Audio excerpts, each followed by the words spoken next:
Recorded live. Welcome to the Lost Lowdown, podcast number 76, with your hosts, Claude and Justin. What's up, guys? Today we're talking about episode 612, Everybody Loves Hugo. Yay. Which I think at this point includes us.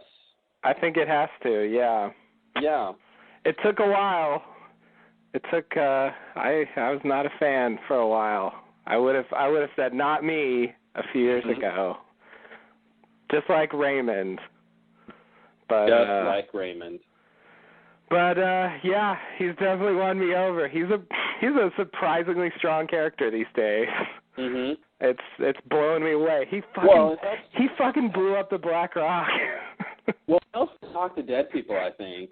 Yeah. I don't know how great Hurley would be without that power. That's a big plus. And I'd venture this contention that it was when they focused on that he got a lot more interesting. It's true. You know. It's true. They focused on his eating issues. It's like, okay, whatever. Yawn, yeah. Focused on, the fact that he can see dead people and Jacob talks to him. Yeah. He's a little more interesting. Oh, yeah, just a little. Yes, but he's also, parlayed that into being a kind of leader. Yes, and we definitely need to talk about that. There's this obvious thing about Hurley being a leader in this episode. I don't know why, though. I don't understand why it's important that people are listening to him now and that he bears the responsibility of what happens because of that. I don't understand why it seems like the island is positioning him into this leadership authority. Yeah. When in fact he doesn't seem to necessarily have any great ideas or anything. Mm-hmm. His main idea in this, in this whole storyline was let's go talk to the enemy. Right. which I don't think is a bad idea in principle, but seeing as how the enemy is evil incarnate, right, and the enemy sort of specifically wants the people he brings with him. Yes, of course. It seems like it's not the best thing to do. So what's interesting to me is this whole idea of why he even thought that was what they should do next.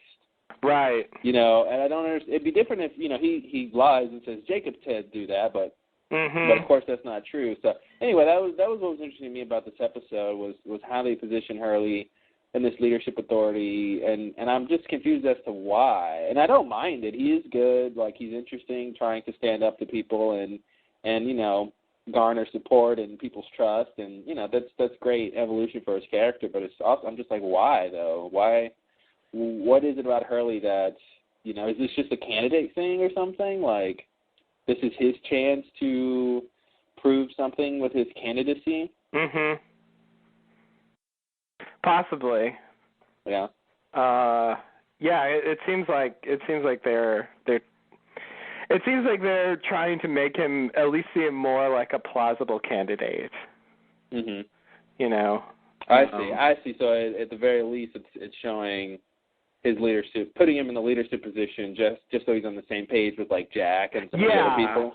So it isn't just totally ridiculous to before when we were saying we can't picture Hurley leading the island. Yes. Now they give us an episode where it's sort of showing that he can sort of get people to follow him and stuff. Yeah. And even Jack is like, I'm just gonna follow you, basically. Yeah.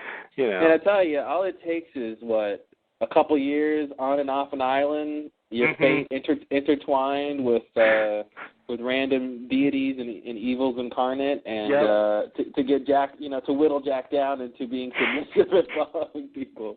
That's all it took. All it took. Messages from beyond the grave, and Yep. Blowing up a hydrogen bomb. Well, yeah, exactly. Yeah, blowing up a hydrogen bomb. And time traveling and time shifting, and that's all it took. Yeah. Jack, he's a stubborn one. Yeah. Took a while. Don't try to get him to switch to, electric vehicles, man. He is just, woo! You wouldn't believe what it would take.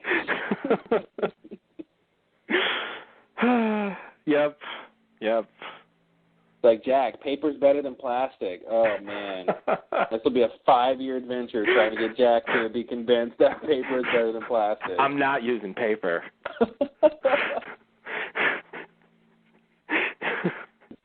Live together, plastic alone. Jack, doesn't make any sense. Really doesn't. Plastic alone. Plastic alone. So, yeah, what did you think about this episode? It's a weird episode. I liked it. This episode, for me, probably of this season, was the most shocking, I guess. What?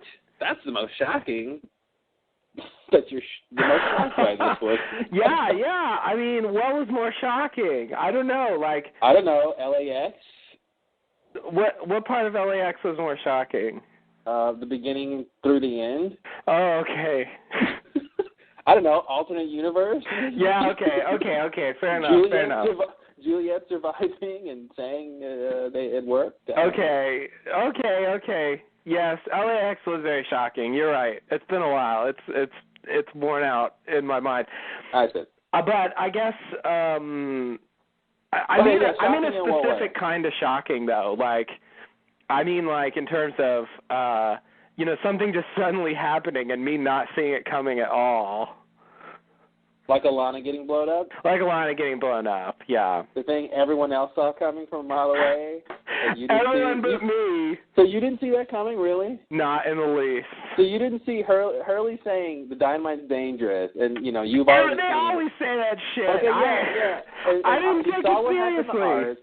You saw what happened to Arts. He's telling the dynamite's dangerous. In season 1, they got dynamite like 20 times since then. Oh, yeah.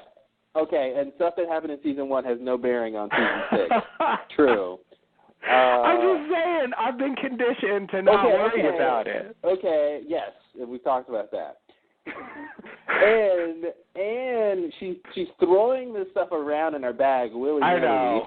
Technical term. When I watch it again, it was ridiculous. I agree. I saw it coming from a mile away. It was just too much, especially when she starts putting the water bottles in there for no apparent reason. And she's just stuffing them in there, and I was just like, okay, you're really about to die, aren't you? And she's standing away from everyone else. Like it's the staging, it's her talking, it's what she's doing, and I'm just like counting down the seconds until that dynamite goes off. Yeah, that didn't what happened to me. Basically this episode just shocked me out of my comfort zone.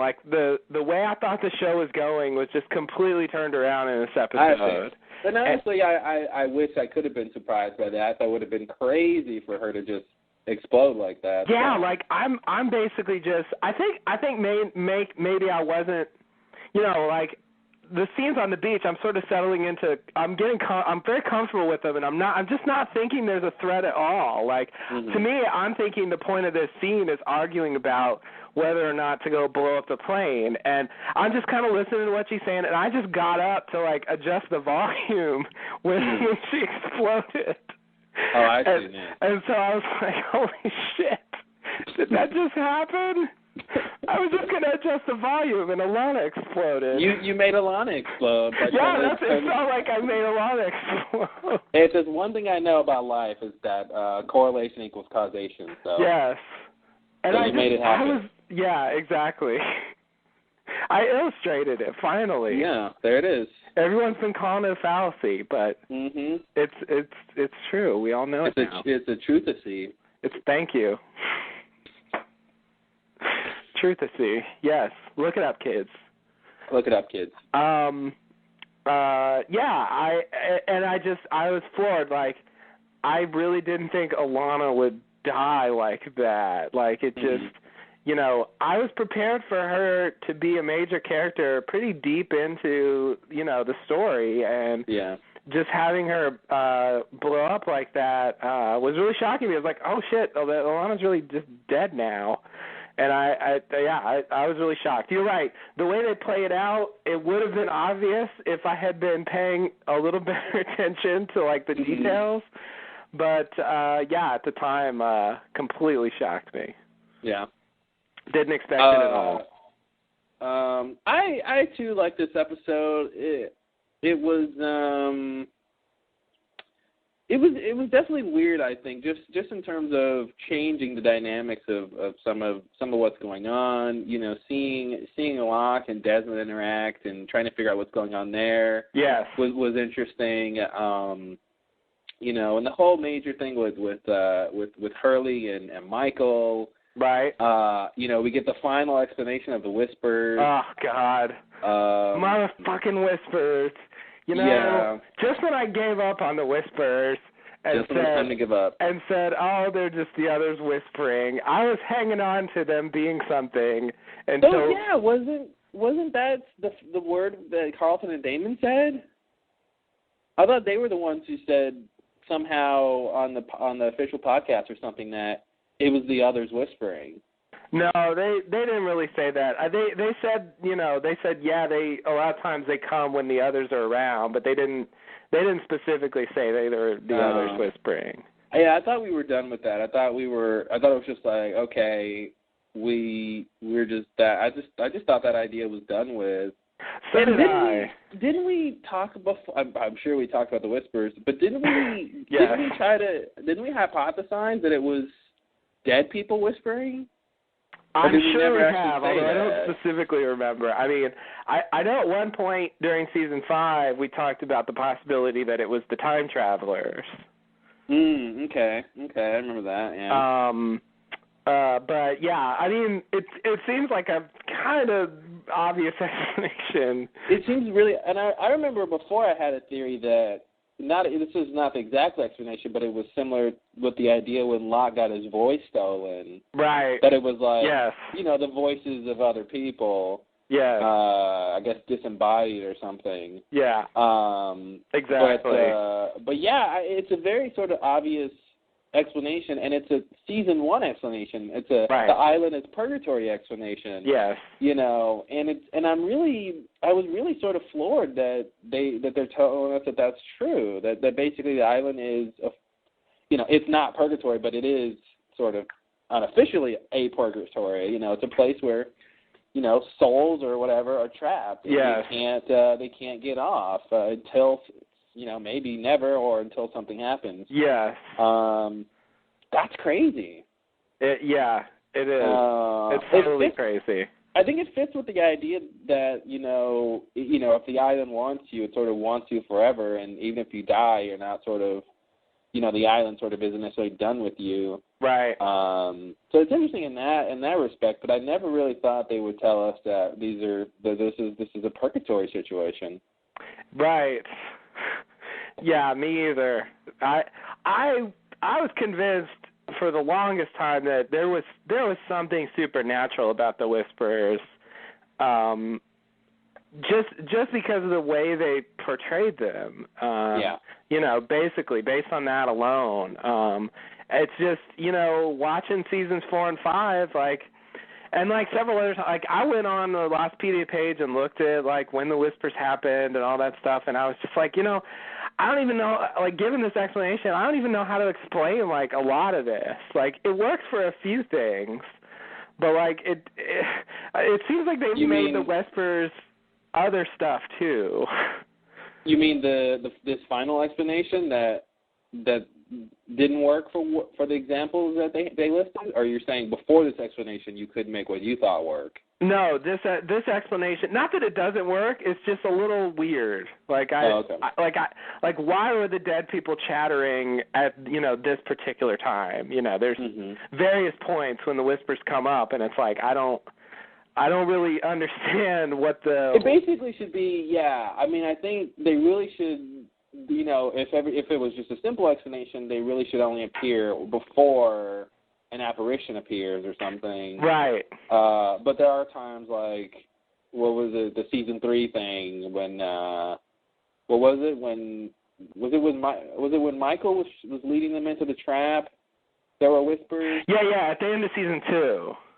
Oh, season 2, yeah. Right before the others attack. Yeah, right before the others attack, you hear whispers, and it's like, okay, no apparition appears. Right. But why are there whispers? Exactly. And then, in season 3, not season 3, in season 4, when the others help attack Kimi's team, we hear the whispers. Mm-hmm. And then this season in LAX, right before the others take Jack and Kate and the rest of them capture them, we hear the whispers. Yeah. So it's like they've made explicit connection between the others and the whispers on multiple occasions in the same way. Like there's a pattern, and like what are we supposed to think? Like the dead people are just like they're just like it when the others attack. They just start chattering, like they're trying to warn them. Like yeah, I think I would have to imagine it's something like that, where these events where the others are engaging with the Losties. See, I think what we find out from Michael is, for some reason, and I feel like we need a word for it. Maybe dead people is good enough, but the dead people on the island seem to know what's going on. Yeah. So I would imagine that, we hear the whispers in correlation with the others when the others are sort of doing something in terms of the Losties, the candidates basically. Right. So not changing their fate, of course, but just changing the sort of course of events. If you're going to go kidnap them, then and the dead people, a la the whispering people, are concerned that, okay, this might be where the others kill Jack, and they know Jack, they don't want that to happen or something. Mm-hmm. Then I can see why the whispers would be appropriate there. I would love to find out what the writers are trying to get across when they do that, when they say, oh, okay, this is, they're going to go attack Kimi's team. Okay, now we need the whispers in this scene. Right. Like, okay, why? Yeah. What do you get from having that? Exactly. Like, particularly for the recent ones. Like, the season 1 stuff, I'm willing to let go as, they're building atmosphere and, like, maybe didn't have a specific thing in mind necessarily with every whisper we hear. But, like, in the season premiere, like, with the others attacking, it's like, they really should have known at that point what the whispers were. So, so like in Dead is Dead, when Ben tells Alex, and this is, I think, what I was thinking about in terms of what the whispers were, when he says, if you want your child to live, he tells Danielle, if you want your child to live, every time you hear whispers, you run the other way. And it seems to be, okay, well, the whispers are the others. Yes, right. So if the whispers were the others, then it would make sense for him to say that. Yeah. It would basically just be him saying in a strange way, stay away from the others. Mm-hmm. Yeah, so now it seems like he's saying, stay away from the dead people that are on the island. Yeah, and like, why? It doesn't even seem like they're that bad. Like, and I don't even know if Ben, I'm not 100% sure Ben knows that. Well, exactly. I'm not either. That's why it's confusing.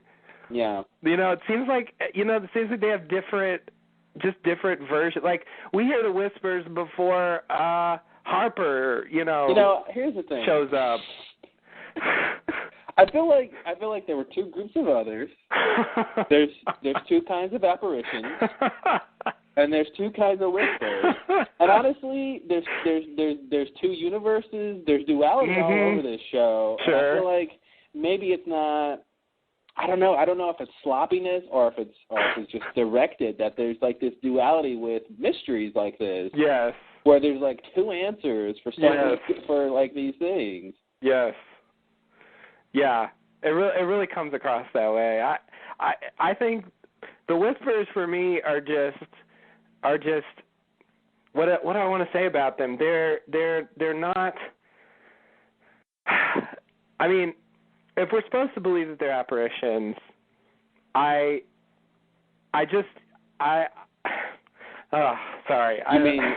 You mean if we're supposed to believe they're coming from the dead people? Yeah, the dead people. That's what I was going to say. Like, the whispers that we hear in this episode really didn't even sound like what I think of as sort of the standard whispers. Oh, really? Yeah, to me they sounded different. Like they were more scattered and kind of ethereal. Like what I'm used to the whispers sounding like a lot of talking at the same time. And these didn't really sound like that. These are more just like creepy, like whisperer sighs or something.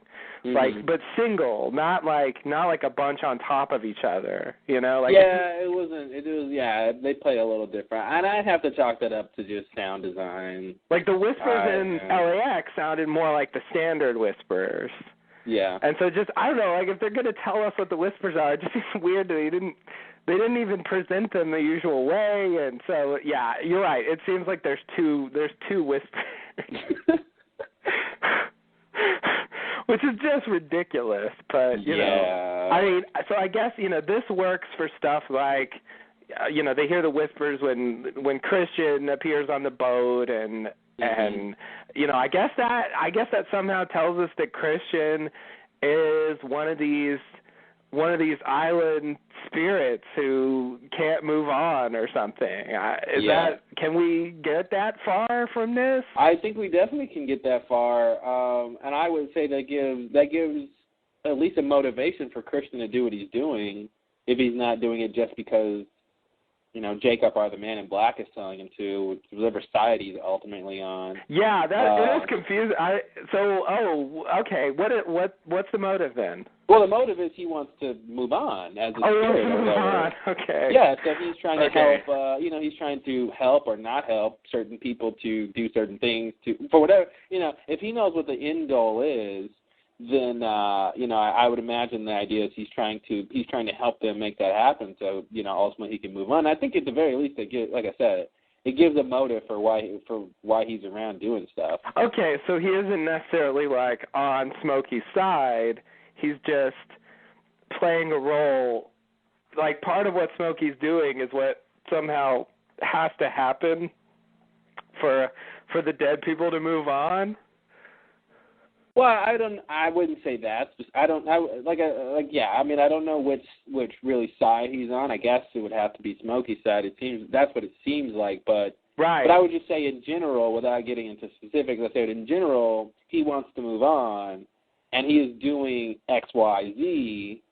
You know, helping. You know, the stuff we've seen him do in service of that.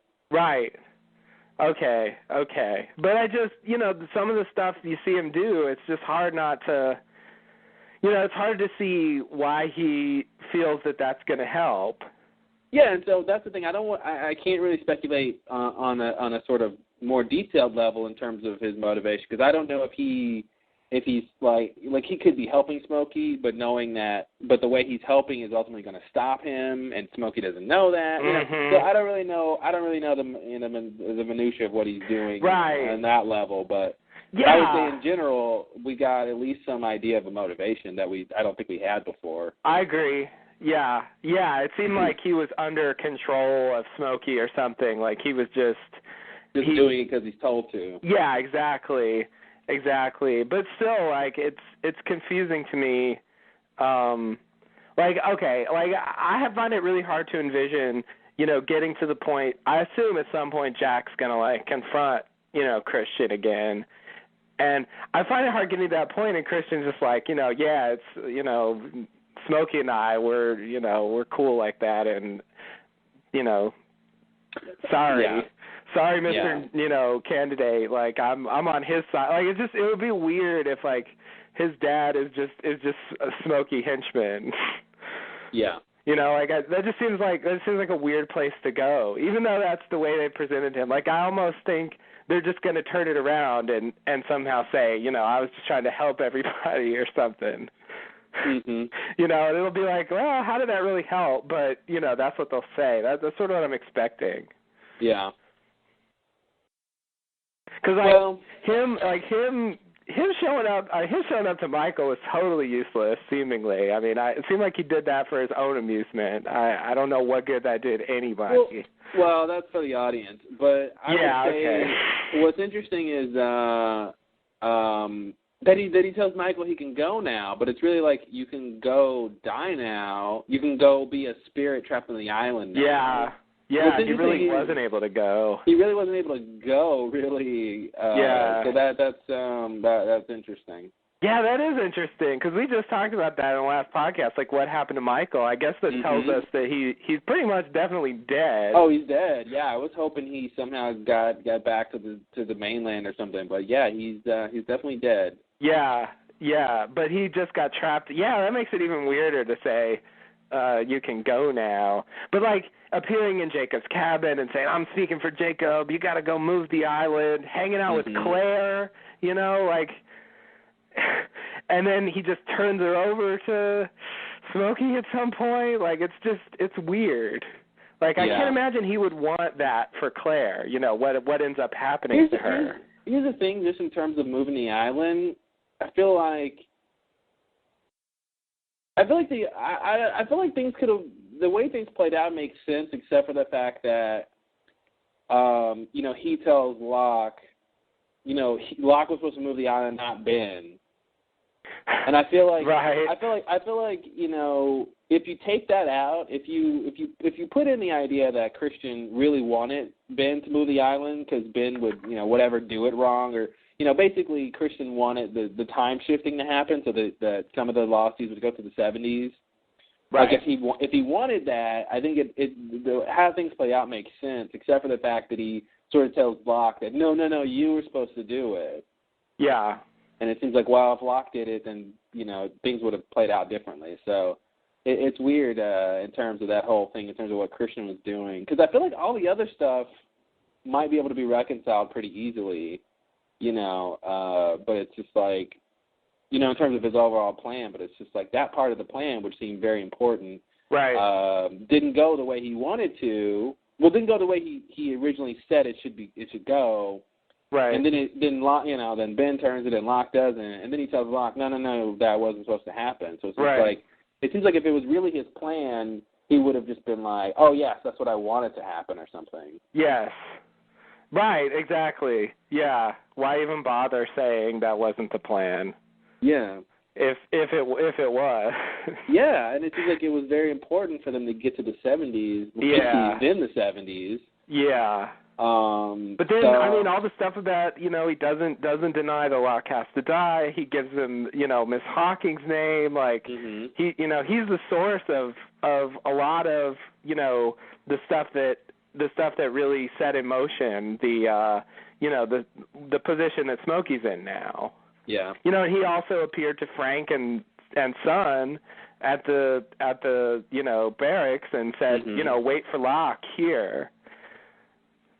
You know, like what purpose did that serve? You know, it's like it's hard to not see him as a Smokey henchman just doing stuff like that.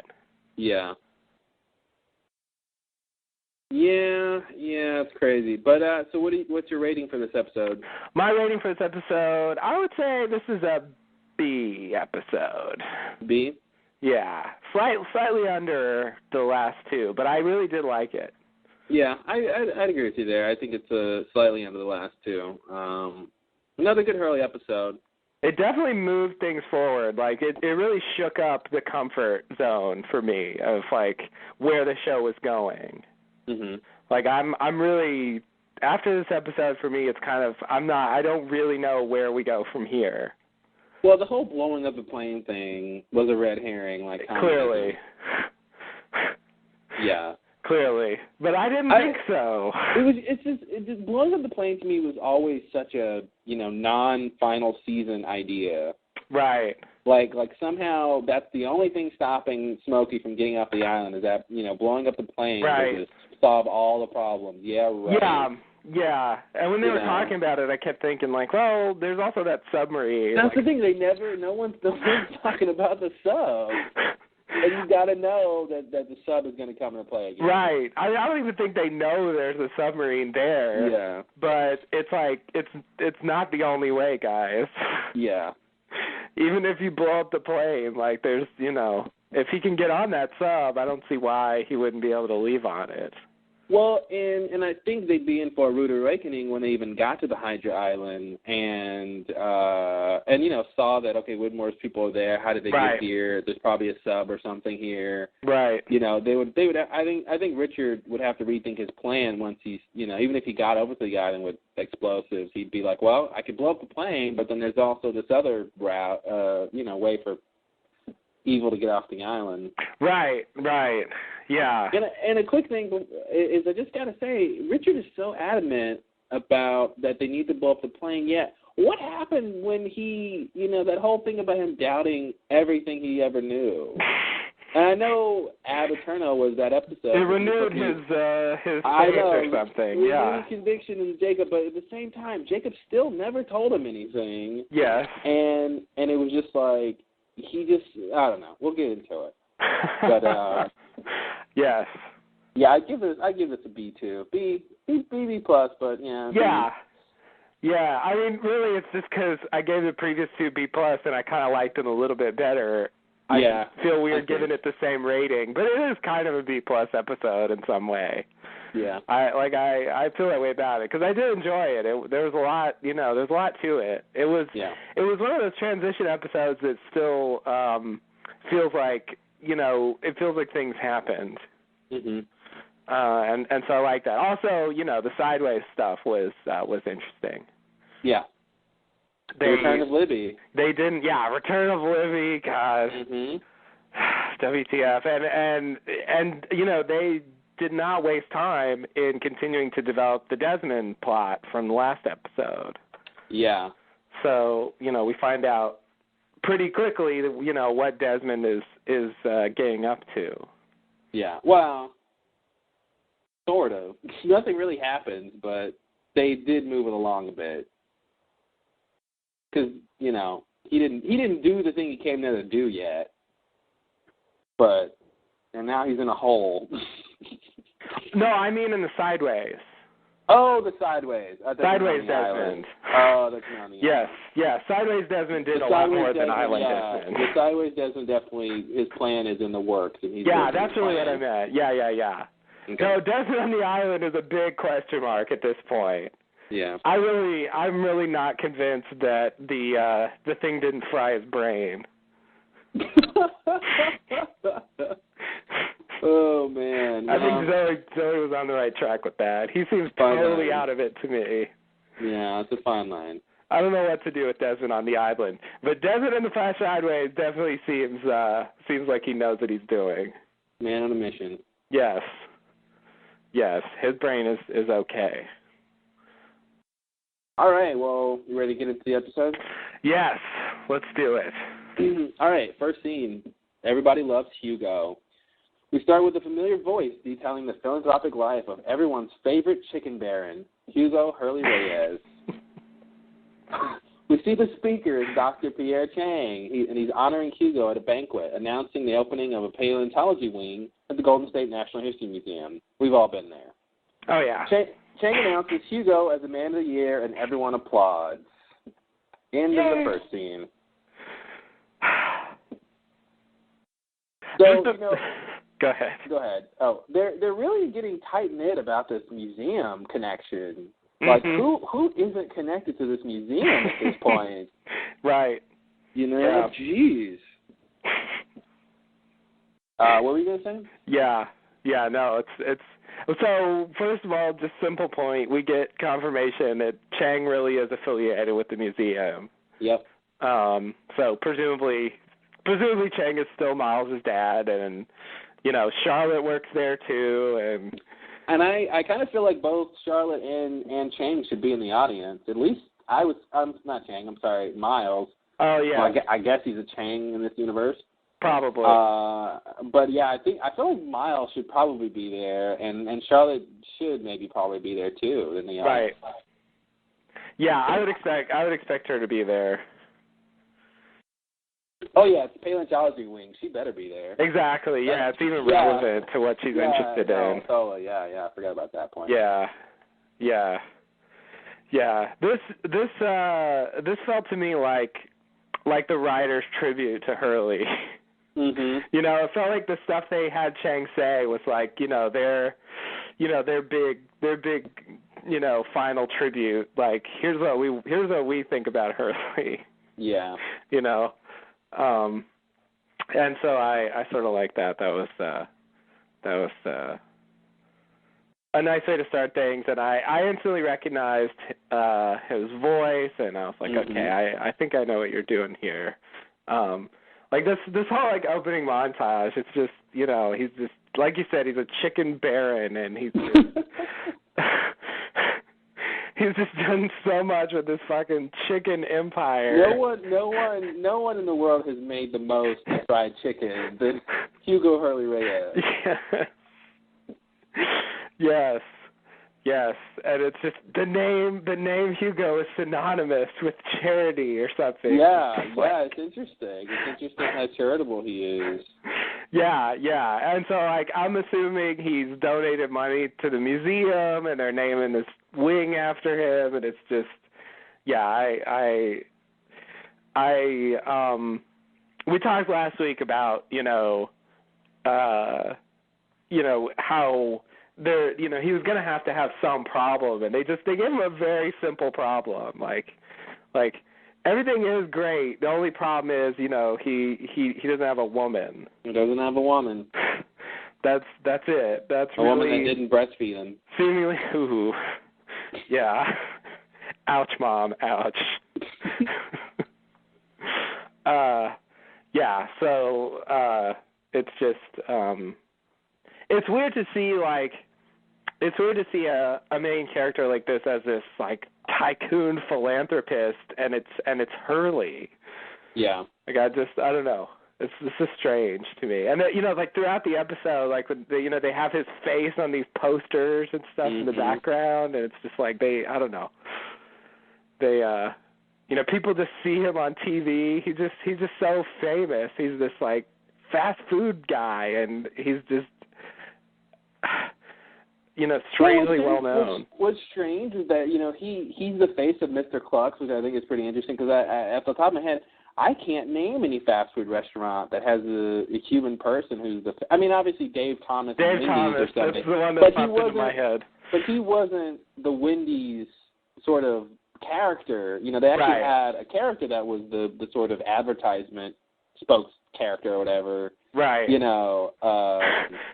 It wasn't like you saw Dave Thomas's face on everything that was Wendy's. Yes. So I don't know. I think I thought that was interesting. Obviously, that's just a show thing, but yeah. I also thought it was interesting how his mother was her personality kind of just seemed different. It was just this one little scene. Right. Or I guess it's the next scene, sorry. Yeah. But I'm jumping ahead here. But I just thought it was interesting in terms of his problem not having finding a woman. I don't know. His mom seemed different. His mom seemed, I don't know. She just seemed meaner or something. Mm-hmm.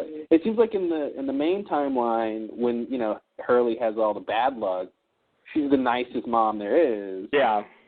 And supportive. And it seems like with this little scene, I get that, she's just kind of bored with all the good stuff that happens to him, and she's just sort of now worried about the sort of minor thing of him needing a girl or something. But right. Yeah, like this is not enough for her. Yeah, it just seemed like there was some sort of trade-off there. Like he's luckier now, but somehow, like, I don't know, his mom just isn't the same person. And I'm curious if his dad's in his life or not. Right. If he is, it seems like he should have been there. Yeah, and I thought about that, and it just came to me that maybe they didn't want to pay him for a scene. Like Cheats is expensive. Yeah, I think I would imagine, for as short as that scene was, what are they gonna have him say? Like, yeah, I agree with your mother, Hugo. And True. Cheech walks out with a check for $100,000 for saying, I agree with your mother, Hugo. Yes, you're right. You're right. Yeah. Yeah. But, they could have mentioned his father. They could have had, she could have said, me and your father are worried about you. They could have added something if they wanted to give us a hint. But true. But maybe it'll come into play later. Yeah. Yeah. Yeah. Yeah, I don't know how much to make of it. I mean, obviously he still won the lottery, and obviously he's quite famous, and that's sort of what brings the dad back originally. Yeah, that's true. So I don't know why that wouldn't have happened this time. But his dad did sort of like help him in some way with the whole getting over the idea that he was cursed and stuff like that. So since he's not, he didn't necessarily maybe need it as much as he did in the original timeline. So I don't know.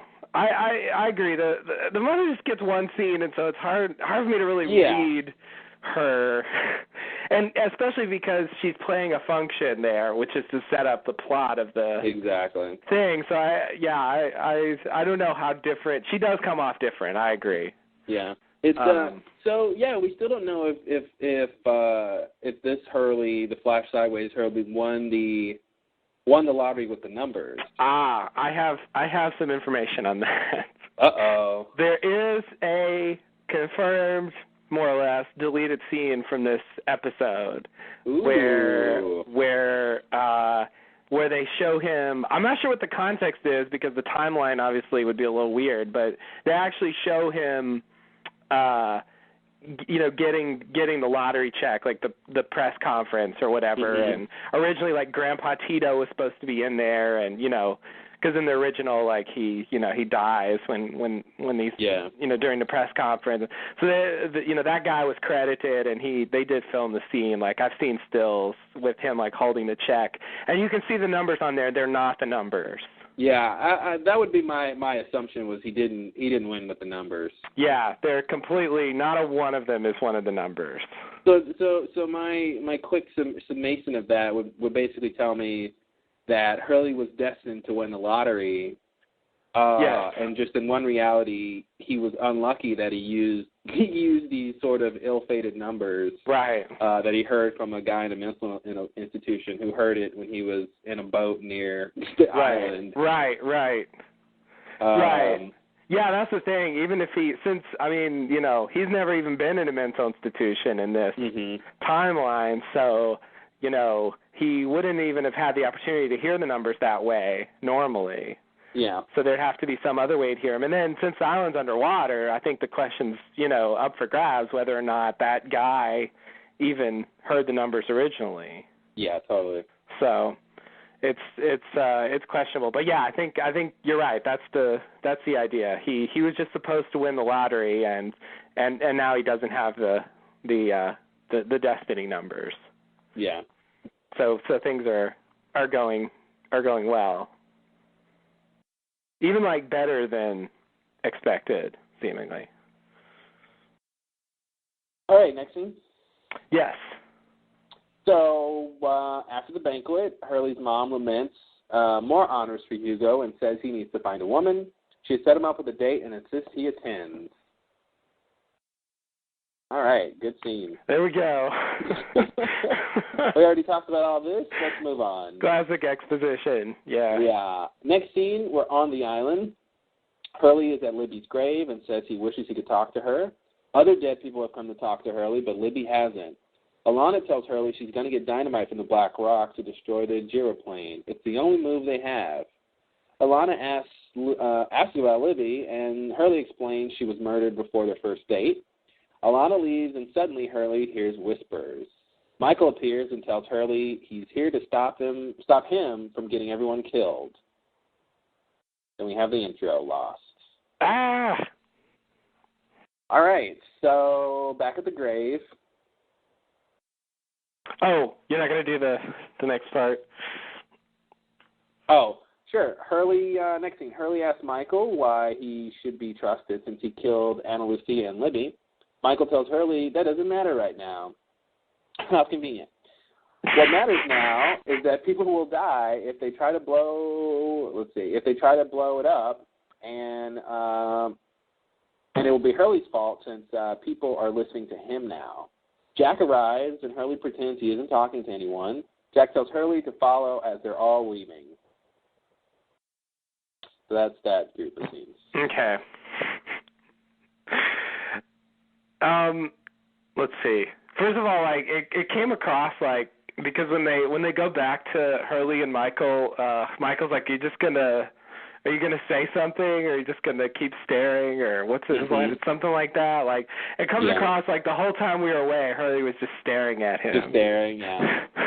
For that 15, 20 seconds of the Lost intros. Yeah. Yeah, he's just staring. Yeah, it was weird. It was a weird use of the break. Yeah. So I think there's a number of things I want to go through with this. Let me just start with, okay, so Ron is like, that's the only move we have. We're going to go destroy the plane. And I guess Jack here seems to be like, okay, we'll do it. Mm-hmm. But Jack's in a weird position because he just told Sun that I'm going to make sure I get you on that plane and off this island. Yeah. So I don't know what Jack was doing. Like this whole time he just, he promised his son he's going to do that, but let's go destroy the plane, and it's confusing. I don't really know where Jack's coming from. Like yeah, I'm not sure why he promised Son anything. And I feel like in this episode, he basically says, okay, I'm done leading. I'm okay to follow now. So it seems like, and I don't know when he made the decision, but it seems like it would have been within the time frame that he promised Son that to get on the plane, which is sort of a leader thing to do. Right. So it seems like he really should just never have promised that to Son. Yeah. Yeah, which is basically what Richard says, but it's like it's like Jack, and also like that's just generally like a little bit frustrating to me that like a lot of characters, I mean it makes sense, but it's like a lot of characters just want to leave the island again. Mm-hmm. It's like, God damn it, we've been through this already. Yeah, I think that's what I feel like. I feel like Jack should be like when anyone says, yeah, we need to leave, I feel like Jack, of all people, should be like, no, guys, we're here for a reason. Right. We need to figure out what that reason is. Us leaving the island is not the answer to our problems, obviously. Right. That is not what we need to do. We keep being drawn back here because of something that's bigger than us. We need to find. I feel like that's what he should be trying to convince people of. Yeah. Is that they're there and important, just like he realized he's there for a reason. Yeah. I think he does realize they're all there for a reason. Yeah. Yeah, he's not telling people that. He's not telling people that this is the whole thing. That what they need to be doing is solving the mystery of why they're there. Right. The most important question that there is, right? Right. Yeah. Fighting against it isn't going to work. Yeah. And they should all know that. I mean, they've, especially Jack. I mean, Jack left the island. He knows what it's like. Yeah. They were all brought back there for various reasons, and I mean Hurley too. I think. I mean Hurley was specifically like directed back there. Yeah, and at this point they know they're candidates, right? And they're still trying to leave the island. I just don't know if that makes sense. Like, yeah, it's weird. We're these mystical candidates from this crazy guy Jacob, and we're just gonna leave now. Yeah, that motive that doesn't make any sense to me. Exactly. Yeah, it's frustrating. I don't know what to do with that. Yeah, I feel like at this point the story should be they want to stay, but the island's trying to make them leave or something. Like that should be the conflict. Like I feel like this whole idea of them, the island wants them to stay and they want to leave is just such an old conflict. Totally. Exactly. Yeah. Just I don't want to be back to square one with that. Yeah. With basically everyone, I mean, it's like they turned it around. Like now Locke wants them to leave too. Mm-hmm. And so now there's just no obstacle. If they all want to leave, there's no one who wants to stay, right? Yeah, exactly. Like I don't know anyone who really wants to stay. I mean, I guess maybe Ben, but it seems like he wants to leave too. Yeah, barely. Exactly. Yeah. Yeah. Yeah. Ben's morose about the island. It's really not. It's not clear that, and Locke was the big one trying to get everyone not to leave, and of course he's dead, and Smokey definitely wants everybody to leave. So, it almost seems like everybody could just leave and be happy, be in. Right? Except it would be the end of everything, right? Yeah, well, that was the problem. According to some people. Yeah, that's true. That's supposed to be the problem. Yeah. I get it, but still, I don't know. It's, you know, I mean, they need to both like realize their destiny on the island and sort of understand that it's a threat if this guy leaves. Yeah, and I feel like someone like Ben, who understands that the island has a palpable will that will not be denied, right, should really like almost like what Jack did before in season 5. You know, when he got to the 70s, of just being like, listen, if the island wants Smokey to be stopped, it's going to stop Smokey. Right. If the island wants Smokey to get on that plane and leave, it's going to let him do that. I honestly feel like the island presents itself as so powerful in its manipulation of will and people's destiny that it seems like it should be able to do everything itself. Right. You know, and I feel like it's almost counterintuitive for them to even want to do things. You know, because they don't know what the right thing is to do. So it's almost like, well, let's just hang back and see what happens. Right. Because the island is powerful enough to take care of itself. I feel like that should be the main idea here, but I feel like that's not true. Obviously, the island seems to need people to do things. Yes. Yeah. It seems like it, you know. I don't know. It seems like that'd be something to test. Yeah. Yeah. It would be weird if they all just sort of like sat down and let it play out. Yeah. Like, all right, boring television, but we'll see what you got. Yeah, exactly. But yeah, it definitely seems like, I mean, for the human characters to have sort of stakes in what's going on, it does seem like they are supposed to do stuff. Yeah. You know, even though the island is somehow also very, you know, powerful at exerting what it wants. Okay, but here's the thing. So, in Abaturno, at the end, I believe it's Isabella, you know, tells Hurley, and then Hurley, you know, translates, you know, you have to stop the man in black from leaving the island, you know, or we all go to hell. Right? Mm-hmm. So Hurley, you know, translates that, and you know, there was, you know, we speculated a little bit about the idea that Hurley, you know, just kind of made that up and said that Isabella said that. You know, I think it's interesting that in this episode he does exactly that. Yeah, right. He pretends to see a dead person and lies about what they say. Yeah. Yeah. But I mean, I conclude from the events of this episode that in that case he was not lying. Mm-hmm. Like Isabel really did say that.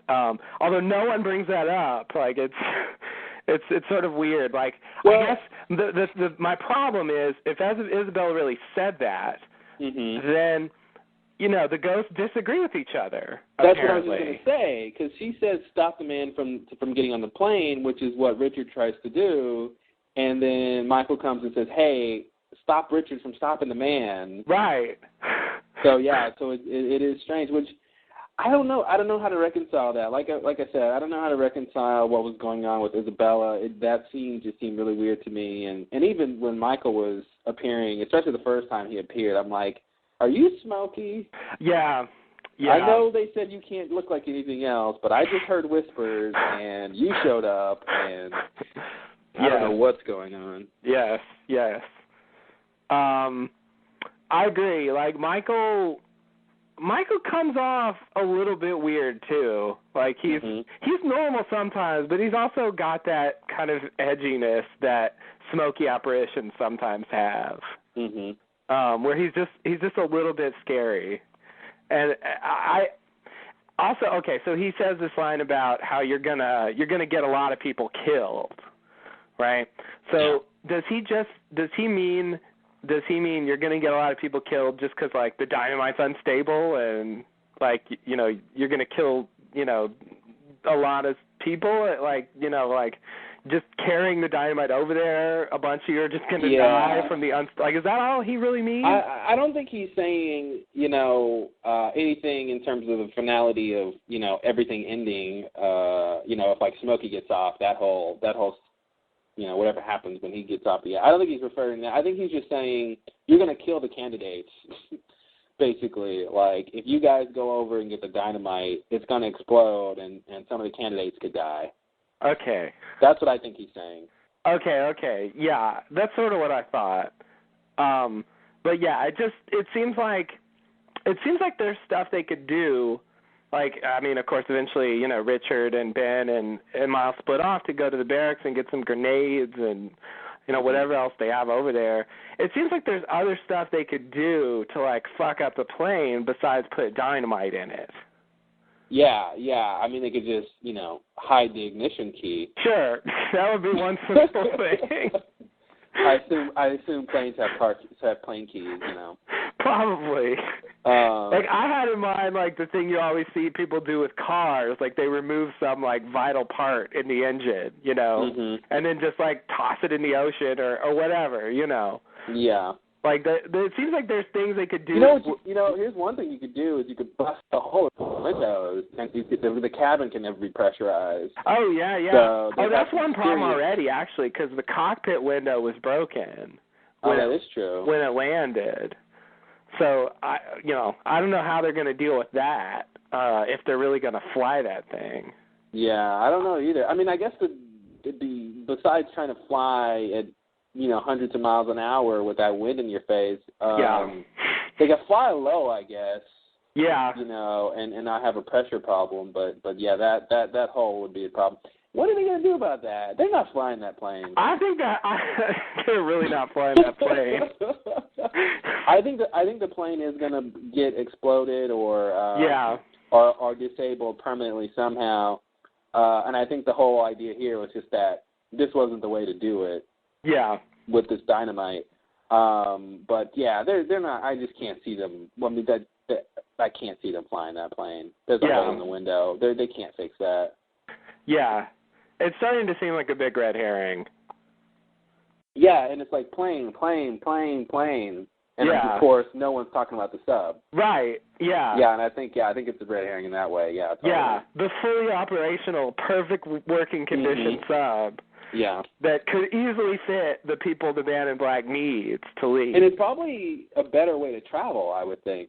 A little bit safer. It doesn't, you know, sub can't really crash. Absolutely. They don't have to worry about, getting the plane turned around, having a long enough runway to take off, like, whatever's broken on the plane, like, besides, just the windshield, like, who knows what happened. I mean, it crash landed, Yeah. How much fuel it has left. The fuel thing, absolutely. Yeah, totally.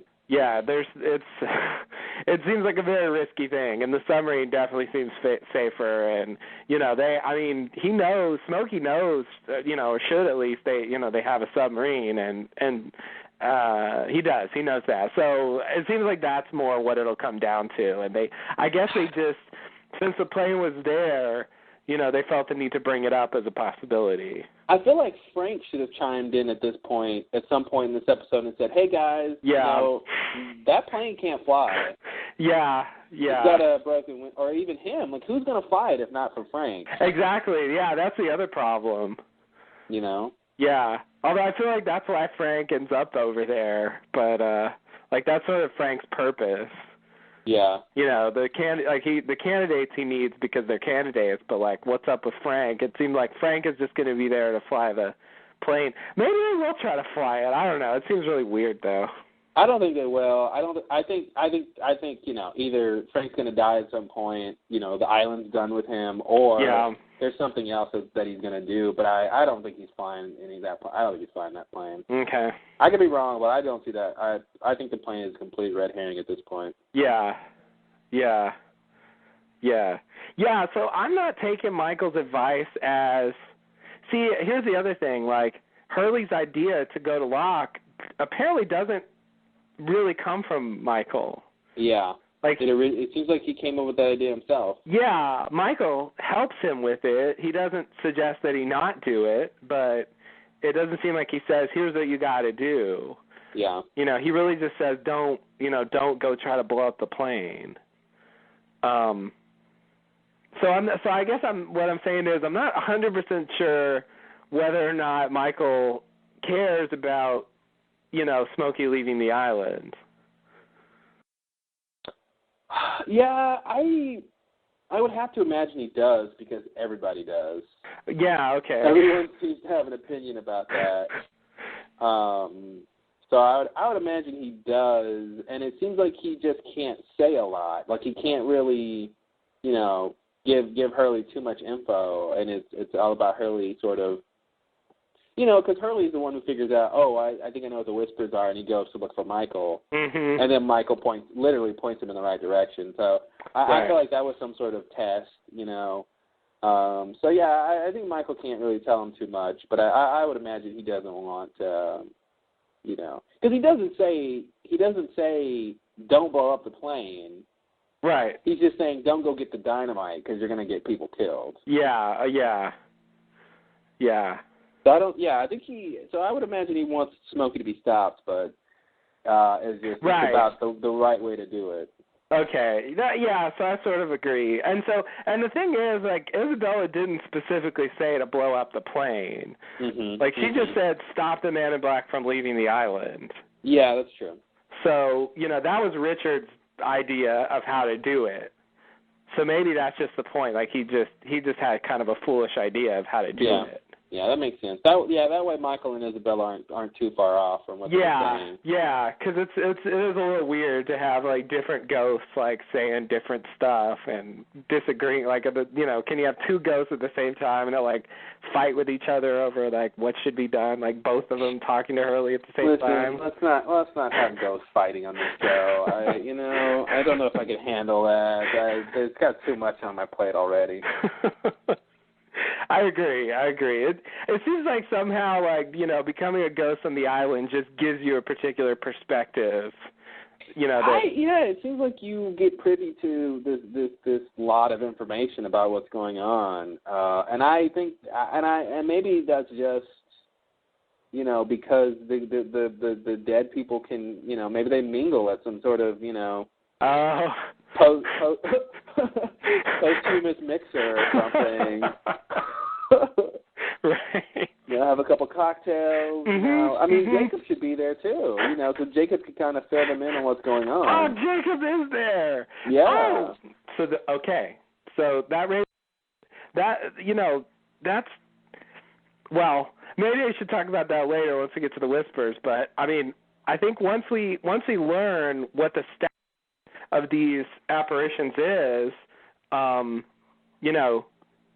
we have to kind of look at who we see and really see how that's supposed to work. It is weird to me. Say it again. Once we see what? Once we learn, which we do in this episode, like what the status of the apparitions is. Namely, like they're there because of what they've done. Like. It makes me wonder. It makes me wonder exactly how to explain, for example, like Jacob appearing. As if he's trapped there too. You mean? Yeah. Yeah. Yeah. Like that's curious. Like, did Jacob do something bad, and he's stuck on the island too? Like, I never really thought of it as a value problem that they appeared on the island. Yeah. Well, and you got to ask yourself. What how does that correlate with Isabella? Good point. What did she do? First of all, her body's not on the island. I don't know why she even shows up. Good point. But which is again why I thought Locke was doing it somehow. But I don't know what she could have done to make her trapped, which makes me want to guess you don't necessarily have to have done anything bad to be trapped on the island. Maybe Michael's wrong and he's just assuming that's the case. I don't know how objective he is in terms of what he's saying with that. Right. He could just be assuming it's because of what he's done, but it could just be anyone who dies on the island just gets trapped there until whatever situation gets resolved. Right. Okay. You think like Libby. So that's the thing. Hurley says Libby never came. That could mean she's not trapped. Yeah. So I don't know. Maybe we'd have to go look through the apparition list and see if there's more good people than bad people there or something. But right. And also, Hurley saw people off the island. And it seemed like the same thing, really. Like Charlie, he seemed to have seen Charlie and Echo. We know he saw Charlie. Yeah. But Charlie and Echo, he was and Ana Lucia as well. Yeah, and Lucia shows up. So it's and the way that happens is basically like what happens on the island. Mhm. You know, and so it's like if they're stuck on the island, he's seeing them in the real world, and so it's like I don't know what to do with that. Yeah, I don't either. But I think I want to say you're right because I mean it just Isabella, like what could she have done? Like I don't know. I mean I guess we didn't see her whole past. Maybe she just did some bad stuff before she died of consumption or contrivance. Yeah. Yeah, no, she died of plot contrivance. Ouch. It kills a lot of characters. That is a lot of thousands of characters a year die from plot contrivance. Just ask Frogger. Oh, wow. Yeah, PD's an epidemic on television. Yeah. Or yeah. PT, sorry. Yeah. Yeah. It's true. Especially on Lost. Lost has a pretty high body count up for that. Yeah. Oh man, all those guys. Yeah. Okay. Anyway, yeah. So it's Michael. You're right. He's got a guilt thing with what he did, and so whatever. Maybe he's wrong about that. He's either wrong or they're not consistent. He's either wrong. He still could be right, but it's not an either or situation. It's because of what you did, but it's not just because it was but it could just be a case by case basis. Maybe there are good people who are made to stay, and there are bad people who are made to stay. Right. Something like that. There could be other options. It's hard to really discern which makes sense. It is. I just I want this to be like the final word on it. It's just always with Lost, you get the final word. The final word will be the last episode. Yeah. Okay. That's the only time we can count on a final word from anything on Lost. Okay. Unless they blew it up. That's true. That's true. Even then, I still want more words sometimes. Yeah. But yeah, exactly. There's certain points where I feel like this should be it, and I really felt that way with the whispers and the apparitions. That I really felt like this is it. They're telling us the whole story, and so I'm just trying to make it all work. But yeah, okay. I mean, there's more.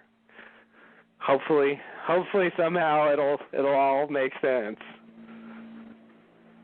Oh, craziness. You ready for the next scene? Yes. All right. I gotta say though, Jack says, "Come on, we're leaving," but I'm pretty sure Alana is the only one who goes to get dynamite, and the rest of them just wait for her. Yeah. But anyway,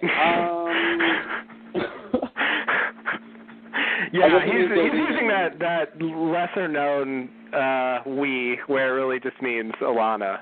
Oh, I see. The royal we. Yeah. All right, so the next scene, Hurley sits alone at a Mexican restaurant. He tells the waiter his date is running late. Hurley looks at the menu, and then a woman approaches. It's Libby. Ah!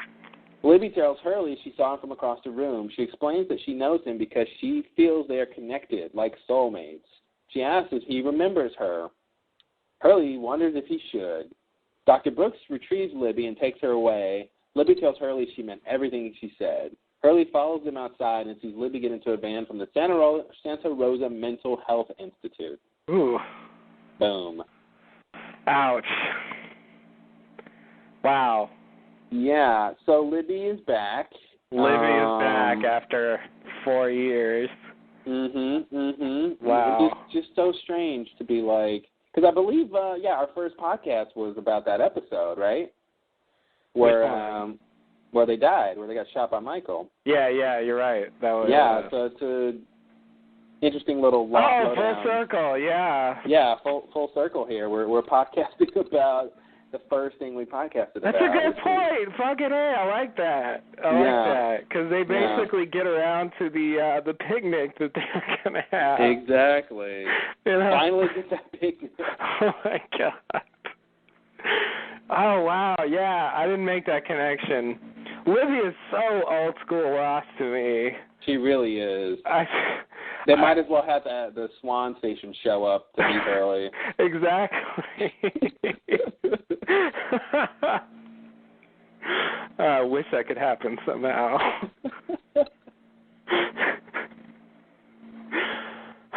Yeah, it's man, this sideways thing, they're just pulling out all kinds of stuff.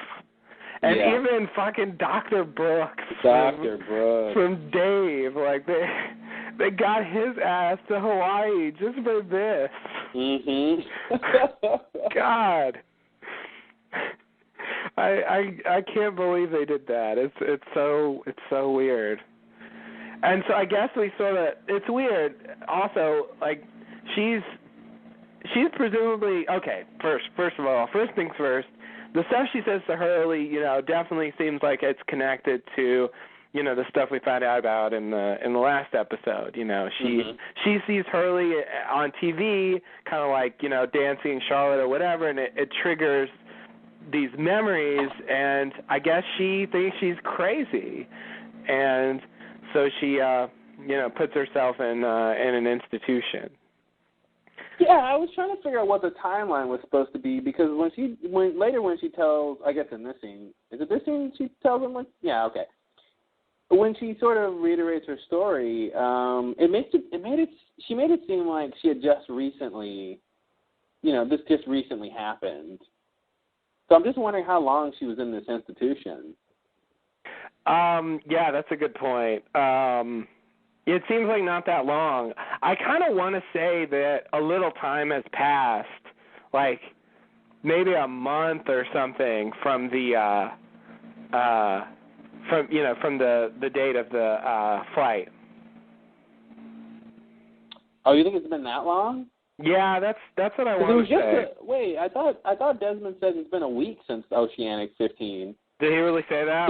He tells that to Hurley in the Mr. Cluck. Well, that'll completely ruin my timeline if that's the case. I'm pretty sure he tells Hurley, like, yeah, we were on A15 about a week ago or something. Yeah, that's exactly what he says. You were on A15 about a week ago. Oh, a week ago. Okay, it's been a week. That isn't gonna work. Okay. Yeah. That's to me, it comes off like Libby. It almost like they want to have it both ways. Like somehow she was just sort of indiscriminately crazy. Yeah. Yet somehow they wanted to be because it was no. It was because she saw Hurley. Yet it seems like she really. I just don't know if that's a big enough reason to check yourself into a mental institution, because you have these memories that you don't know why they're there, and all of a sudden you just think you're crazy, and it just seems weird to me why she's there. You know, the whole idea of Libby being crazy was always strange. Because I guess the idea is in the main timeline, she was at the mental institution because her husband died. Yes. And then she checked herself in. Yeah.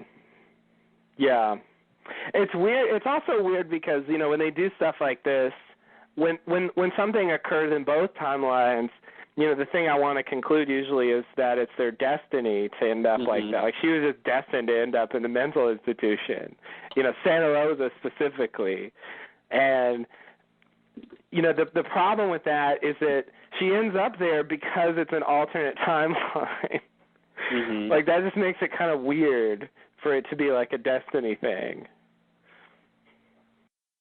What do you mean? I mean, there's just something very non-destinical. I don't know what the right adjective is. As far as like fatal. Yeah, like it doesn't. Faithful, whatever. It seems like she's only having to go there because, you know, because of the very peculiar circumstances of this universe she's living in, not because of some like thing about her. Yeah, and I think that's what's you kind of see that with the other characters too. Is some of the fate stuff is really just interactions between these, like, things that are going on between the timelines with certain things. One other thing I want to bring up real quick before I forget is I think this finally explains, and I gotta sort of applaud them for this, but I think it finally explains why Dan was crying when he saw 815.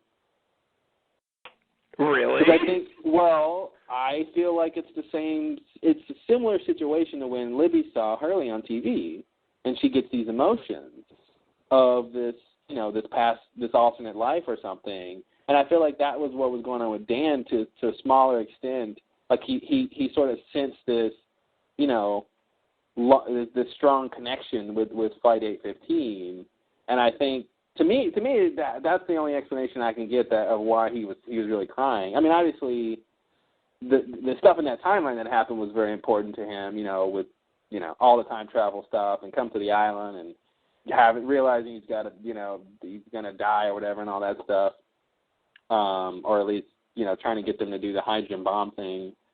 But yeah, anyway, that's what I took from it. That's what I took from it was that to me sort of explains why he was so sort of emotionally captivated by the 815 crash. The same way, when these people in this alternate timeline touch, they get these memories, transferred or I should say released, and like Libby said, when she just saw Hurley, she got these sort of flashes of memory. So I got the sense that anyway, I mean, I could be wrong, it's just a hypothesis, but just the sense that that's what kind of happened with Dan on a smaller scale. He didn't have any flashes of memories or anything. Obviously, the second timeline wasn't created or anything, but just in a sort of encapsulated way, that's sort of what was going on with him. I see. That same sort of emotional connection to what was going on. Right. Okay. Yeah, I mean, so that brings up like a thing I want to say just in general, that this stuff is all happening in the alternate timeline where they're reminiscing, or not reminiscing, that's not the right word. They're having flashes of memory from the original timeline. But I mean, with the possible exception of something like that, I mean, for the most part, certainly on Island this season, we haven't seen it going the other way. We haven't seen characters getting flashes of the alternate timeline. Yeah, and I think it's because the alternate timeline is their second life. The main timeline is their first life. Yeah, I agree. It seems like the main timeline is sort of the primary one. Yeah. And this is an offshoot of that, and somehow they're being drawn back to it. Somehow it's leaking or something. It's a weird situation. It seems like it was just an impermanent solution. Yeah. Like I said before, it almost seemed like the island was like, okay, you guys want to try this? Fine, I'll let this happen. Or the universe or something was like, yeah, I'll let this happen, but this isn't the remedy for the problem. Right. This is just like a diversion that the island or the universe, whatever, lets them undertake, but that, through various modes, and now really through Desmond, they're all going to sort of realize what's going on here. Right. But it was very just the sort of shield or whatever between the two universes was pretty thin. All it took was for Libby to see Hurley. Right. You know what I mean? Like before, when we got this idea, it was it was Charlie. Charlie had to almost die to glimpse the other side. And he got a sort of, I guess I would imagine a stronger connection, but than just when people sort of see others and they get these images. But yeah, it's just strange that it didn't really take much for certain people to sort of be privy to the other side. Yeah, this is more like Dan, what Dan described. He just saw Charlotte. He didn't have a near-death experience, and exactly. That sort of set him off for whatever reason. So it's weird that if this was supposed to be a permanent solution, it just wasn't going to ever be permanent, because all it took were these people who were already close. They're connected anyway. It's just crazy that it plays out that way. It was just a matter of time. A couple days. Right. A couple days since the flight, all this just starts to fall apart. Very soon. That's right. But it does seem like also, a traumatic event can sort of bring it out. But it isn't necessary for it to happen. Yeah. So, okay, but here's a question. Do you think Libby was on the plane? I guess not. She should have been in Santa Rosa. I agree, right? She hasn't been there like a few days, right? That would be really weird if she just checked herself in 2 days ago or something. Yeah, I'm already concerned that she saw the mix, Hurley on a Mr. Clux commercial really, really a couple days or very shortly before she sees him in real life. So, yeah, I don't want to add the flight in there either. Yeah. I would say, okay, well, why was Libby on the plane in the first place? We never found out. Of course not. That's why I didn't know. I'm like, I don't know why. So let me ask. Yeah. That she is, I think, one of the only big characters they never really said why she was even in Australia. Where did do you remember where Desmond and Libby met when Libby gave Desmond her boat? Oh fuck. No, I don't. I want to say L.A., but... Yeah, I want to say L.A. too, but... I'm not 100% sure about that. It was Desmond was... Yeah, where was he? He was in some restaurant somewhere. Yeah. I have no idea where that was supposed to be. Didn't they meet... It wasn't an airport that they met in? No, it was like a restaurant. Libby met Mr. Echo at the airport when the Charlotte, was her name Charlotte too? I don't know. When that lady came up to confront him about Yemi, he starts like freaking out, and then Libby steps in like, everything okay? And so that I feel like that's the airport Libby you're thinking of, because Desmond and Libby was definitely at like some kind of restaurant or coffee shop or something like that. They had sat down and they were at a restaurant, but for some reason I thought that was in an airport. Oh, yeah. Yeah. Well, do you actually want to know? I could look it up. No, it's fine. It's not a big deal. Okay. All right. Now I'm kind of curious. Well, look it up. Sorry, I just... We'll wait. We'll wait okay. for you. Hold, please. Find a topic to discuss while I just peruse here. I just want to see... No, that's the end. Sometimes lost people... Oh, here we go. Okay, where was this? Yes. Blah, blah, blah. Okay, Jack. Here we go. Yes. Well, they're not specific about where it was, but yeah, the last piece of the description is at some point Desmond arrives in the United States and meets a stranger in line at a coffee shop. Okay. And that's Libby. Oh, that's right. He didn't have American currency. And that was the thing that started their conversation. Okay. And she gave him the boat. So anyway, yeah, sorry. That's it wasn't specified exactly. It was somewhere in the United States. Yeah, there can only be one or two places, right? Yeah, pretty much. I mean, shortly after that, he sees Jack at the stadium in L.A., so it's reasonable to say it was in L.A. Yeah, I'll buy that. I forgot why I wanted to know, but Me too. I was trying to figure out how Libby could have, whether or not she was on the plane. That was the main idea. Oh, okay. I gotta say, I don't think she was on the flight. I think it would have come up. They could have talked about it if Hurley would have been, right. Or because honestly, the answer could have been, she could have told Hurley, I saw you at the airport, right, and I had these memories, or something. I didn't get a chance to come up to you, or whatever, or whatever the bullshit reason would be. But they could have incorporated her being on the plane if they wanted to. So yes, I'd have to assume she wasn't on the plane. She's been in this institution for at least a week, right, guys? Come on. I guess. Yeah, it comes across like it's been like months, but on the other hand, it also seems like it's been a few days. They're very much like the location of Santa Rosa. It seems very nebulous. Yeah. It's either just outside LA or it's 400 miles away. We're not really sure. Not really sure. We just write the show. So, second question, same kind of. So, was Dan on the plane? Dan? Yeah. No. Why would Dan be on the plane? Dan was not on the plane. Okay. I just wanted to make sure you didn't think he was on the plane. No. Okay. I don't think. Well, but I guess I was going to say I don't think anyone who wasn't originally on the plane was on the plane, but Desmond was. I guess would be the only exception to that. That's a good point. Yes. Yeah. Desmond is an exception. Right. There's a reason why I'm bringing that up. Okay. The point I'm trying to make is, Desmond. So if those two people are not on the plane, I think that proves that you didn't have to be on the plane.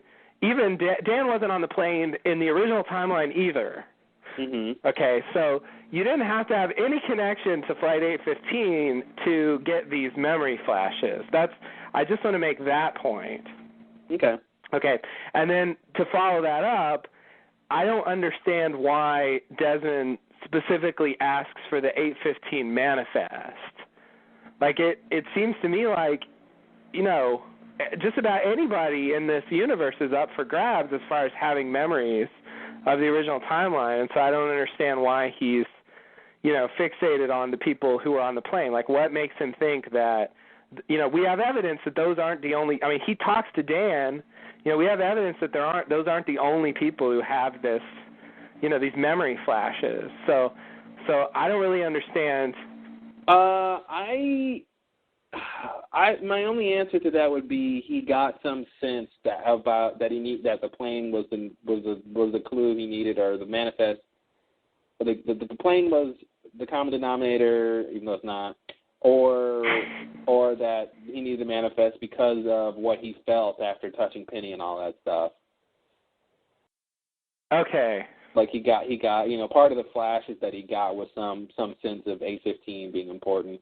You're making a really good point, and I'm trying to think why does he just assume 815 is the key to all this, and how does he even know which of those people to go after? Right. I don't have a good answer besides that. I think he somehow got it from that, and I think my evidence from that would be there's something in this episode I can't remember. We'll get to it. We haven't passed it yet, but there's something here where a character, I guess it's Hurley, says something that alludes to the same idea that they got this information from the sort of getting a glimpse of the other side, but it wasn't explicitly something we saw that they got. I forgot. We'll get to it. It'll come back up, but. Okay. But there is, I think, an example like that of this extra information that they could have only gotten from that experience. Okay. I guess the thing is we don't really know. We don't know exactly what Desmond knows. Oh, that's what it is. It's Charlie. Oh, okay. But we did. That's not exactly right because we did see him see Charlie. But it was like the fact that he tells Ben his name is Charlie. I'm like, okay, well, he's only saying that, I think, because he had that glimpse to the other side where he did have a son named Charlie. Oh, okay. Yeah. The way it played, it almost seemed like it could. I think you're right.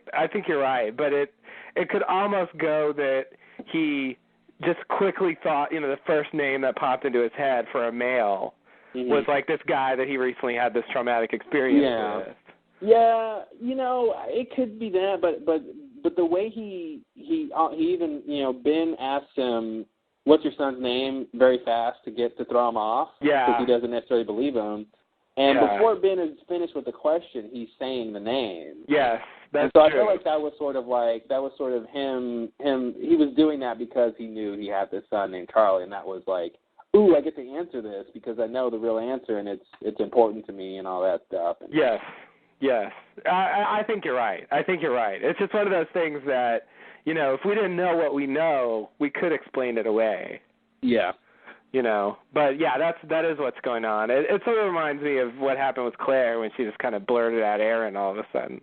Mm-hmm. Like somehow, he sort of sees. And they did show, like, in one of the flashes, I think when he was in the MRI machine, they showed him remembering, Charlie being born. Yeah, they did show that. Yeah. So I think it's very reasonable. It's just like a weird coincidence, I guess. Not exactly a coincidence, but. Well, what's strange is he could have also said Charles, Yes. Which I think, like you were saying that he just said the first name that came to him, but it's like, and Charlie is, of course, Charles, but yeah. But I think without him having a son named Charlie and remembering that from the flashes, I feel like he would have said Charles or something, just because of his love of Widmore. You know what I mean? If a guy is going to come into his head, I think it'd be Widmore of any other guy in the world. Good point. Yeah, this is a universe where he would proudly name his son after Widmore. Yeah. So I don't know. I think it's interesting that. That's weird. Yeah. It's a weird connection. He could have a son in this timeline and just name his kid Charlie for a completely different reason. And I would say his son is fated to be named Charlie. I think you're right. Wow. That reminds me too about names. Just the idea that of course you're not going to change people's names in the alternate timeline, but yes. But it just makes you think that these people are just stuck with these names. That's. He was always going to be named Jack, or he was always going to be named, Desmond, or Yes. Right. Yeah, that'd be weird if they just gave him other names. Mhm. We just had to live with them being called whatever, Seymour or something. Yeah. Seymour Hume. Yeah. Yeah, that just sounds like some sort of joke. It really does. Yeah, like a joke you call up, you do a prank call, and that's the punchline. Yeah, exactly. Is Seymour Hume there? Seymour Hume? And then the person turns around and says, yeah, I'm looking for Seymour Hume. Yeah. I'm looking to Seymour Hume. I don't know what the joke is. I don't know what the joke is either, but it sounds like one. It's there.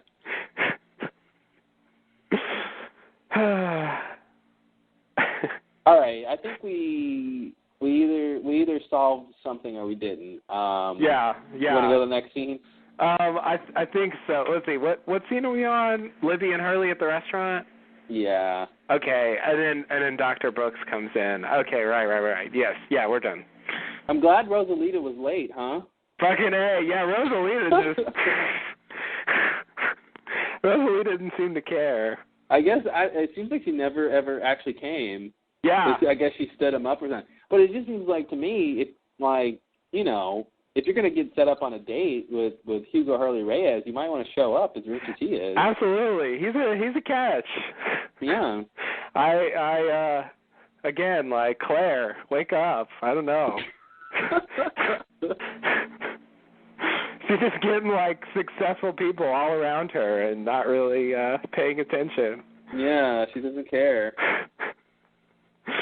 Yeah, it's also it seems like she's a family friend, so it's even stranger to me that she would stand him up. Yeah, totally. It's presumably she'll, I don't know, see them at some point, and it's going to be weird. Thanks for standing me up, Rosalita. Well, maybe it's not her fault. Maybe Destiny intervened or something, and she got sidetracked from ever showing up or something. Okay, yeah, maybe she got a flat tire or something. Yeah. Destiny gave her a flat tire or something. Something like that. Yeah. All right. Yeah. Sure. I don't think Rosalita mattered. The point was definitely to meet Libby. Totally. But yeah, it's interesting to watch those things because it's they have to build this story somehow, and there's all this garbage in there basically that they just need it there to get to where they want to go. Yeah, the whole idea that Libby, that they even meet at this place.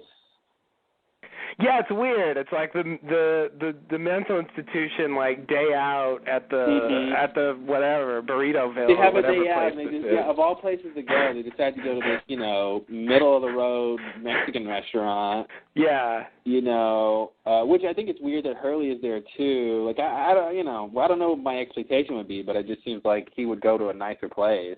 Yeah. But it's just weird it's just strange that they're both there and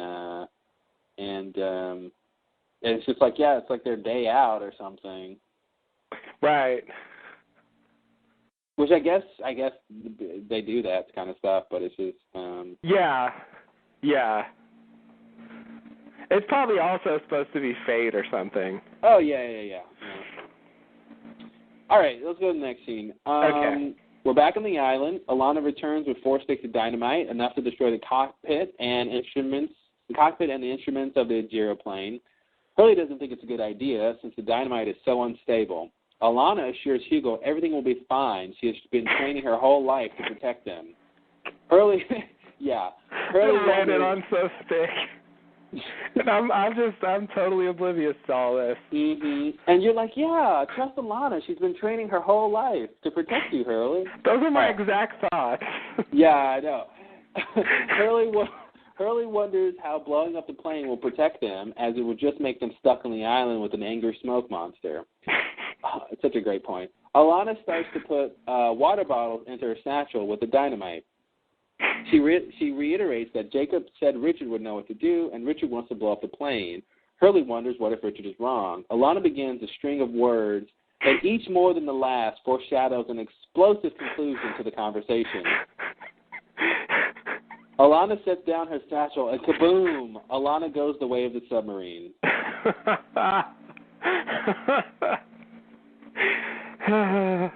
Wow.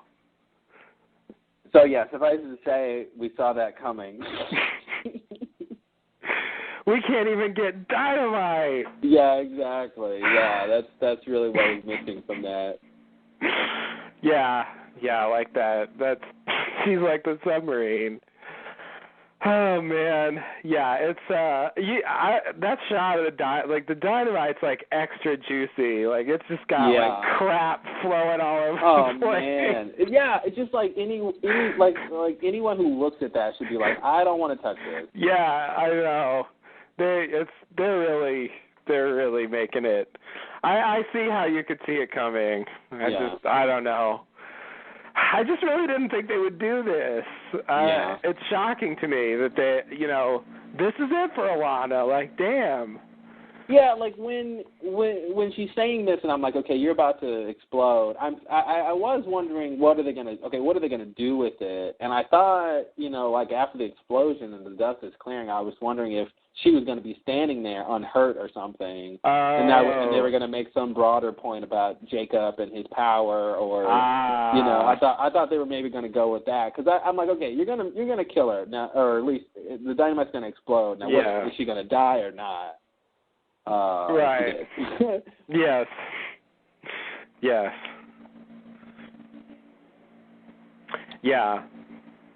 Once again, like it's just making Jacob's plan seem so haphazard, and just like I just can't. I mean, maybe he just had nothing like this in mind, but when he said Ricardus will know what to do, but like.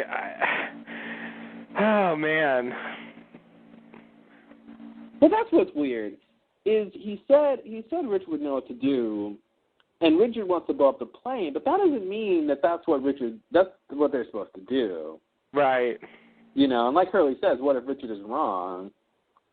Like I think, I don't know, and I don't know if it's a matter of Richard just needs to think harder and he's going to come up with something. Or was Jacob just wrong, and Richard really doesn't know what to do? Yeah, and it just seems like I don't know, did he just misjudge Richard's judgment? Like, why not just tell Alana what to do? Mm-hmm. It just seems so much simpler than to just rely on He doesn't tell people what to do. I guess so. Yeah. I guess that's the idea. But it's just, Alana was someone I thought I could count on to really, take charge. She's been the sort of de facto leader of this group, and I really thought that, I definitely thought she could very well die at some point, but I imagined it would be in more, in the field of battle, I guess. I think it could have been. I think it could have been, but she started messing with the dynamite. Yeah. And I think the idea that Ben surmises later is right. That she, if she did what she was supposed to do, I think she could have done more. But I think she had done enough in terms of whatever Jacob needed her for. Because Jacob prevented the dynamite from exploding when Richard and Jack were in the Black Rock. So it seems like the same thing could have happened for Alana. Yes. The dynamite just doesn't explode when she throws it on the ground. Right. She just didn't. I don't think she understood how dangerous it was. It really just seemed like she didn't understand how volatile that dynamite was. Otherwise she would have handled it a lot more carefully. And then she throws the water bottles in there on top of it. That's just gross. It's just weirdness, and I'm just like, why? It just seemed like she was woefully unprepared for how dangerous that dynamite was. Yeah. I guess I took her confidence for, like her knowing that something would happen, like what you said, like it just wouldn't explode on her. Oh. Like I thought that's why she was so confident about it. I assumed that she, would know to be careful about dynamite if it really were a problem. Yeah. Like Richard, they showed Richard early in the season, like just, very cavalierly throwing the dynamite around, not worried at all. And I guess the way she was handling it seemed like she had that same kind of confidence. And so, that was just settling me down, like not thinking there was any kind of real threat, Mm-hmm. I guess like that scene with Jack and Richard really set me up to not get worried that anything was going to happen in this scene. Yeah, see, I never thought Alana was on that page with those guys. So I was worried the whole time she was handling dynamite. I'm just like, this is not good. This is not good. Yeah. And of course, this is what they wrote, and there was no end to this sentence, but I really wish I could hear what she would say, because if it... I honestly don't think she would have said anything different than she's already said and everyone else has already said, because if it gets off the island, that's the end of everything. I honestly don't think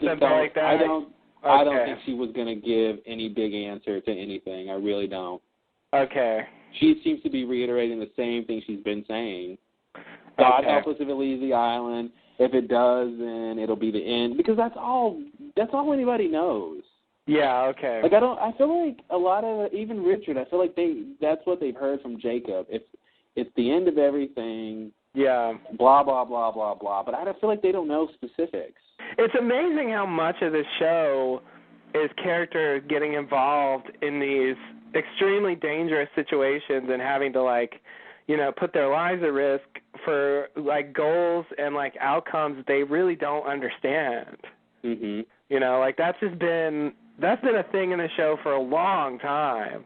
Yeah. They just rarely had a full clue what they were doing. So it's weird. It's weird. This late in the game... Not a single character on the show, not including Jacob. I don't know the final word on him, but I would generally include him in this too. Not a single character in the show 100% knows what's going on. Right. Yeah. Not even Locke. Yes, that's right. But how many characters do you think specifically know what would happen if Smokey left? Of the characters who are left? Yeah. You mean, you said specifically now? Yeah. Yeah, Whitmore's obviously got some vague idea that something bad will happen and everyone will cease to be, or... Yeah, I think he's got the most specific explanation thus far. Okay. I think we've heard the most specific thing from him in terms of, because Richard just says it's the end of everything, but what does that mean? And I think Whitmore goes a step further and he says, well, everyone will cease to exist. Yeah. So I feel like he's got the clearest sense so far of what would happen, and then Richard, I think, sort of knows. But I think everyone else who knows is just sort of a vague. It's a bad thing if he leaves, and I think even the people who know that don't necessarily know why. Right. So do you think Smokey himself knows what's going to happen when he leaves?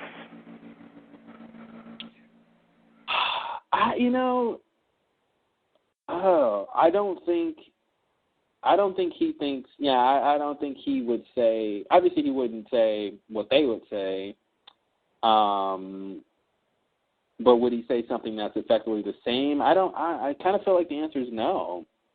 I kind of feel like he just wants to go home and. I kind of do too. Like he doesn't even realize what the consequences will be of him leaving. Mhm. You know, maybe he doesn't even know that he's evil incarnate. You know, but that's the thing. People keep telling him that, and there are people are told that about him, and some people have told him that. Right. And he seems to say no. He seems to not. Like I said before, he doesn't take on that moniker at all. Yes, that's true. That's true. Yeah, I don't. That's why I don't know how to view Smokey really, because so many people have said he's bad. The same way a lot of people, but in this episode, Smokey says Widmore is bad. Yeah. It's like, yeah, but you don't actually know, do you? Like, I feel like you're wrong about what Widmore wants and what he's trying to do. Like, it just seems like a lot of misinformation. And yes, you know, Jacob seems to be the one who originated this idea that if Smokey leaves, it's the end of everything. And so other people have been repeating that, but I don't think they really know. They're just repeating what they heard. So, you know, it's not necessarily more true just because a lot of people are saying it. Yeah. Yeah. Yeah. I mean, I think something's true. I mean, I think there is some consequence to him leaving. Yeah. I'm just wondering, like, how much the characters really know specifically, you know, about what's going to happen. What do the characters know specifically about anything? Like, I could see Smokey knowing and not caring more about going home than whatever the effect's going to be on other people. I could also see him just not quite being aware of the effect it's going to have. Not quite understanding what he is, I guess. Yeah, that would be very strange to me if he doesn't know what he is, because someone should have told him. Like, it seems like he should know why he's trapped there. I agree.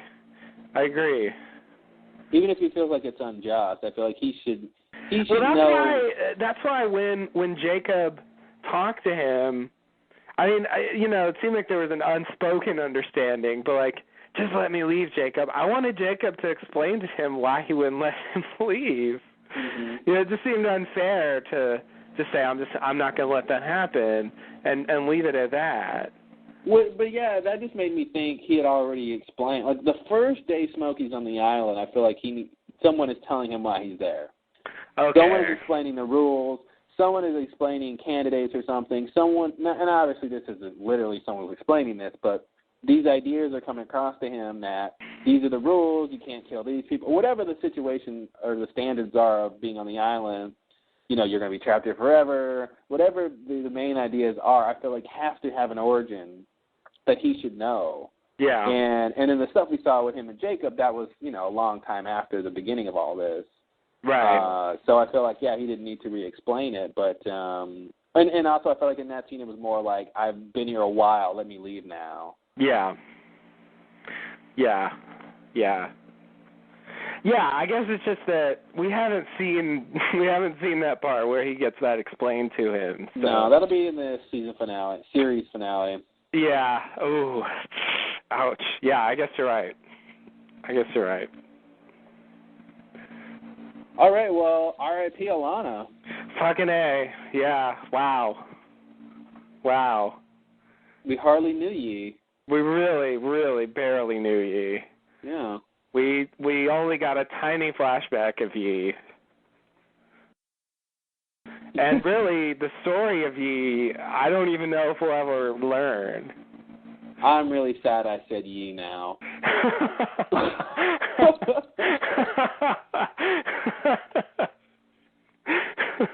No, I'm kidding.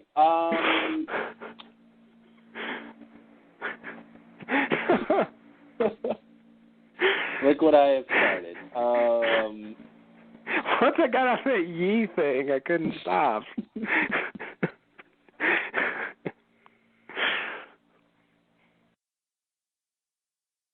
Yeah. Like, will we ever know what her training really meant, why she was in the hospital, like, why Jacob picked her, in what sense Jacob was like a father to her, like all those, there's a lot of mystery about Alana.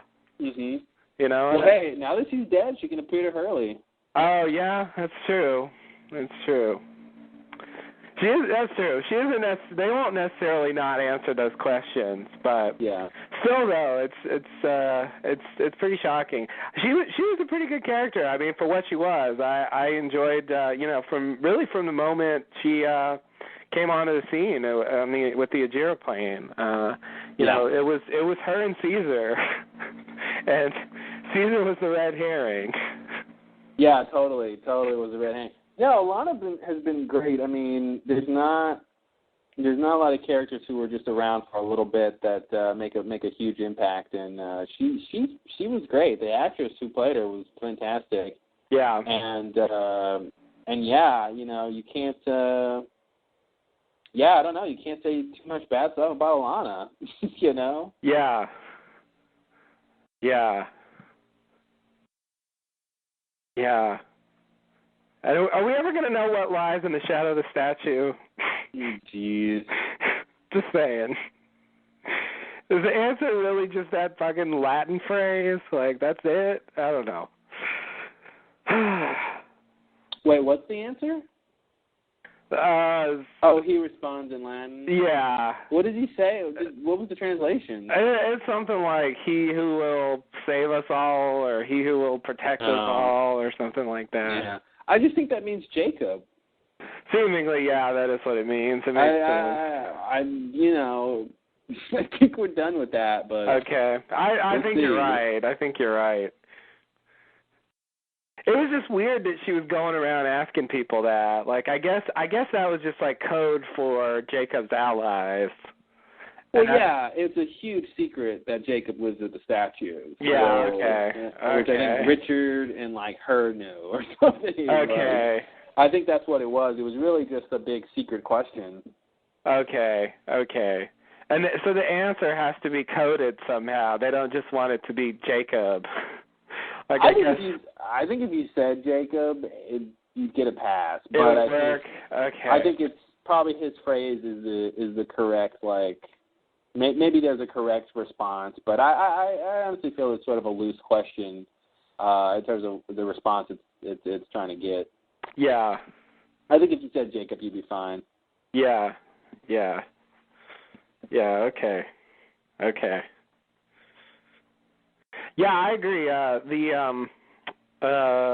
Let's see. My favorite Alana moments would be when she knocked over Miles with the door. Oh, so great. That's probably my favorite little moment of hers, man. Oh no, Smokey's busting through the door. Oh, he's just Alana. Alana just knocked his ass. Just knocked him down. Way the fuck back. Yeah, that was ridiculous. And I also thought, in that scene with Ben and Dr. Linus, she really played off him really well. She gave, the appropriate weight to the other side of that scene when she accepts Ben into the group. That was really really well done. Oh yeah, that was great. Yeah. Yeah, I mean, her whole thing with her little undercover thing with Saeed. Oh yeah. Was great. Yes, that was really good. Yes. Yeah. I mean, every step of the way. I mean, if Alana's in the scene doing stuff, it's probably a good scene. I really, I really can't think of anything bad. They really did wrote her character really well. Yeah. I agree. It's I guess, she was a character that, to go to the next stage of the story, I guess they didn't really want to have her around. It definitely pulls the rug out from under things because you don't have a authoritative, competent character really anymore, and you just have to rely on, people who are just kind of, figuring out what to do as they go, and not as sure of themselves as she was, and not as much personal association with Jacob. But anyway, yeah, R.I.P. Alana, definitely, I agree. Yeah, I gotta say it's a little sad that she, spent all this time training to protect the candidates, and then she gets to the island, and by the time she gets there, Jacob's dead. Yeah, it really sucked. Actually, she got to the statue, a few minutes after Jacob is killed. It was so close. It's almost like if she didn't go to the cabin first, she could have got there in time. Yeah, but she wouldn't have known where to go if she didn't go to the cabin. Yeah. Although it makes you wonder, why does she... Yep, that's what I was just thinking. Wait a minute. Why is she asking what lies in the shadow of the statue if she doesn't know it's Jacob? Oh, man. The cabin resurfaces again. Yep, it's back. Jeez. Hey, guys, I'm just going to fuck shit up again. Jeez, cabin. Man. The cabin is like Frogurt. It just shows up and annoys you. You're right. It burns down, and then it just comes back to haunt us. Yeah. Yeah, no, that's weird. She should have. There's just no reason. Okay, I'm done with this. I'm done with this cabin shit. You know what? Here's my final explanation. Wow. Okay. Yeah, I'm getting upset. I'm going to throw something here. Listen. Let me tell you what's up. Here's the deal. My final explanation in terms of Alana and the cabin is I can't wait. They wanted the cabin to be burned down. So they had this whole little side storyline of her going to the cabin and seeing that Jacob wasn't there just so she could burn it down. That's it. I'm done with it. That's why. Otherwise, she wouldn't have gone. If they didn't want the cabin to be burned down, she wouldn't have gone there. Yeah. I just have to believe that's true. Okay. So it's basically just a writer's contrivance so that they can burn down the cabin. I think it's burning down the cabin, and I think it just makes sense. She should have gone to the statue first. If the question means what it means, then she should have gone to the statue first. Yeah. And I think if you think about it in that sense of it's just a contrivance, and I think it takes the weight off of the complications of the cabin. True. Who was in it and when and stuff like that. That's less important, I think. You're right. Somehow. You're right. Because that scene is one of the biggest problems with the cabin. Yeah, exactly. That scene is the main thing preventing me from going with the, Man in Black was trapped in the cabin theory. Mm-hmm. And Jacob basically was just never there. Yeah. He was always in the statue. Damn cabin. All right. Yep. I will agree with your theory unless they bring up the cabin again and tell us something else. All right. Yeah, no, and if there's more info, I'll incorporate it. But at this point, that's my final word on that. Okay. The cabin. Okay, cabin. We're done with you. R.I.P. cabin. Yeah, right. All right. Anything else on Alana? Another, round of applause for Zulenka Robinson. Yes. Great job. Really good. Really good. Looking out for other roles with Miss Robinson. Yes. Never heard of her before this show. Yeah. But yeah, totally believable. It's an interesting part. She has to. Carry a lot of weight to make it work, and I think she did that pretty well. Yeah, I mean, she's got to be tough. She's got to be vulnerable. Yeah. She's got to be, she's got to be a lot of different things in different parts, and she pulls them all off. Yeah. Yeah. Now make it come across as just kind of ridiculous. Going from one to the other. Yeah, she reminded me of a sort of a smaller version of like Juliet. Yeah. Yeah. Very dependable character, very capable character. Yeah. just less developed. We didn't know as much about her. Yeah. But I agree. That's without Juliet here, she was a good number 2. Yeah. For that. But we still haven't had anyone do the shooting thing, the shootout on the outriggers.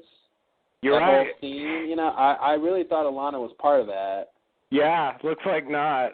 Well, looks like not. Are they going to get back to that? They left the fucking beach, so I don't know when that's going to happen at this point. Okay, well, yeah, so now that they left the that's beach, good, isn't it? Yeah. There's supposed to be no one there.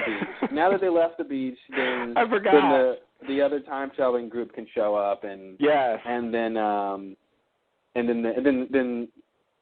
guess other losties come back after that time travel group has just left, and they see, oh no, someone stole our outrigger, and let's go chase them. Yeah. So I can't wait to see what they say when they see people vanish. Yeah, that's going to be weird. And depending on who it is, let me think who it could be, because who's left that time shifted? Like Sawyer? I'm pretty sure just Sawyer, unless you count Locke. I don't. Which I don't either. I think the rest of them are all dead. And did anybody else know about Jin, but he wasn't there for that incident. Yeah, he didn't really do it exactly the same way. But yeah, he gets the time shifting. Yeah, I would say if one of those two people are on the other outrigger, and hopefully it's not James Sawyer, because damn it, he's on the other one too. Oh God. He's like 2 Sawyers in one scene. Yeah. They could explain what happened, but if it's not one of those two people, then it's going to be weird to see a boat with an outrigger full of people just vanish. Yes. Yes. Without someone really understanding what's going on. Yeah. I wonder, did anyone ever tell Jack and Hurley and who's the other one? Oh, Kate, about all that stuff that happened? Like, did they even know what they went through before they got stuck in the 70s? Yeah. Somebody at some point when they were trying to get them all acclimated into Dharma, someone mentioned the 50s. And I think Hurley was like, "You guys were in the 50s?" Oh, that's right. Okay. Yeah, but they did not elaborate. Okay. Yeah. Okay, they didn't. Yeah, we didn't see them have extended discussions, but we probably should assume that they know about it. Yeah. It will be weird though. Like, I wonder if they brought up specifically while we were on the beach at one point, and we hopped in an outrigger, and these people started shooting at us. If you ever find yourself in that situation, don't shoot at us. But yeah, that's a time paradox. That would be total time paradox. Yeah. It'd be really weird. Yeah. It's obviously not going to work because they are going to shoot at them. Yeah, I mean, they can tell them that, but someone will just be like, shoot them anyway or something, or, Yeah. And Juliet's going to shoot somebody. So that's going to be weird. It is going to be weird. I hope it actually matters, like I hope it'll be weird, but I hope it actually matters that somebody, whoever she shoots, like it's like, oh no, this person is shot by someone from the past or something, Yeah, okay. Not some like random red shirt other or something. Yeah, exactly. Yeah. Yeah, I agree. That would be better. And I'm curious what that second outrigger of people are going to do after the first outrigger full of people vanishes. Are they going to just keep making their way to the, like, would they just keep rowing towards the Hydra Island, or do they turn back? Or, that's a good question. Yeah. Because I would imagine around the time this would happen, that they could be trying to make their way to the Hydra Island anyway. Yeah, that's true. Yeah, they're going to lose one of the outriggers. They're going to lose one of them. It's going to go to this other time period because the stuff goes along with you. Mhm. Wow, that's weird. Just like Sun is Jin stuff. Sun is Jin stuff, exactly. Love that. A perfect explanation. Yeah.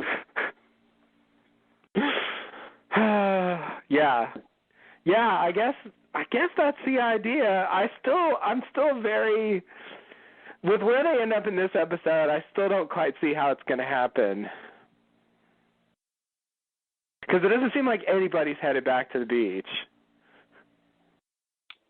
Yeah, well, they go to the beach every other episode, so... Yeah, okay. They'll be back. Obviously somebody's going back there. I don't know.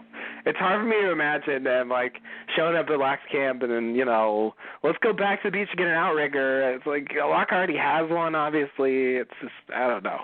Well, yeah, it'll be... We need another one. Exactly. You're solving your own question. I mean, okay. It's like we don't have enough outriggers for everybody or something. Okay. Oh, we have 2 outriggers back at the beach. Okay, yeah. You guys go back to the beach and get those outriggers and whatever, I can see that working out like that. Yeah, okay. That's simple enough. Also, I guess it's worth saying that Richard and Ben and Miles go off to get grenades and stuff, and presumably they're going to want to head over to the Hydra, so, they might be back on the beach trying to use one of the outriggers at some point, so... Yeah. Maybe... That's a good point. Maybe it's one of those guys. Maybe Miles gets shot or something. Yeah, that seems like a fair option. Yeah. I don't remember how many people were on the other outrigger. I don't think you could tell, but it definitely seemed like 3 or more. Yeah. 2 would be too few. I think 2 is too few, yeah. But 3 might work. God, that'd be weird if that's Miles getting shot. Oh, man. Wait, wasn't Miles there? Or wasn't he? What happened to Miles? Let's see. In the first outrigger, it was Locke, Juliet, Sawyer.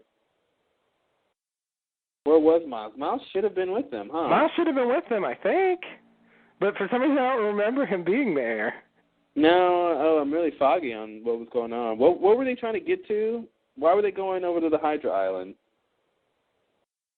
Or no, where were they trying to? Oh, they were going to the Orchid. Oh yeah, not the Hydra. Right. They're going to the Orchid. That's right. So Miles must have been there. I think he was. When did Miles join them? Now. Well, he was definitely there when they were time shifting. Well, yeah, he was. And I don't so remember. He must have been there. Yeah, he had to. Because they didn't. The only person they met was Jen. Mhm. The rest of them were a group the whole time. I just don't really remember him being in that scene, but he must have been. So that's another opportunity for 2 people. No, 2 people in the same, yeah. Yeah. In the same scene. Yeah.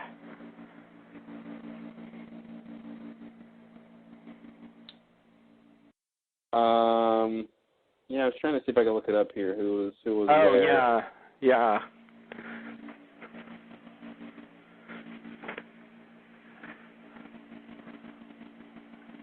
Yeah, how many people can even get on one of those things? 5, 6? What episode was that? Is it This Place's Death? Or is it before that? I think it's before that, because that's the one where Jen appears. Although it might have been that one. Early on. Let me see. Yeah, this is that Rousseau stuff, I think. Yeah, this says Locke leads a group of 7 to the Orchid to end the time shifts. Is that when they were on the... That must have been when they got on the boat. Is that... Well, I mean, they do that later. I think they end up going on land. Yeah. Oh, here we go. Here it is.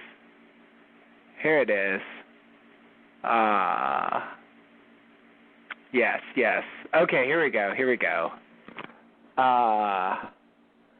Blah, blah, blah. Okay. Yes, blah, blah, blah. Yeah, they're paddling towards the Orchid. Mhm. Yeah. Unfortunately, they don't have any screenshots of that group.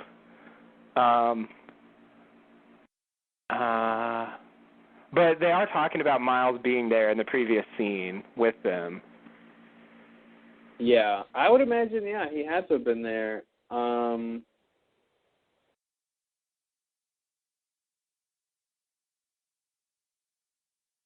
This is they took the Zodiac raft. Is that right? What? I thought they took an No, outrigger. where does it say that? Is this the wrong scene? This says Locke convinces the group to head to the Orchid using the Zodiac raft to try to end the island skipping. From the Little Prince? Yeah, no, it is the Little Prince. I don't know where you're reading that. I'm on the time shift page on the timeline time shift page in Lostpedia. Oh, okay.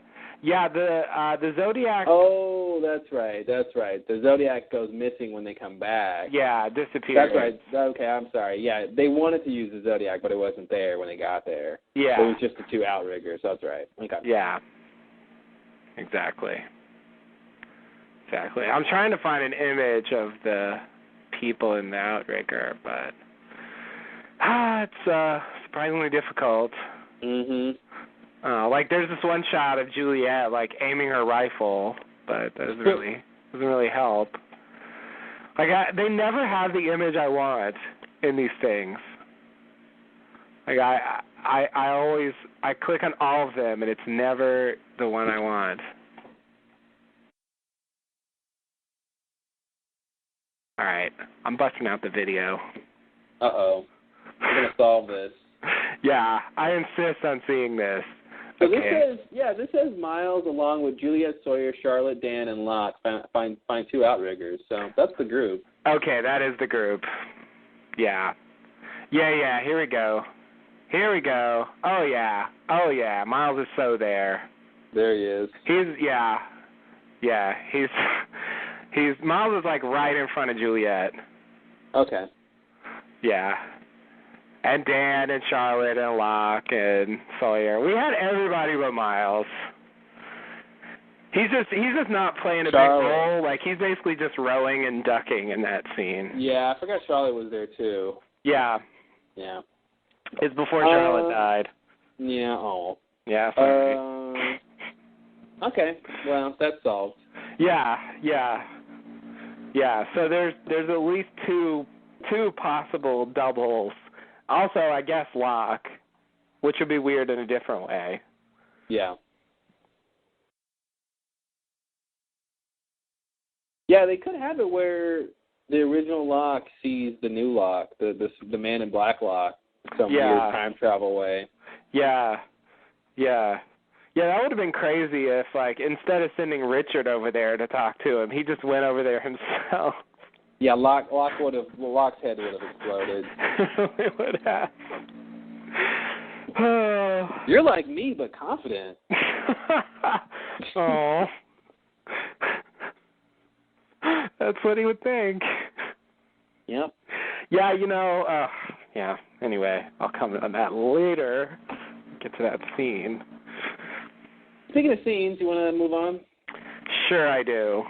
All right, well, R.I.P. Alana, you were a great character, and we will miss you. Yes, ditto. All right, next scene, we're on the other side of the island at Locke's camp. Locke whittles a long stick. Sawyer asks if it's going to be a spear, but Locke isn't sure what it's going to be. The wood will tell him when it's time. Sawyer is anxious about rescuing Jen and tells Locke tells him there's a difference. And Locke tells Sawyer there's a difference between doing nothing and waiting. Locke explains to Kate that the people who left the island were only able to come back to the island because they came together, and together is the only way they can leave. Kate is skeptical. Saeed returns,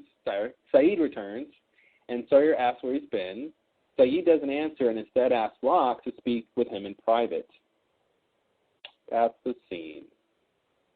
Okay. Not a lot going on here. Oh, I have a few comments. Okay.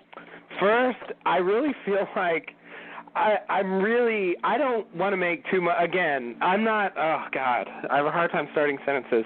I don't want to make too much of this because to me, Smokey is Smokey. I really don't think he's Locke in any way, but I really feel like what they're doing with Smokey is kind of they figured out a way to kind of bring season 1 Locke back into the show.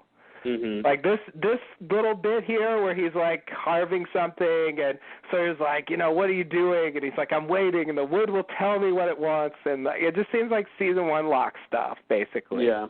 Like something he would have done back then. And just his general demeanor as well is sort of reminiscent of season 1 Locke. And it seems like they, they wanted that character, they liked that character, and just the way they developed the actual Locke, he wasn't believable as that guy at a certain point.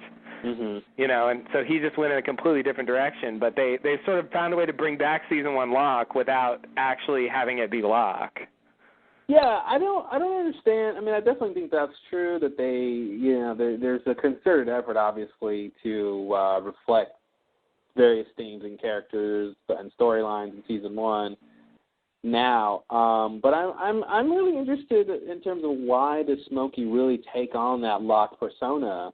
He carries around that knife like Locke used to do, and and he's whittling wood, and honestly, I kind of want to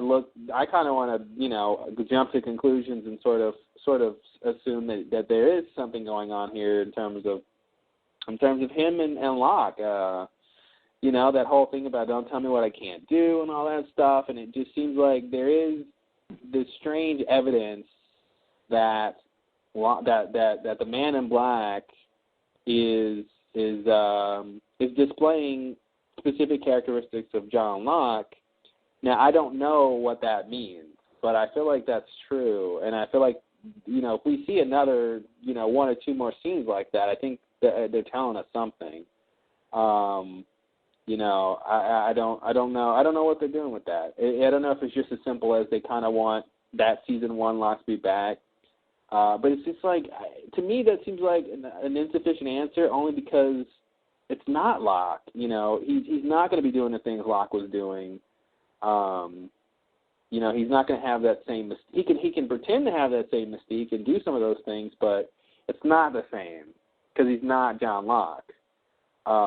So at the best, he can, it's just this person who looks like John Locke who's kind of doing things like John Locke, and it's like, well, what does that really get you? So I don't really know what their end game here is in terms of why they're sort of portraying, Locke like the old school Locke. Yeah. If they're not trying to get at a deeper point about that these two guys are really connected, that the reason he chose Locke was because they're deep down they are really similar people, or they have this sort of connection, and I don't know if it's just a connection to the island or something. I don't know, but I didn't really ever see the Man in Black being like this before, and I feel like he seems to be more like John Locke the more we see him. I feel like since Smokey took Locke's form, he sort of, and generally speaking, sort of seems more and more like Locke than and less like Smokey. Yeah. Yeah. I mean, he does have all his memories. I do feel like he has adopted that persona. But at the same time, I do feel like he has some of the mystique of season 1 Locke, mainly just because it's a different kind, but mainly just because Smokey himself is kind of a mysterious character. We don't really know what he is or, what his story is. We don't really know. Yeah, I agree with you, but here's the thing. He does have Locke's memories, but he also has his own memories. So why choose to take on Locke's persona? Just all things being equal, why choose to take on the persona of a man who was broken and that he respected him in some way, but yeah. But I don't understand. And maybe it's just because it's Terry O'Quinn who has to play this part or something. I think it's at least part of the story, but yeah. Yeah. So I don't know. I'm curious to see what they do with that, because it's, they could have, I think, just as easily made the Man in Black be the Man in Black when he's in Locke's body. They could have. It almost seems like they found a way to have it both ways, where they could kill off Locke but have Locke still around. Mm-hmm. It's sort of less. It feels less like Locke is absent when we have someone who acts so much like him. I agree. Yeah, and that's what I thought, that when they first killed Locke off, that somehow we'd see him again. I thought in apparition form or something. Yeah. And this is, I guess, one step better almost. Yeah. And I guess one step worse. Yeah. It's not really Locke, but right. It's I'm curious to see I'm interested to see what's going on here. Yeah. Yeah, I don't know. I mean, they could make more of it. I mean, for the moment, I'm just sort of minimizing it to, very, very simple sort of explanations for why they're doing this. But it's definitely noticeable. I mean, particularly, this scene and the stuff you mentioned, Don't Tell Me What I Can't Do, and actually, several other scenes, the Locke personality comes across. Yeah.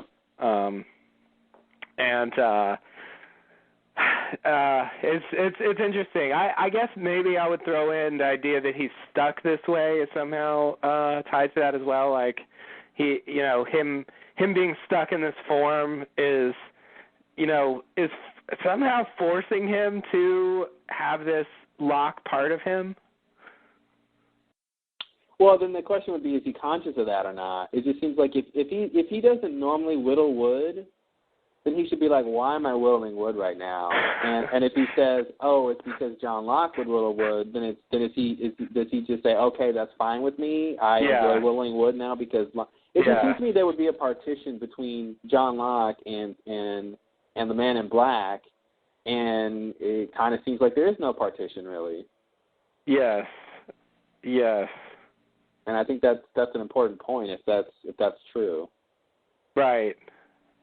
I mean, I guess I would say, John Locke himself wouldn't be doing what Smokey's doing right now.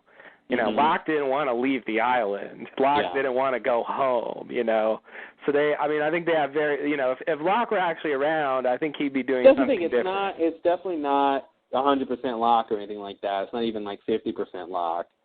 But I feel like the more scenes we see where we get this idea that Locke is influencing him, or the memories is influencing him, then it is interesting.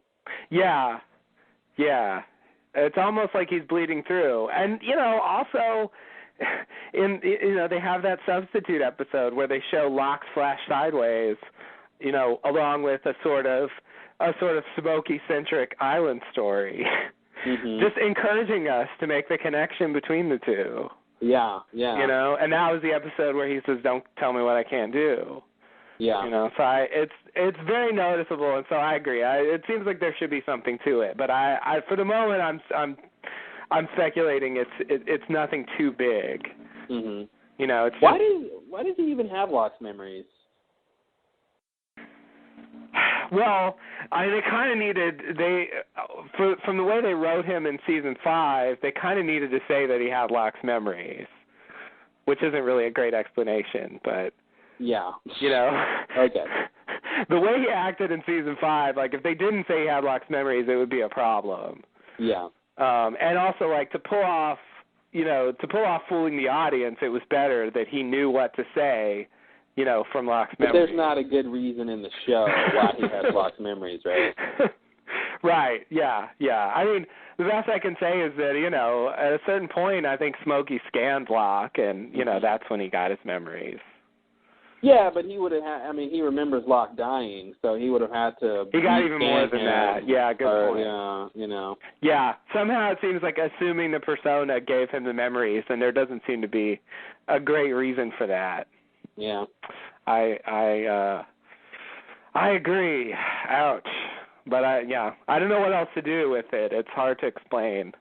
Yeah. I don't even really understand the mechanism yet, of turning into the people and, how that works, and, it opens up that whole can of worms about the loophole and what all that was supposed to mean. Oh, yikes. Loophole is it's kind of like the cabin at this point. It's looming to be like the cabin. Something we don't want to talk about? Yeah, something that it just seems like there's not a good answer to. Yeah. At the moment. All right, next thing? Oh, no. I have a little more on this. Okay. That was the first thing. That was the first thing? Yeah, that was the first. I think I got 3 things about this scene. Maybe 2. Okay, right. So, yes. Let me see here. I want to make sure I get this right. Right. So this line Locke says to Kate about, they have to all leave together. The line I want to focus in on is, we're waiting for your friends to get here. Mm-hmm. And then he references Hugo, Sun, and Jack, the very same people who walk into his camp at the end of the episode. Mm-hmm. Plus Frank, I guess. So he's just flat out saying here that he's just waiting for them to get there. Like, he seems to be assuming that they're coming. Now, that really makes me want to question, Michael a little bit. Mm-hmm. In terms of, like, could it be the case that Michael is just, like, leading them there on Smokey's behalf? Well, I know it was like Hurley's idea. That's the thing. It was Hurley's idea, so I have to say no because it was Hurley's idea. Yeah. That he pulled out of nowhere. This is an interesting line. We're waiting for your friends to get here, Kate. Hugo, Sun, Jack. Yeah, like, he's already gone over there and tried to recruit Sun. It didn't work. And now he's just like, I'm just going to wait here and they're coming. And, like, why is he so sure that's going to happen? Like, that's why I'm trying to bring something in where he's actually doing something to ensure that they'll come, because it doesn't seem like he has done anything. And there's a difference between doing nothing and waiting, and he's been waiting. Yeah. Yes. So, yeah, I have no idea why he said this and why he thinks they're coming.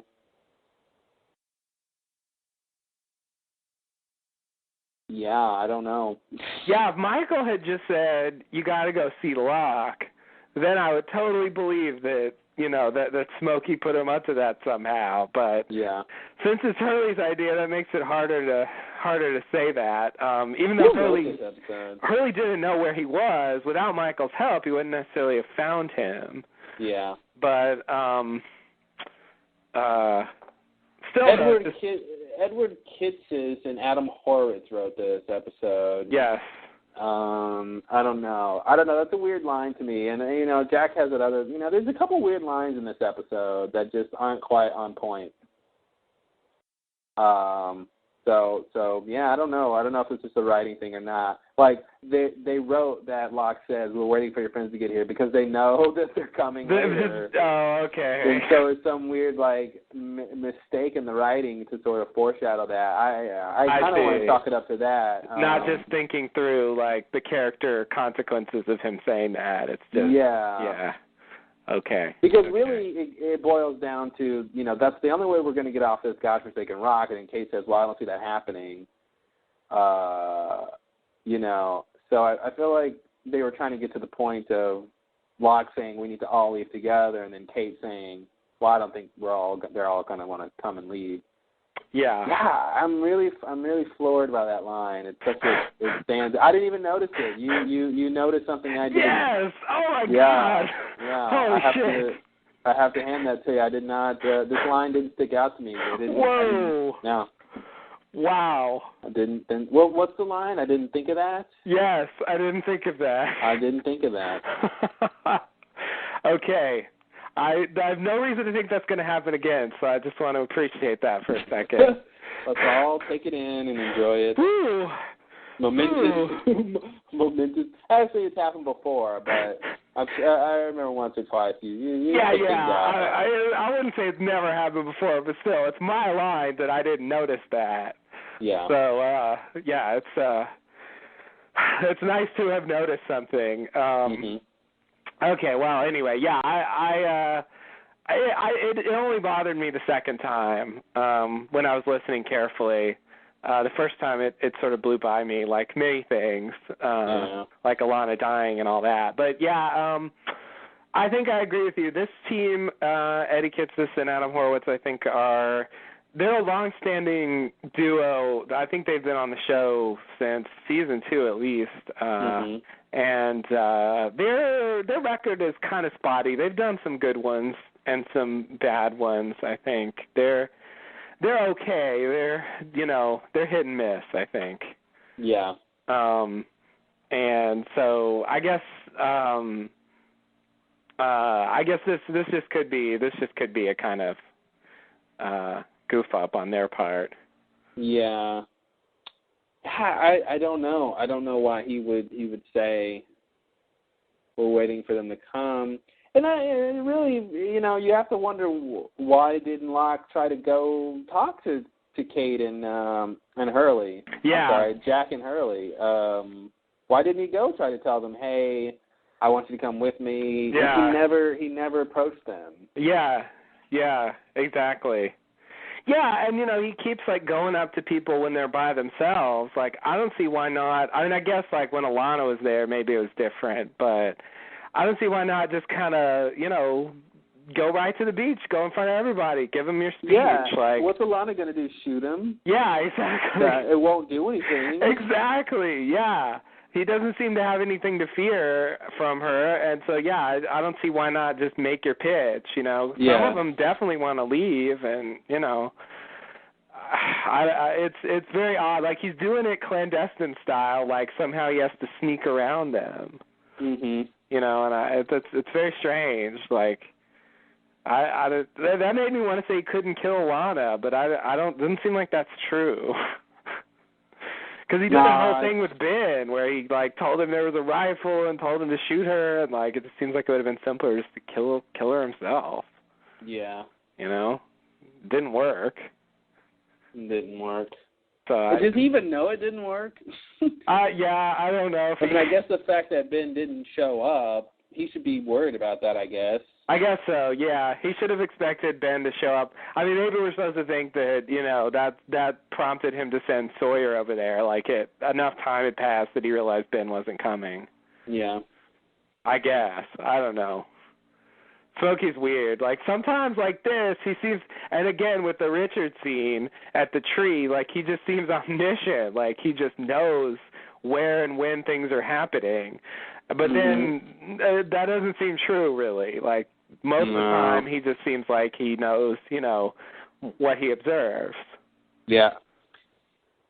No, I don't think he's omniscient.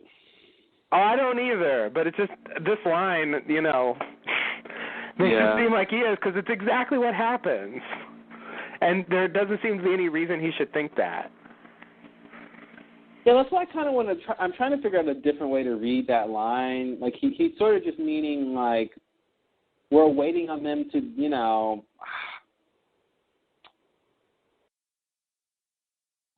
instead of saying get here, but he's saying, we're waiting to have everyone that we need. I really feel like that's what he's saying. But he makes it specific by saying get here. Yeah.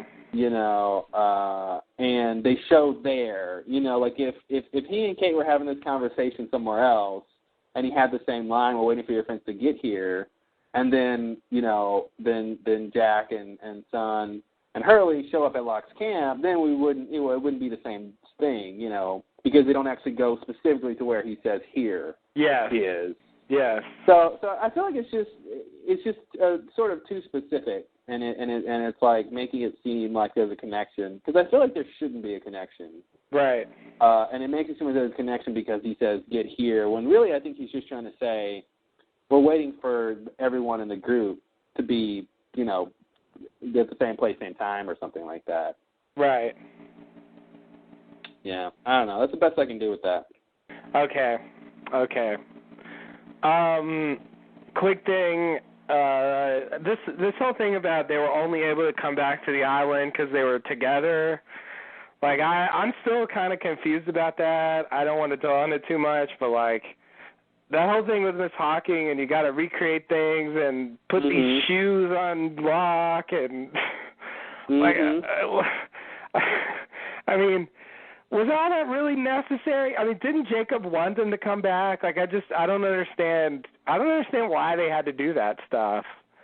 I mean, like I said, like he's saying, it seems pretty clear that they have to sort of do it together somehow. I don't know why, which is your question, but that seems true that they needed to be together. Yeah. And I think what's interesting is it says a lot about, the fact that he's saying here, okay, we can, we kind of realized this, I think, an episode or two ago, but he's saying, they can only leave if they leave together. So, that makes a direct bearing on, when Locke was first trying to, when he first went to Sawyer and he was, first went to Richard and he was telling these people, come with me and all that stuff. That was, it made it seem like, okay, he just wants Richard. He's going to get Richard and go. Yeah. Okay, he just needs Sawyer. He's going to get Sawyer and go. Like, he just needs one person or something. Yeah. But then we find out, no. He needs everybody. So it's like, there was no way, because we kept saying, like, why is he still around? Right. Why won't you just leave already? Go home, please. Yeah, go home. Who cares who's left on the island or whatever? Here's the explanation, which is that he really does specifically need all of them to come with him. And I think in terms of, that being, in terms of, having Locke trapped on the island, that's a pretty big obstacle if he needs, a fairly big group of people to, to come with him. Since he is evil, the chances are they would not want to go with him. Right. So it's a nice little check and balance system or something that he can't just leave on his own. Even if he had the ability to leave on his own, he can't leave on his own. So that's interesting. It is. But I guess it doesn't answer why he can't leave on his own. Well, not quite. Yeah, but not quite. It says something. It does seem like it's connected with the candidates as well. Yeah, exactly. Like, he's got to leave with the candidates. Yeah, like I kind of want to say that the candidates, prevent him from leaving somehow in a way related to the way Jacob was preventing him from leaving. Mm-hmm. Like if Jacob were willing to leave with him, like he could have left. Yeah. But also, like, I want to say sort of the temple thing was, like, the original plan, I think, was to get the candidates to the temple and sort of bunker in there and protect them there. Mm-hmm. And so I guess Smokey wanted to clear out the temple to make sure that wasn't a safe haven for all the candidates to sort of get, keep him out and keep him from rounding them up.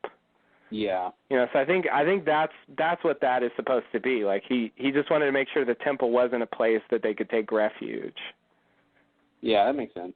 And where he wouldn't even have had the chance to talk to them if they were in there, like originally with Dogen alive and the Ash functioning. Mhm. So it makes more sense now that we know that's really the story. It makes a little more sense, like all that nonsense about the temple. Totally. So I appreciate that, but so then why did he kill everyone at the temple? Well, it doesn't seem like he needed to. Yeah. But I guess it was just cleaned up. Like he didn't want people hanging around that weren't willing to follow him because they could be a problem. I guess Again, I would want to say the same reason he killed the Jira passengers. Yeah. If indeed he did. Who knows? Maybe the cabin killed them. I hope so. Yeah, I really just realized, I think we realized this last time, but still, it doesn't even matter who killed those people. No, it's just so irrelevant to the main point of the show. Yeah. It's not worth, agonizing over. Still, though, it's just frustrating when they throw out those little mysteries and it's, you don't get an answer about it. Yeah. It's weird. I don't know what to do with that. Anyway. I wanted to also bring up there's a lot of purple shirts again in this episode. Oh, really? Of course, people who had previous purple shirts on still have them on. Yeah. But there's new purple shirts. Oh, okay. Libby and the Libby in the Flash Sideways has a purple shirt on. Okay. Desmond on the island has a sort of fuchsia-ish purplish shirt on. Okay. I guess maybe purple just looks good on the screen or something. I don't know. They're trying to have a unified color palette. I don't know what. But it's interesting. There's just so much purple. Yeah. Yeah.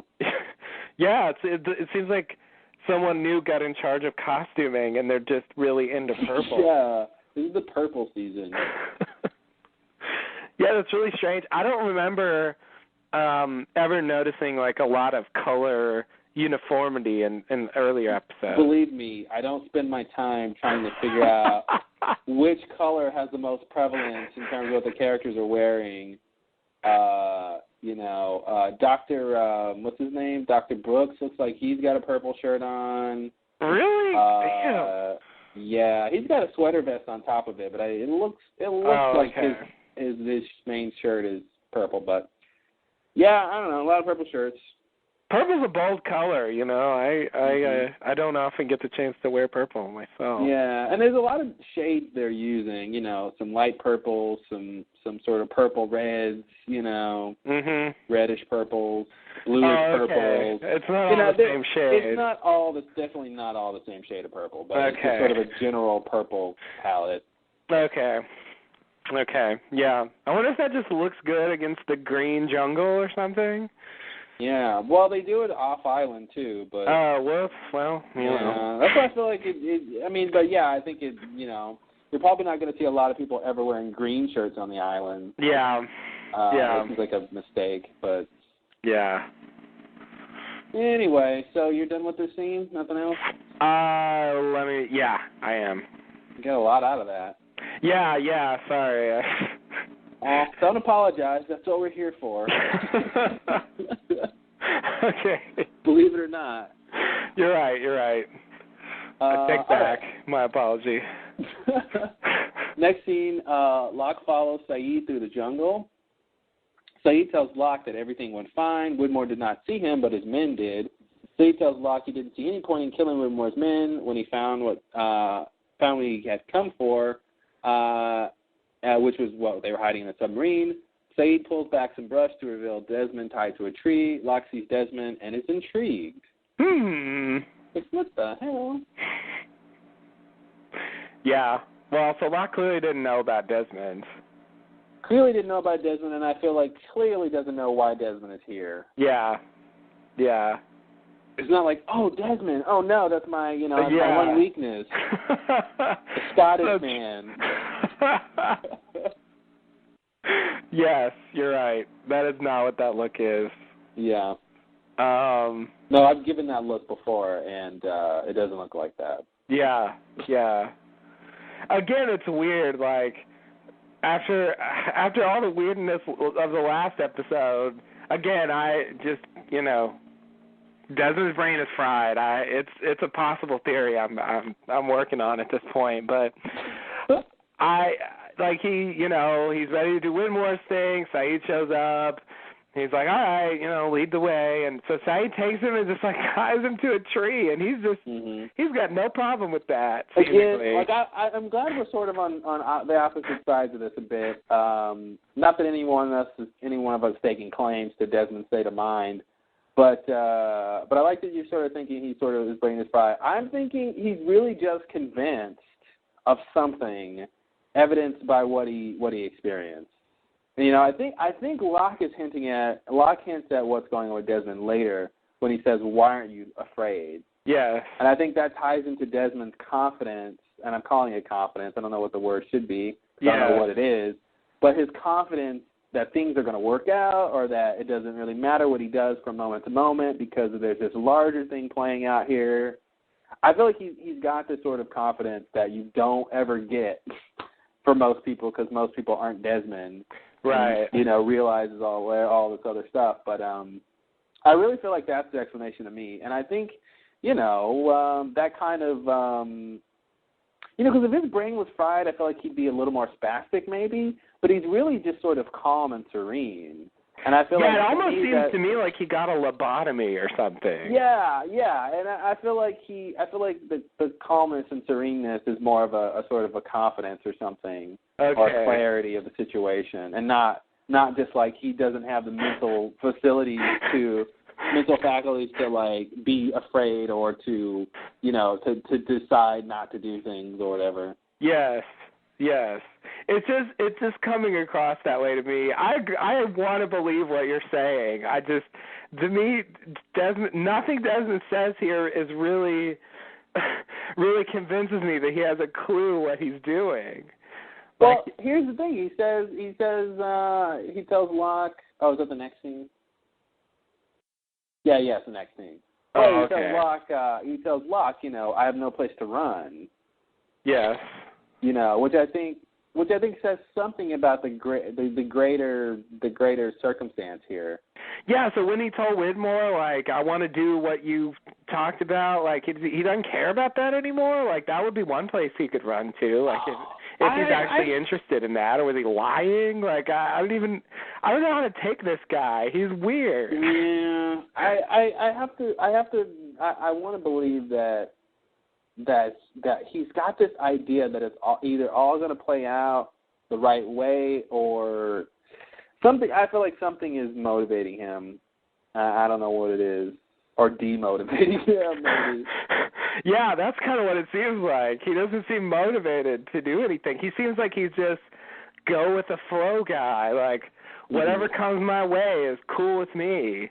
Yeah. Like, and he's not really trying to do anything. He's just going to, like, let himself be sort of, led in whatever direction, presents itself to him. Maybe that's what the island wants him to do. Yeah. Maybe he kind of, that's the thing about, like, fate and destiny is that if you really believe it, and this doesn't obviously work, but it seems like if you really believe that, then you should just not try to change things. If something happens, you should be like, okay, well, this is supposed to happen. But of course you could ask the question, well, maybe you are supposed to do, it's like Jack deciding not to do anything. Right. But it's like, well, maybe you not doing anything is the wrong choice, even though, if you believe in the destiny, you should be like, well, whatever happens, happens. Yes. Yeah. Yes. It's really weird to be in that situation. It's like, maybe I'm supposed to do this, and it's like, well, you're going to do something, and whatever that is, must be what you're supposed to do, because that's what you're going to do. And just like Jack, choosing not to save Ben leads to him being brought to the temple and, seemingly a different path for Ben. And that's just what was supposed to happen or what did happen. And so it's just sort of, it's nice to just speculate. Maybe I'm just supposed to do this. I don't know. It doesn't seem like there's really a good way to do that. Yeah. And have it kind of be logical or anything. For me, there's just such a big contrast between Desmond on the island and Desmond in the Flash Sideways. Desmond in the Flash Sideways, very driven, very purposeful, seems to totally know what he's doing, seems totally in control of himself, and is carrying out the mission he started in the last thing. And Desmond on the island is just the opposite. Like, just, I don't care what happens. I don't seem to really know what I'm doing. I'm just going to let stuff happen. Yeah. It's weird. Like, I wanted them to be in the same kind of frame of mind, but it seems like they're really not at all. Yeah, I don't know. Maybe Desmond's motivation got stuck in the Flash Sideways. Something happened to Desmond. There's no question. I think because the Desmond that beat Widmore with his own IV pole is just nowhere to be found. And that was the Desmond I knew. That's the Desmond I understand. Yeah. But this guy is just something. Okay, so maybe it didn't fry his brain, but something happened to his brain. Because he's just so weird. I couldn't get over it. This whole episode, I was just totally baffled by Desmond on the island. Yeah, he is definitely strange. Yeah, the Saeed thing was only the beginning. I think they're obviously building up to something. I think they are. Yeah, I think you're right. The question, what's going on. I think you're right. It would be a very weird end for Desmond to just have him just stop caring and just die down a well. Mhm. But we're not there yet. I wonder if he went with Saeed because he remembers seeing Saeed or something. When he was getting off the sub and Saeed was like in the water. Oh, in the water, not like on the plane. Okay, yeah, right. You think so? That's sort of like maybe that helped convince him to go, cause I don't know. I feel like that's a bit of something to go on versus, he didn't see him at all and he just decides to go the first time he sees him. Right. Yeah. Oh, Saeed, he's the Man in Black's best henchman. I know. He really is. He really is. He's got nothing but, like, nothing. Yes, master. Yep. He's like Igor. What Eeyore. is my bidding? Yeah. No, Igor. Sorry, Igor. Yes, Igor, not Eeyore. Not Eeyore. He's a little Eeyore. I don't want to go. I don't feel anything.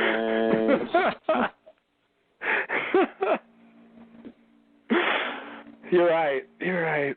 It's both. Yeah, I know. It's totally depressing to me. Saeed is just a big blemish to me. Can his character even have an arc anymore? He's almost, I guess for me, he's in sort of a similar place to Anna and Desmond, where I just feel like he's just completely, there's very little about Saeed that I can recognize anymore. Yeah. And so it's just, I don't know what to do with him. I've basically just given up on him altogether.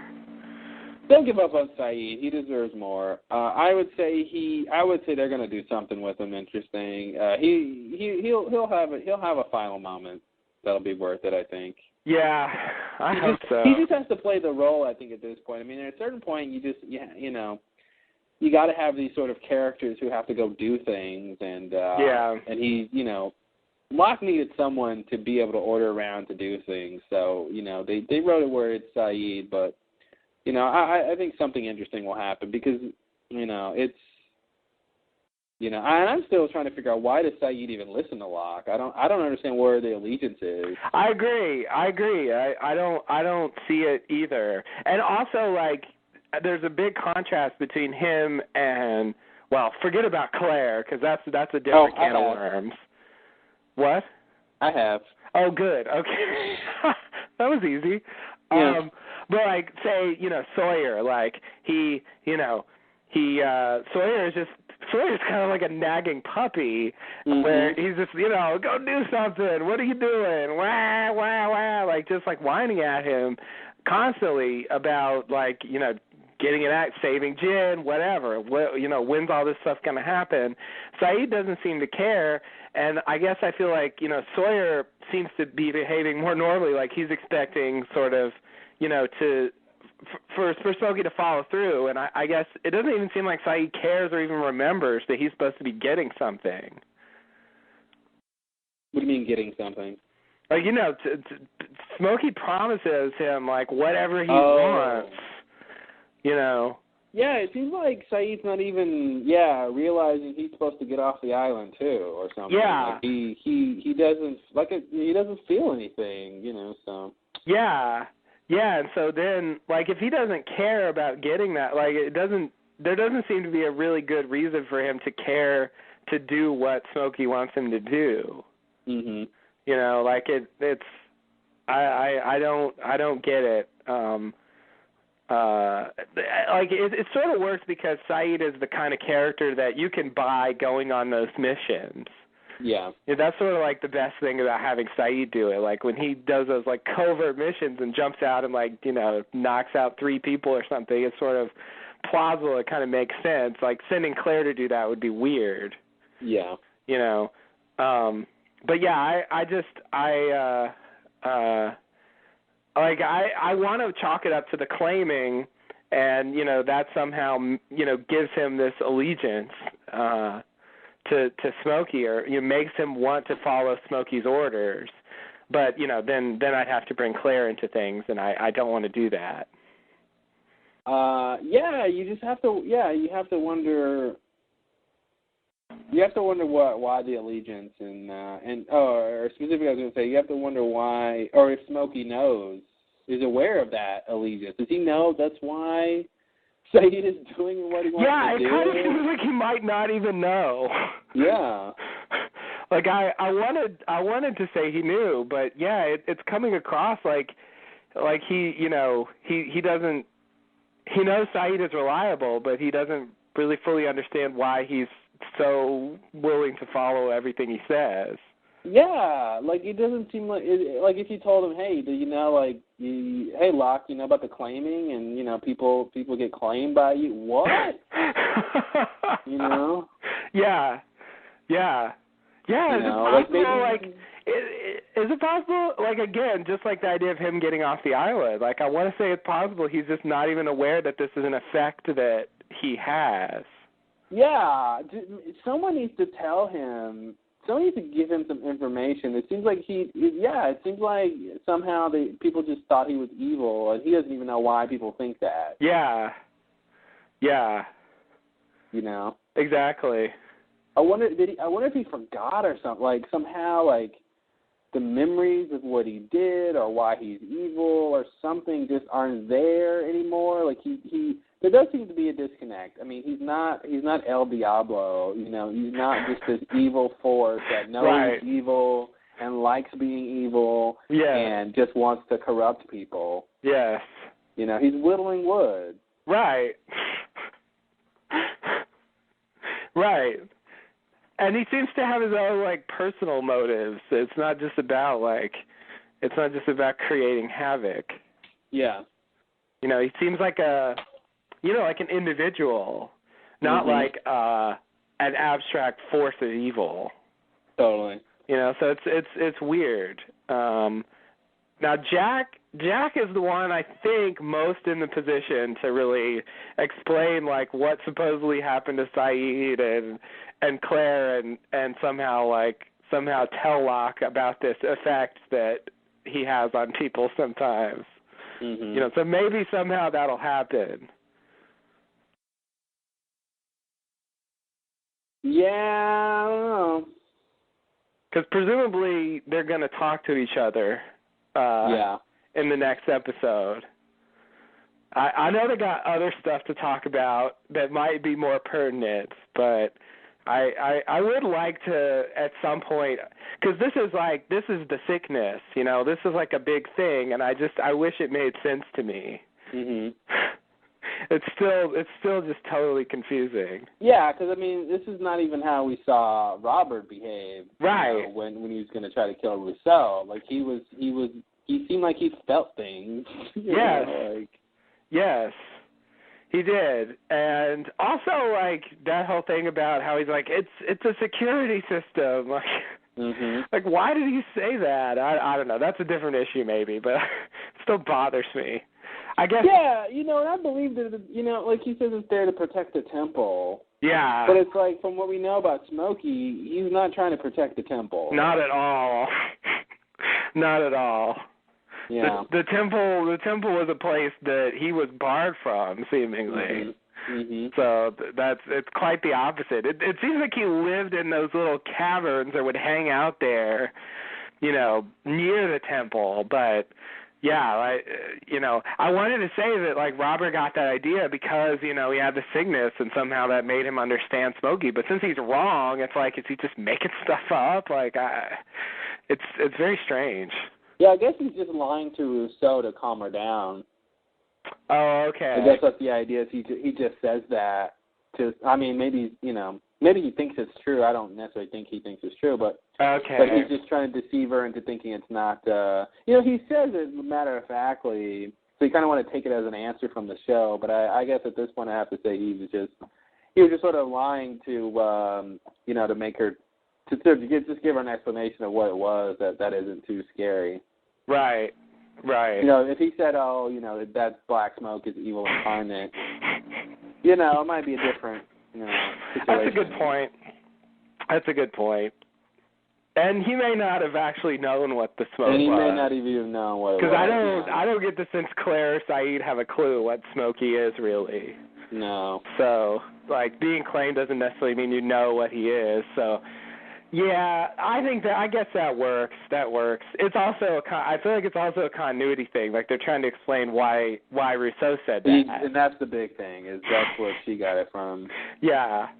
Because she just comes out with that at one point for no apparent reason, and it was going to be weird if they didn't give us some kind of explanation for where she got that idea. I'm wondering if Dogen is wrong, that the claiming isn't Smokey's doing. It's maybe just an island thing, and it's not specifically Smokey. His conscious will is claiming people, or even his unconscious will necessarily is claiming people. But yeah, I'm wondering if Dogen is just mistaken. He could be wrong. He could be. Well, I mean, from what I remember about what Dogan said, he didn't necessarily specifically say that Smokey caused it. Well, I thought he said she's under the influence of an evil man or something like that. Well, yeah, he did say that part. That's true. Yeah. That's true. But the way he described what was happening to Saeed was just that there was a darkness growing within him. Yes, and that, yeah, exactly. Like he did kind of make it seem like a general thing. Yeah. But then he said Claire was under the influence, and maybe by that, see, and again, God, we're in these weird situations. So maybe we have to parse the two ideas and say there's a difference between being claimed between what's going on with Claire, because maybe what he meant by under the influence is just that, you know, Smokey is telling Claire what to do. Mm-hmm. You know, they're hanging out together, and yes. she's, you know, he's her leader at this point, and maybe that's all he means.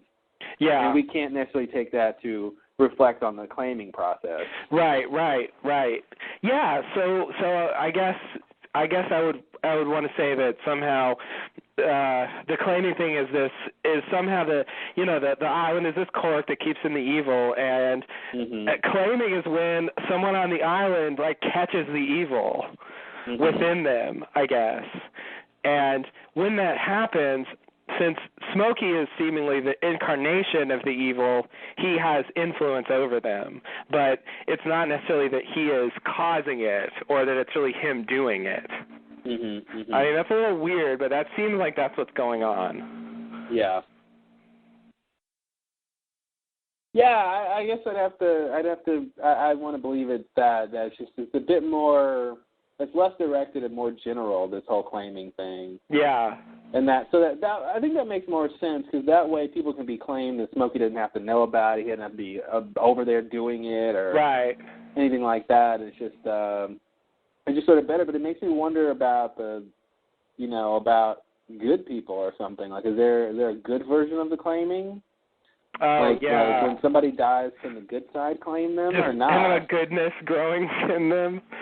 Yeah, I don't know. It's a good question.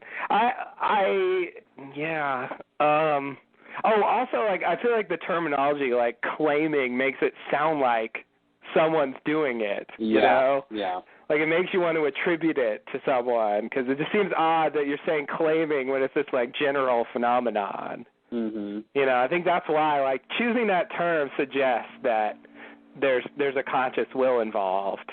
Yeah. So it's and I think it would be the island's conscious will and not Locke's conscious will. Okay. Because at this point, I do think there's a difference between the island and Locke. I mean, it seems pretty clear there has to be. Yes, I agree with that. Definitely. And in fact, the island and Jacob. Yeah, and definitely the island and Jacob. Even though, like, I think sometimes the characters blur the distinction. Yeah, because honestly, the whole thing about what is the island is really the final question, I guess.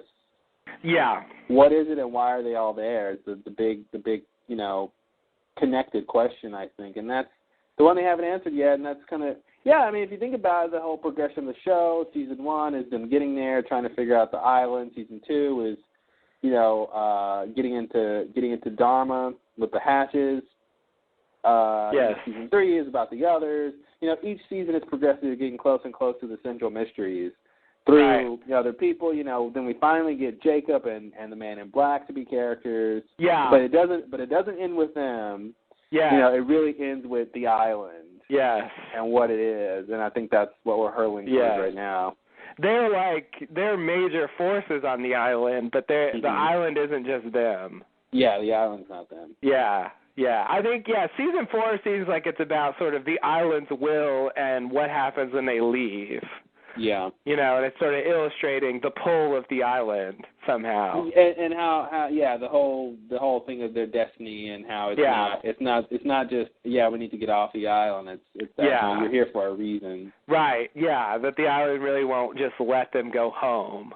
Yeah. So that won't work. And then Season 5 filling in more stuff about Dharma, introducing time travel, the alternate thing, and then finally, the big island entity is at the end. And now I think we are finally understanding what they are and the island itself. So it sort of makes sense when you put it broadly like that. Yeah. I think in detail, it seems like a mess, but the outline works. Yeah, totally. All right. Well, anything else? Locke didn't necessarily seem to mind that Saeed let them live. And Saeed provides just a kind of straightforward explanation for why he didn't kill Zoe, I guess. Did he kill the other guys? Or did he just knock them out? Did he shoot them or did he hit them? He didn't shoot them. He hit them. I think he killed at least one guy because I think the guy whose neck he broke. I think. Oh, he did break a neck. I think the guy's neck he broke. I think he died probably. Okay. But there was another guy there who I think he just kind of knocks out. And Zoe, and who he just lets go. But I don't think he shoots anybody. Yeah, he says he didn't see any point in killing them, but at the same time, it seems like with his state of mind, why would it matter if he saw a point of killing them or not? Yeah. It just seems like, and I don't even know what he should do. Like, it seems like if you're neutral, you shouldn't make any choice. But it's hard to make a decision. It's like nothing matters. Yeah. So how do you come to a decision? Yeah, it's like, okay, it doesn't matter if I kill these people. It doesn't matter if I let them live. Yeah. So I'm going to say you think about what's less work or something. I don't know. Like, is that it? It's just like the easiest thing to do is to let them live, I guess. Yeah. Maybe that's how he made his decision, I guess. I don't know. Yeah.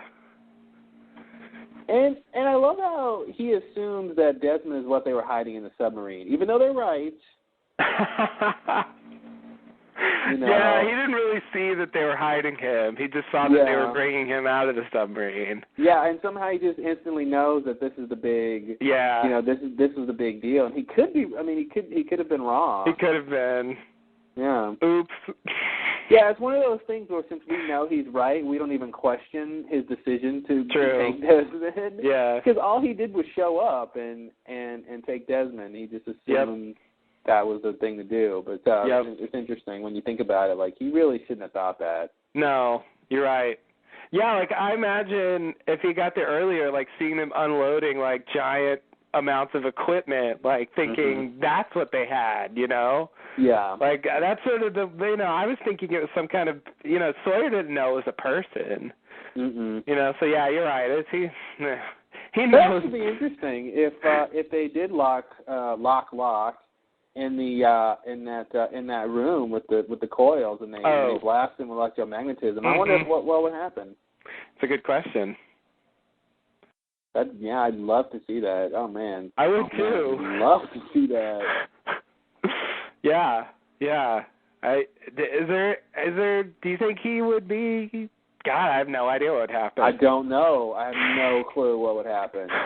Something interesting, hopefully. I mean, hopefully. The only thing we know about Smokey, I think, is that like he's vulnerable to sonic waves or something. He can't penetrate them. So that does suggest that like phenomena like that have an effect on him.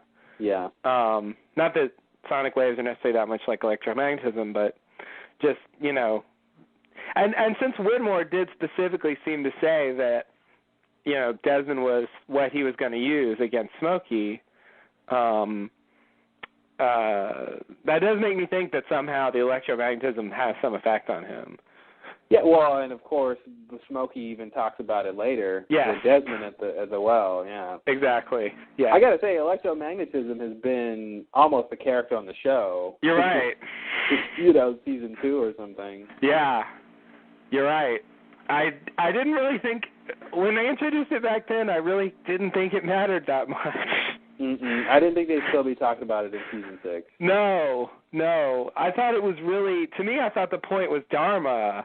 And, like, the fact that the hatch had some interesting properties was just the reason Dharma was studying it, and the real point was what Dharma was up to. Yeah. But it was really the opposite. It was. It's like it was really the same thing that the reason these ancient people dug that well. Yeah. Is Dharma was like, we need answers. We want to, we want to figure out what's going on here. Yeah, like that's the parallel. Dharma were just the modern version of the people who dug the well. Yeah. Trying to understand what was going on there, and not seemingly not doing all that great of a job of it. Yeah, totally. It's weird though. My perspective on the show in season 2 was different, but I think they have been fairly consistent about electromagnetism, on the island being a thing. I wonder if the electromagnetism is connected to the evil. Mm-hmm. Like, is it the evil? That's a little too much, but does it contain the, like, I really wonder what the connection is. Why is there so much electromagnetism on the island? I think it will tie into the central idea of the island. Yeah. Yeah, it seems like it's going that way. Speaking of Dharma real quick, Brzezinski, the guy who plays Brzezinski, you know how we were talking before about if only, all the time shifting hadn't happened, and he could have been like a normal guy if he wasn't so apprehensive about people getting the plans of the swan and all that stuff that he was worried about. Right. But anyway, how he played the character was basically an asshole the whole time. Yes. I saw that actor play the exact same part in the last episode of Modern Family. He played, so like they were talking about how one of the kids is on like a little league basketball team or something, and everyone was saying how mean the coach is and how he's just he's a big ogre, he's just so mean, and then they show who the coach is, and it's the guy who played Brzezinski, and he's calling the kids stupid, and he's just an awful coach, and I'm like, wow, You're getting roles that are just like your Brzezinski roles. It seems like he's just good playing an asshole. Yeah. Like he's just good at playing that. It's like he's typecast as an asshole. Yeah, I'm like, did you get this because of your role on Lost? Like, they showed him, they needed that character, and he's like, hey, I played an asshole before. Yeah, I was an asshole all over the place. Mm-hmm. Take any scene that I was in from Lost. Yeah. Yeah, it was weird. It was weird seeing Brzezinski off the island. Yeah. I think he's good at it in a way, but for me, I liked Phil's version of an asshole better. Mm-hmm. Like, to me, he was able to be like, the main difference for me between Phil and Brzezinski was that Brzezinski was annoying. In addition to being an asshole. Yeah. Whereas Phil was an asshole but didn't, to me, come off as annoying. Yeah. I wouldn't even call Phil an asshole. He didn't really do anything that bad. He was an asshole at the end. When? When he starts, like, hitting Juliet and then, like, it's the fat guy, and, Yeah, now, he was an asshole after Sawyer, kidnapped him. After Sawyer kidnapped. After shit hit the fan, he was an asshole. Understandably, of course. But, yeah. Okay, I see what you. I thought I was just thinking about all the stuff before that, and I'm like, he didn't do anything really. Yeah. I mean, I guess you could say like going into the party, stopping the hootenanny was an asshole thing to do. Well, it's not an asshole thing to do if you're doing your job. I'd hate to live in a world where you're being an asshole when you tell your coworkers to do their job. Well, Maybe I live in that world. But... Yeah. I didn't think you came off like an asshole in that scene, but I could see those people thinking that. Yeah, those people would. Yeah. But they'd be used to it, so. Yeah. Oh, Phil being Phil. Yeah, exactly. But yeah, I guess like for me, I just wish Brzezinski hadn't been annoying. That is the big difference. You're right. It's the annoying factor. Yeah, because there's great like assholes out there. I think he's he was a 8.0 on the Frogert scale. Yes. Oh yes. Yes. That's the standard. The Frogurt scale. You're right, because he wasn't as annoying as Frogurt. Yeah. He was not a full 10. Yeah, because Frogurt had nothing but the annoyance. Exactly. Like, that's all he had. Exactly. At the very least, Radzinski, designed the swan, and he has something interesting going on with his character. So yeah, it's Frogurt. Ooh, yeah, good point. It's just such a comparing him to Kelvin. Kelvin wasn't really an asshole at all. He was just kind of devious. Kelvin was just so cool as a character, and so he just came off as really interesting and strong. And Radzinski, even though he kept yelling and stuff, he never came off as a strong character. Yeah, he seemed like a little barking dog. Exactly. A barking chihuahua. He came off like a barking chihuahua. Yeah. Exactly. Yap, yap, yap, yap, yap. Exactly. That's what I'm hearing when he's speaking. It's just I just that's not who I wanted Radzinski to be. No. When Kelvin was talking about it just seems like Kelvin should have seen through him. It seems like Kelvin had too much respect for Radzinski. Given the kind of guy he seems to have been. Well, and that was all before season 5. Yeah. That was. I don't think they knew how annoying Radzinski was. I know. You're right. I know. They can say he changed too or whatever, but still, I try to make it work. Yeah. All right. Ready to move on? Yes. So I don't know where we are. Act 3. Okay, so we're ready for the...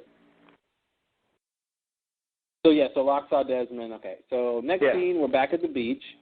Hurley looks through Alana's stuff. He sees a book in Russian and then notices a small pouch. He looks in the pouch and decides to keep it after seeing the contents. Richard starts emptying out a bag to get more dynamite. Jack thinks maybe Alana died to show the dynamite is dangerous, and tells Richard he promised Son he would get her off the island. Oops. Hurley chimes in and says he agrees with Richard and asks Jack to trust him. Jack says okay. They all head out. So this is one of those about faces. Yeah. I don't think we should do that. Next scene. Yeah, let's do that. Right. It's and no one questions Hurley. No one's like, Hurley, you were just saying before Alana died we shouldn't do this. And now that she's dead, you're like, no, Richard's right. Yeah. It's kind of ridiculous. Yeah, it is ridiculous. So my main takeaway from this is Hurley grabs Jacob's ashes. Is that what's in there? I think so. That makes so much sense. To me, it seemed like there were rocks in that pouch. If you the way it just seemed, and the kind of how it sounded, you kind of hear something when he clinkety clink, something jostling around, and then I thought it was like the black and white rocks or something.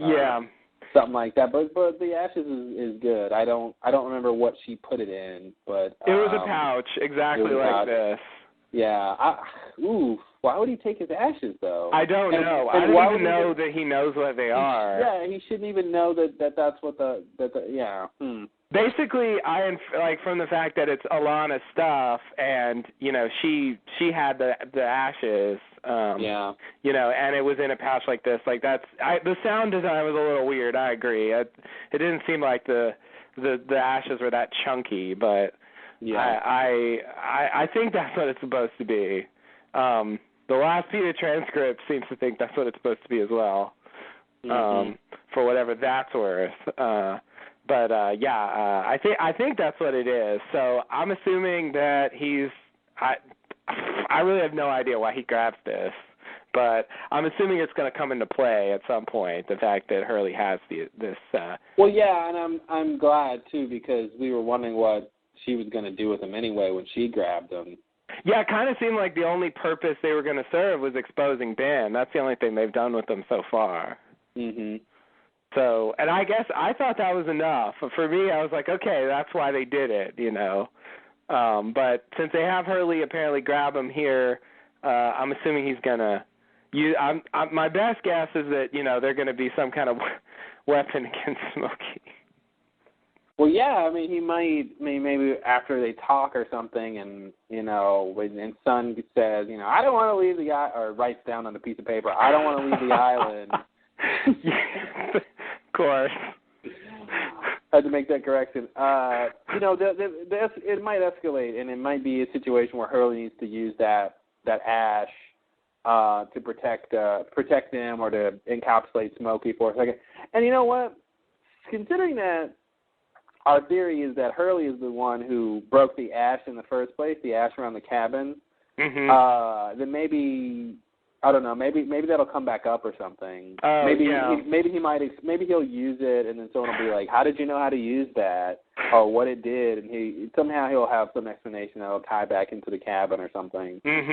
Like I saw this stuff around the cabin or around Jacob's cabin, and I don't know what he would say, but I wonder if it'll be something like that. Yeah. Then maybe he'll have a chance to tell us that he's the one who broke the line. Right. Yeah, that would be nice. It would be nice to know that. Yeah. That would be very, very helpful. I guess he saw the others spreading ash-like stuff around. It's true. At the temple. So yeah, that's the only way I can think of that he would know that ash-like substances. So he doesn't necessarily know that it's Jacob's ashes, but he knows it's ash. Right. And he saw the others use it. That's good enough for me. I'm on board with that. Yeah. Okay. All good. Right. Yeah. It's the best I got. So. No, it's enough.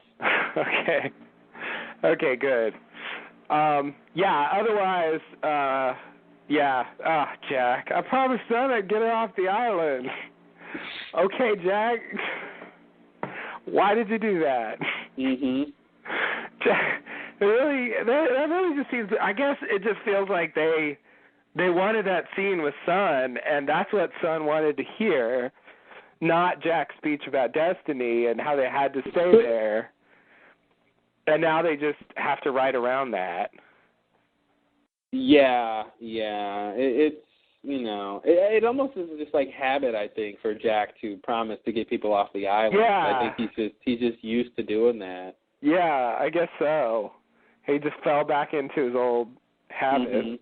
Oh no! Wait, I forgot. I realized that because he tried to tell her about the lighthouse, and he just got caught up in the boring part. Yeah. He didn't manage to get to the cool part. And I wish he could have recognized Son and Jen's church so he could tell them that he saw that in the mirror. Totally. But, well. I mean, he could say, or temple, maybe. I saw my childhood home, and then I saw this Korean temple or something. Yeah, church is probably the wrong word for that, but the place where they got married. Yeah. Yeah, I mean, he could mention what he saw, and she could pick up on be interested, and if he describes it as close enough to something she'd know. Yeah. Oh, it was Sawyer. It was the church Sawyer was at that he saw too. There at least he was saw a church. The church he was at. Yeah. It was Sawyer's church, and where Son and Jen got married. The Son and Jen temple place, and then Jack's home. Yeah. Yeah, it would be good if he made that inference. But even just saying the thing he saw should be pretty impressive. It would be to me, at least. But not Shania Twain. But not Shania Twain. Oh man. So what? You saw a lighthouse in your childhood home?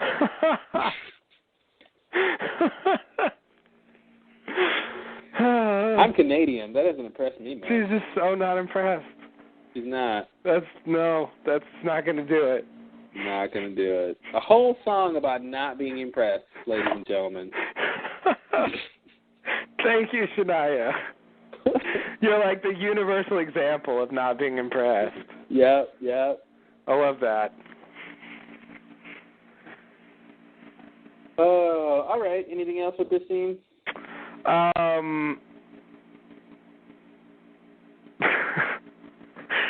Yeah, no, I guess not. Richard's like, you can blame it on me. I don't think that's going to work.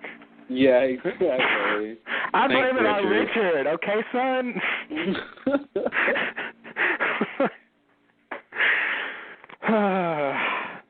That's, yeah. I think you're right. I think that's the best he can do. It's just Jack's reflex to promise to get people off the island, and he just didn't think it through. He didn't think it through. Okay. All right, next scene, we flash sideways. Hurley arrives at her Mr. Cluck's and demands a bucket of chicken. As he eats his sorrows away, he notices a dapper man eyeing him. It's Desmond. Desmond thinks Hurley looks familiar and tells him they were both on Oceanic 815. Hurley tells Desmond that he's depressed. He met a girl, an awesome girl, but she's crazy. Desmond says that all women are a little crazy, which would have been my line. But Hurley... That's so true. But Hurley tells him that this girl lives at a mental institution and that the girl said that they already knew each other. Desmond asks if Hurley believed her when she said they already knew each other. Hurley says yes. Desmond tells Hurley he should try to figure out where this girl thinks she knows him from. The cashier calls order number 42, which happens to be Desmond's. Just a coincidence. Desmond gets up to leave and flashes a knowing smile.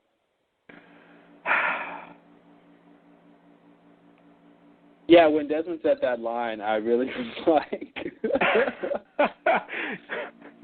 wow, Desmond, that's thanks. Yeah.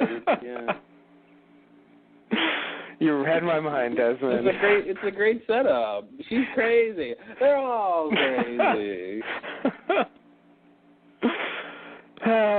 Yeah, that was interesting. A little bit surprising for him to say that. I like that. I have to say, I was totally disgusted by this scene. It just brought me back to the old Hurley stuff.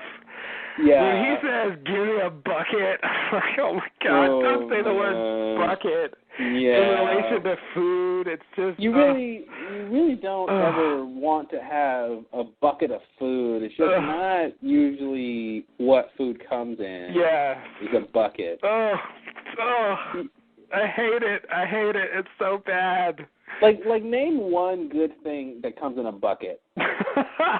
You know what I mean? A bucket. What? You put a mop in a bucket. Right. You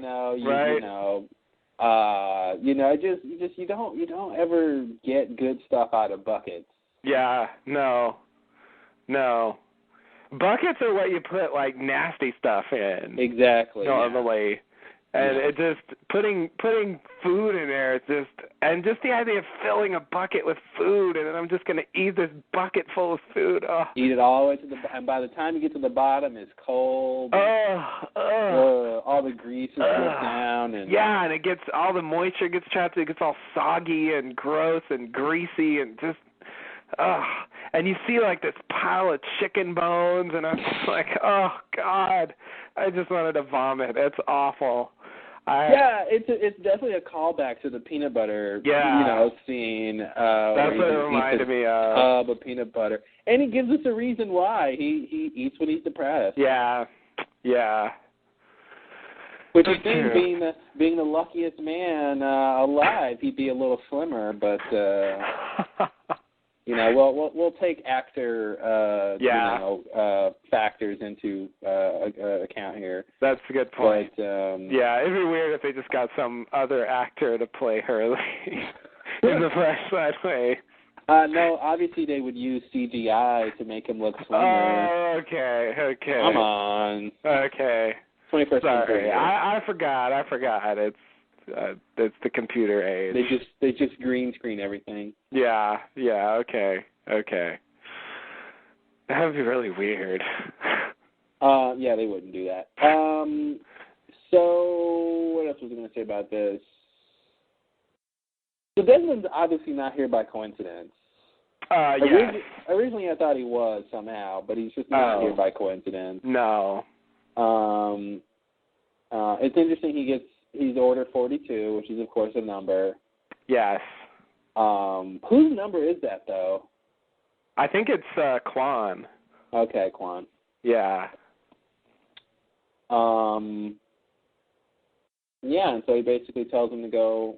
It's always interesting. Like, yeah, the same thing with Charlie. Like, Charlie left Desmond with that one idea, like, you should find Penny, you know. Yeah. And then Desmond leaves Hurley with this one idea. You should find out where she thinks she knows you from. Yeah. Like, I wonder why he says that. Like, of all things to say, like, does he know about the island?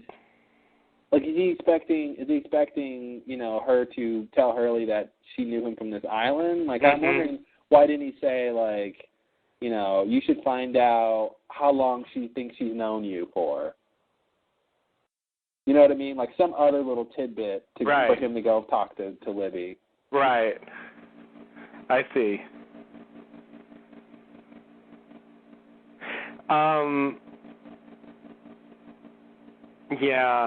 Yeah, that makes sense. You know what else kind of bothers me about this is, again, the sort of relative timeline. You know, they end up having memory. I mean, this is a week after the flight. Mm-hmm. They have memories of stuff that was definitely later than that, you know, in the original timeline. Yeah. You know, I mean, the Charlie thing was, you know, deep into season 3 at the end. You know. As long as they don't have, I guess, I don't know if it's a problem either way, but at a certain point, I think, as long as they don't have any memories after the incident, right, then that should be fine. So, okay, so what does that mean? Does that just mean up to the point? Oh, boy. What does that mean? Everything from the plane crash through till the incident. The hydrogen bomb going on. The problem with the incident is that it was, like, back in time, so, like, I'm trying to figure out what that means. Well, but in terms of you just like Hurley, his experiences are linear. Right. So just any of his memories that happened during that period. Okay, so that goes all the way up to, that was the 3 years. Okay, so that's basically up to 2007, shortly before this season commences, I guess. Mm-hmm. So they should be able to remember everything up to like season 5, presumably. Yeah. That's well, I mean, not necessarily, but I would say as long as it doesn't go past that, it doesn't bother you. Well, yeah, it raises that question in my mind, like how far it goes, you know, because it's not clear. Like, since they're definitely remembering stuff later than, you know, the timeline they're in, like, relatively speaking, like it opens up the door for how late it's supposed to go. But okay, you're wanting to draw the line right at the incident, which is probably what causes this universe, and then that would make sense that you know, that's that the stuff that was from the original timeline, you know, before that point is what influences the new timeline that's created. Yeah, and notice he didn't at least in this episode remember that, you know, Libby was shot. True. Which you think might be the first thing he remembers. Yeah. I mean, I wanted to focus on the love. Yeah, focus on the love. So it would have been weird. It was like, oh, yeah, and you got shot. Because, I mean, Desmond remembered Charlie and the thing, so they definitely he should be able to remember that. You know, there's no timeline reason why he wouldn't be able to remember Libby getting shot. Because that was a long time before the Charlie thing. And, you know, Desmond remembers Penny, you know, Charlie, his son Charlie being born. That was like, you know, much later. Yeah, totally. You know, that's deep into like season 4 era. So, yeah, it's I guess that's probably the latest thing anyone's remembered at this point. Let's see. Yeah, Dan and Charlotte, that's season 4 stuff. Yeah, okay. If someone starts remembering what happens at the end of season 6, that would be a problem. Yeah, that would be a big problem. It would spoil us. Yeah. So that's probably not going to happen. So no. I'm just trying to understand how it's supposed to be working, because it's just not. It's not straightforward. You know, they're not just remembering like linearly along with the original timeline. Yeah. Like what I would expect would be like the day of the plane crash, like they all like remember the plane crash, and then like whatever day that is, like they get those memories. Yeah, that just wouldn't be good enough because they wouldn't know people. Hurley wouldn't know. Harvard wouldn't have even known Libby yet. Good point. So yeah, it wouldn't work if they tried to line up the timelines like that in terms of their memories. Yeah, that's right. They need them to have lived through a lot of that stuff for it to have the impact that it needs to. Totally. Yes. Okay. So for dramatic purposes, it kind of has to be that way. Charlie wouldn't have, Charlie falling in love with Claire or whatever, Yeah. That didn't happen the first week. Yeah. First couple of days, or really the same instant, because he saw that on the plane, really. So. Yeah. That would have been the zero. Yeah. I don't think he even knew Claire existed at that point. So yeah, you're right. It's all true. It's all true. Yeah, so I'm guessing that Desmond got the manifest from Minkowski, and I love it. We never have to see it again. We just assume he's got the manifest and he's using it. I thought about that because it's like, he's operating like he has it. Yeah. We didn't see him get it, but he definitely has to have it, and I like that they just skipped all that. Yeah. Yeah. It's you're right. That's called storytelling. That's called storytelling, totally. I want to say, I feel like the idea is, he got the manifest. He basically just looks up to people, and I think he's just kind of following Hurley. I think he must have followed Hurley, yeah. Because we see him later, when he's on the beach with Libby, and so it just seems like he's just kind of following him around. He waits to get a chance to approach him, and then, tries to point him in the right direction, and then just waits to see that it plays out, the way he wants. Yeah, and I think it's interesting in terms of just the fact that, this is the same day that Hurley met Libby. If Desmond had come to Hurley the day before and talked to him, they would not have had the same conversation. That's true. Hurley would have just been like, yeah, everything's good, dude. I'm the luckiest man in the world. Right. Yeah. And maybe that's the point. Maybe the point is, at that point, Desmond would have realized he had to do something drastic, like what he does with Locke. Something like that. Interesting. Okay. But so I'm saying Hurley was avoided being hit by a car because he met Libby. I like that. That works for me. Okay. Yeah. Okay, because it seemed really arbitrary because when I'm seeing this, I'm thinking, this is, because we talked about what Desmond was going to show them last time, and, it did seem like the main thing would be, trying to kill them. Yeah. And because that seems to be a good way to wake them up. But then when we see them doing this with Hurley, it's like, oh, it's just nice. He's just going to lead them to their soulmates or something. Like, how bad can that be? But I guess with some people that's not going to work. And so he just has to try to kill them. Now, why he knows that or thinks that won't work with Locke, I don't know, but I was trying to come up with a theory for that. I don't quite have one, but what I want to say about it, I think I'll save for when we get to that scene. Yeah, I can save it. Yeah. I can try to throw something at that. We'll see if any of it sticks. All right.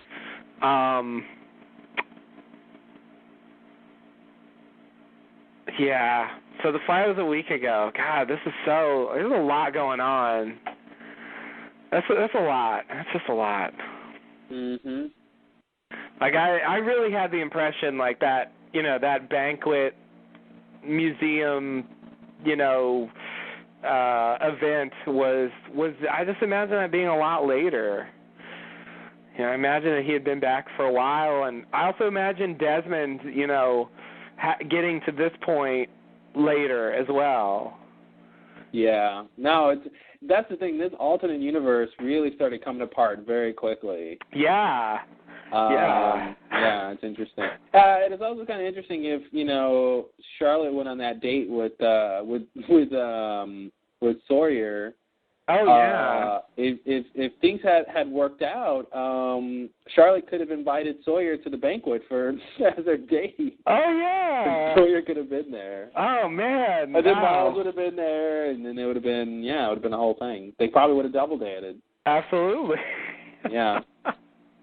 Wow. What are you going to do? That's crazy. I kind of feel like as close as Sawyer and Miles are, I feel like Sawyer probably knows Pierre Chang a little bit. Oh yeah, totally. Like, yeah, I imagine he's met him. And I would be surprised, yeah. Or unless it's one of those like the Whitmore Desmond thing? Whitmore, yeah. The best pals who've never heard of each other's family. Exactly. Yeah, that's true. It could be a weird work thing. Yeah. It's all about the work. Anything else in this thing? Let me see. I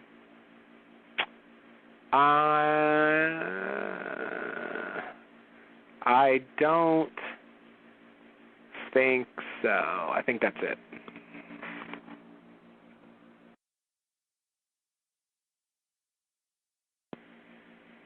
Oh, a job call. Okay, I haven't done this in a while. Let's just fire up the Google News, see what's happening. Oh, that's interesting. Look at this. U.S. carriers cancel Europe flights due to ash. U.S. Airlines canceled half their transatlantic service on Thursday because of a gigantic ash cloud spewing from a volcano in Iceland that has closed airports in northern Europe, industry officials said. A comparable number of flights and possibly more will likely be canceled on Friday. The Air Transport Association Trade Association said, wow, there's association twice. Hey, my phone. That's what I was actually going to try to get off of it so I could call back in. Oh, yeah. Well, I did a news segment. Oh, yay. It's a cool one. There's a volcano. A volcano erupted in Iceland, and the ash in the air caused them to cancel flights to Europe. Yeah, I saw that, yeah. Okay, you ready for the next scene? Yes. All right.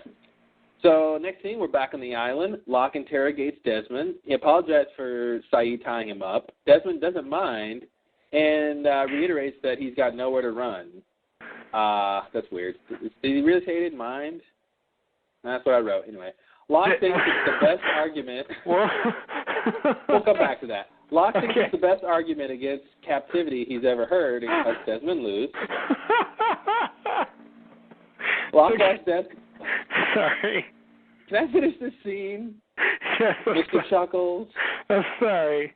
Locke asks Desmond why Widmore brought him back to the island. Desmond tells him he was kidnapped and that Locke should ask Widmore.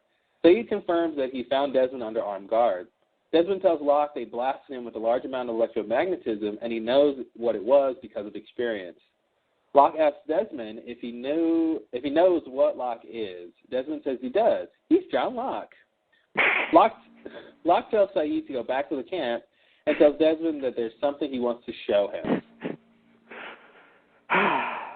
All right, what are you laughing at? Sorry, I'm just finding this scene really comical when you just describe what they say. Yeah, I wrote Desmond doesn't mind. Like, yeah, not at all.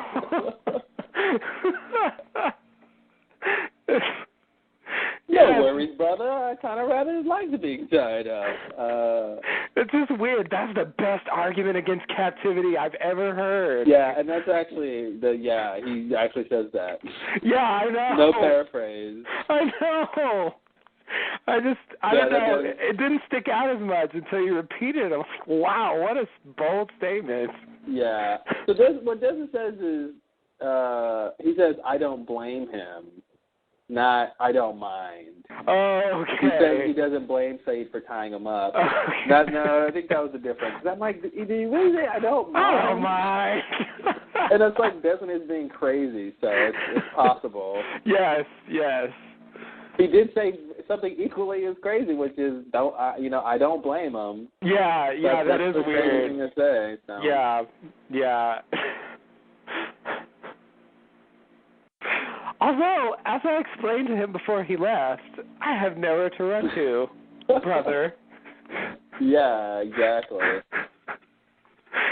Yeah, Desmond's crazy. Desmond's crazy. He's just, God.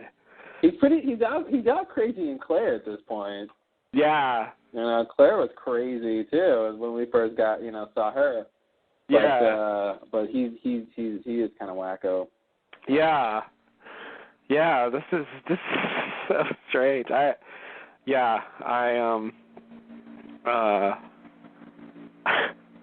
course, you're John Locke. But again, as crazy as he's being, it just seems, for me somehow it seems rational, just in the sense that, and maybe rational is the wrong word, but appropriate maybe. Just in the sense of, you think about Desmond, think about everything he's been through with the island, and the idea that if what he realized is, the island isn't done with him yet, and then there's a purpose. Then it's like with Jack, when Jack realized the dynamite, when the dynamite didn't go off, and you get this sort of, when you get those kinds of validations or confirmations, I think it sort of changes you. And Desmond, was changed drastically because sort of in proportion to into what happened to him, into what the actual process was. I think his consciousness traveling to another parallel universe. So I think, he's sort of equally as either crazy or confident as sort of Jack was from the dynamite not going off. Yeah. So that's why I feel like it's rational in a way, but at the same time, it could just be craziness that's masquerading as his confidence. So it's still up in the air. But I like I said it before, I'm kind of siding with just that he's sort of assured of something. Yeah. And maybe he's just assured of his own need on the island, and he feels like, nothing, not even... See, I don't think he knows what Locke is, so that's why I don't think he's afraid of him, but I would imagine not even Smokey he would bat an eye at, because he sort of is, he's transcendent in a way, I agree. It's a pretty crazy thing that's happened to him, and if he was just normal afterwards, I think we'd probably be spending hours talking about why he's enacting more crazy, yeah. So. Okay. Yeah. That's true. It's a pretty spectacular thing that happened to him, and I think he's acting in kind, and I think the mystery is, what's the sort of, one line sentence he would give as to why. Right. Right. What did he realize? What is he comforted of? Is it the fact that the whole Penny thing? Yeah. I don't know. Right.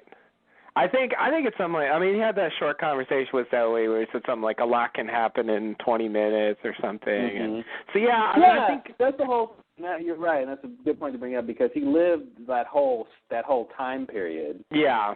Which was like what, a couple days or something. Yeah. Yeah. So he has this his mind had time to change, so. Right. Yeah, no, I think you're right. It would be ridiculously unsatisfying if Widmore just fried Desmond's brain and he was just like, this is like really agreeable, like, simpleton for the rest of the show. That would be very. And then Widmore, and basically it's all a business opportunity for Widmore, because he wants to market that device to fathers and how to get their black sheep son-in-laws in line. Yes. Got a son-in-law that's perfect. You. Use the Widmore, electromagnetic zapper.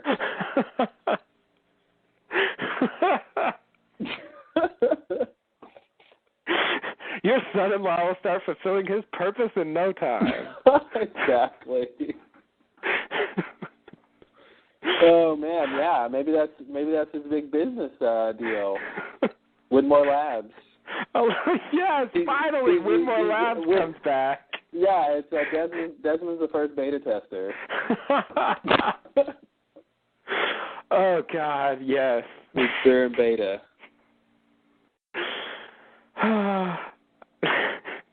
Did we just crack the show? I gotta see Flankett. I feel like we at least cracked Widmore. Yeah, exactly. We finally know why he came back to the island. That's why. He just wants to tap into how much electromagnetism can a man take, in order to get in line and be agreeable? Exactly. What is the person? Maybe he'll eventually whittle down the technology to where it's just like a collar or something. Yes, yeah. Exactly. It's in the early stages. He's got to work on the design. Mhm. Yeah, I can't wait for that. That's what it's all about for Widmore. He just wanted to control his son-in-law and then market it to others. Yeah, he wants to make the money, but also control the son-in-law. And then you ask him, why did you zap Desmond? Just to make him agreeable. Well, I guess I overreacted. Yes. Wow. He and Ben are so much alike. Yeah, or maybe he's trying to zap Desmond out of being in love with Penny or something. Desmond, you don't love Penny. You're right, brother. I don't. See you later. Wow. Yes. That's Widmore. I almost want that to be true. It would be funnier. It would definitely be funnier. That's when Lost is a comedy, yeah. Yeah. Because it almost makes sense. Mhm. I can almost buy it because I don't really understand Widmore's motivations anyway. So at least that I can sort of wrap my mind around. I don't know. Right. Well, why not?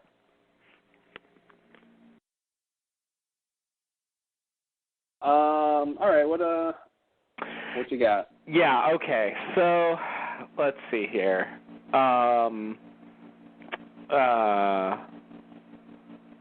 Yeah. Okay. He said that. Blah blah blah. Electromagnetism. Okay. So the big thing for me is this little exchange. Do you know who I am? Of course, you're John Locke. I agree. I don't think Desmond has a clue. What's been going on the island. I don't think he knew Locke was dead. I don't think he really has any reason to not say you're John Locke. Why wouldn't he think that? I'm okay with that. Even normal Desmond, I don't know how he would know any different. But I'm just wondering why they put this line in here. What is it doing? What is this telling us? Because the fact that Locke is not Locke is no secret. Basically, everybody knows it at this point except Desmond. And so, there's no reason to even not tell him that he's not Locke that I can tell.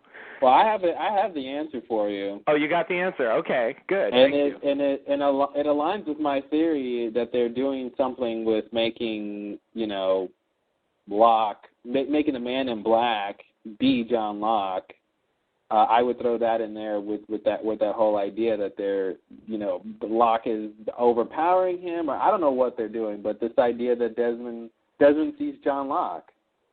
And maybe he's not wrong. You know what I mean? Maybe this is the clue to that. That for all intents and besides his obvious state of mind and motivations, that he's John Locke. Maybe Desmond is seeing something. Because I think you're right. Why?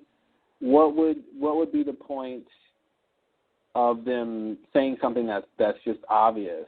Way past obvious at this point. Yeah. I don't see what this is supposed to tell us.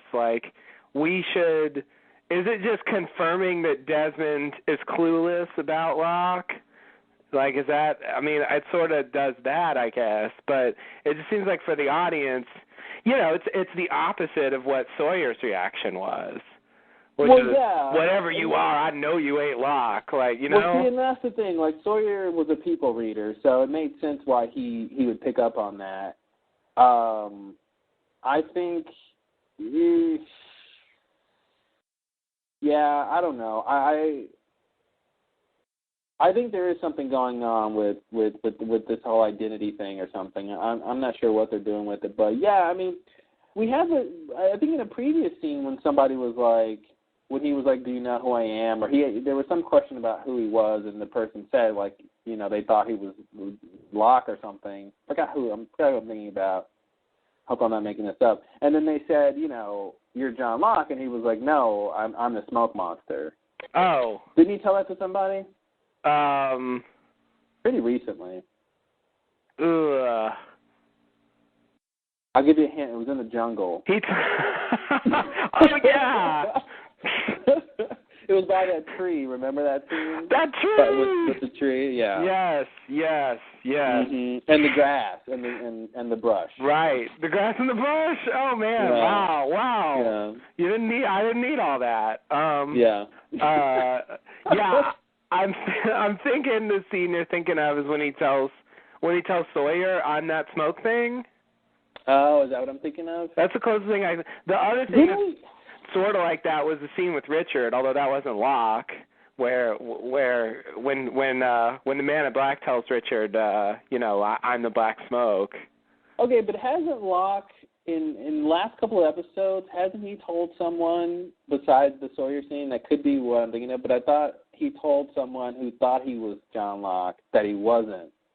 That maybe he didn't say he was the smoke monster, but that he said he wasn't John Locke. I thought there was another scene like that where someone else realized that he wasn't Locke anymore. And maybe I'm thinking of Sun. I know.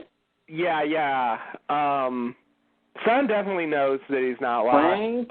I think Widmore also said, "I know you're not Locke." Okay. Yeah, maybe I'm getting confused with that. Yeah, like I can't specific. I might have forgotten about it as well. I can't think of any instance of that. I can't remember anyone thinking he was Locke since, you know, season 5 basically. Yeah, so a lot of people really found out with all that stuff. Yeah, once the big reveal happened, all those people knew, and then, you know, the word got around. Oh, that's right. Yeah, a lot of them saw his body. Yeah, that's how a lot of them knew. There's a distinction between not being Locke and specifically being Smokey. That's True. Another distinction too. True. That has been a separate reveal for some people that. Yeah. You know, he's not Locke, but he is the smoke monster. Mhm. And yeah, that's something that happens in this episode. Like Jack already knew that he wasn't Locke, you know, because someone said that in a scene in Apaterno. I think Ben says it that it's not Locke, but you know, in this episode when Hurley and Jack are walking, like Hurley just casually says, like, "What do you say to the smoke monster?" You know, and Jack doesn't even flinch. Oh wow, I forgot about that. I was thinking he didn't know about Locke. Yeah. Oh, I forgot about the Apaterno thing. Yeah, that was the first he heard about Locke being the, you know, the sort of leader of the other side. Yeah, I was wondering about that. I'm like, there is no way no one mentioned the word Locke this whole time they were talking about what was going on. Yeah. But that's weird. So he knew. What did he know about Locke then? Jack, you mean? Yeah. Not much. I mean, when Richard says, "I'm going off to find somebody, you know, somebody who will listen," or whatever he said, you know, Jack's like, who's he going to? And they said, you know, Locke, and he's like, "John Locke's dead," and then Ben's like, "He's not exactly Locke." You know. Oh, yeah. Well, what did Jack think that meant? They dropped it because it was just about it was really about getting to the. I wonder how he got that way. So I mean, he should have already been really, really concerned how someone who, I mean, I guess he didn't really know what that meant. Not quite John Locke, but if you know Locke is dead, and this is someone who obviously looks like Locke, he should really, as a medical professional, be curious about that. Yes. Maybe he left his license off the island or something. But yeah, that's strange. I forgot he knew that. Yeah, it's weird tracking who knows what sometimes. It is. That I believe that's the first. I mean, he says John Locke's dead. That was definitely the first he heard of it. Yeah. In Apaterno. So now, in this episode, like I said, Hurley just casually talks about the smoke monster. I can't believe that this whole time Jack has known that there is someone who looks like John Locke around, and that's weird to me, considering it's history with Locke. Like, I feel like he'd be interested to talk to this person or figure out why this person looks like Locke, or and if he thought of any way that this person was Locke or had a connection to Locke, like Locke's memories, I feel like he'd be interested to talk about the note and all that, like the whole nature of his death, and to tell him he was right, or I don't know. Maybe that'll be the next episode I'm talking about. Yeah, I think whatever is going to happen with that is definitely coming. But I agree. He didn't seem extraordinarily interested in the fact that there's somebody looking like Locke walking around. Yeah, that would prick my ears. He seemed like he was just focused on, okay, we're going to blow up the plane, and I'm going to get Sun on the plane to take her home. Because I promised. Yeah, because I promised. I promised. Yeah, he just seemed to kind of forget about that whole reveal. Wow. Yeah. Yeah. I mean, I think at this point, all the major characters except Desmond are aware that Locke is not Locke and is the smoke monster. And he's the only one who says, "You're John Locke." So we come full circle. Thanks. Yeah. We're professionals here. Yeah. So in terms of why he says you're John Locke, I mean, there's the obvious. He just thinks he's Locke because he doesn't know any better, and then there's the crackpot theory of somehow John Locke is really in there and Desmond is seeing that, or something like that. He's somehow got this insight, like weighed against the large number of people saying you're not Locke, is Desmond saying you're Locke, and somehow Desmond is more right. Or sees something that they're missing, or perceives that Locke is somehow emerging or something. Yeah. But for the moment, I'm just taking it at face value that Desmond just doesn't know what's going on, and he sees Locke, he says it's Locke. Yeah. I think that makes sense. I think that's safe until there's something else to change that. Yeah. I just think, again, it's a good point that it doesn't make a lot of sense to, or maybe the point could just be that for the audience, that just to tell the audience, hey, Desmond doesn't know who this is. Okay. Could be that. Yeah. Since they're gonna go off alone. Yeah. Yeah, that'll work.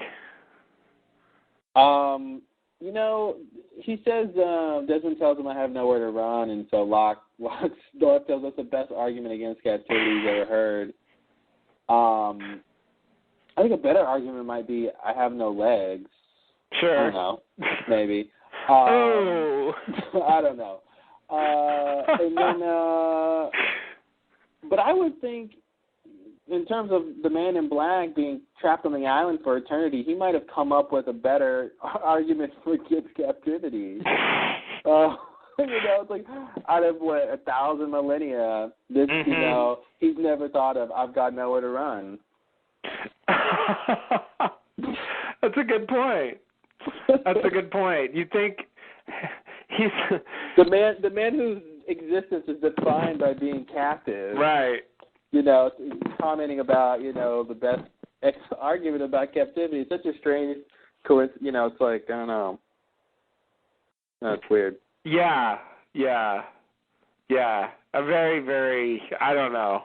I'm gonna assume he's exaggerating.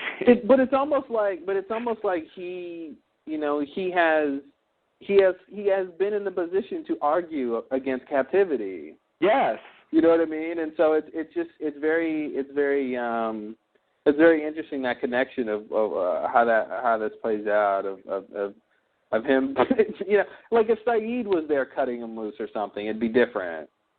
You know, but it's the man in black who's had time to think about captivity and the pros and cons. And has had to argue Jacob about, you know, why he should want to leave, and actually hearing a really simple, great explanation against captivity. I think that's really interesting. Right. Yeah, that's his primary character motivation. Yeah. Is wanting to get out of captivity. Mm-hmm. And this is the best he's ever heard. If he had just told Jacob, I got nowhere to run. Nowhere to run.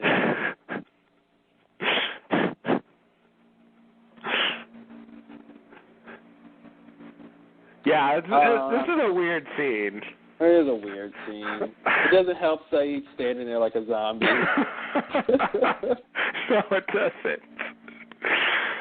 Oh, man. Yeah, Saeed is, oh, God. Yeah, and I love Desmond. You know, Saeed's just, these people are very dangerous, and, you know, okay, now I'm going to tie you to this tree.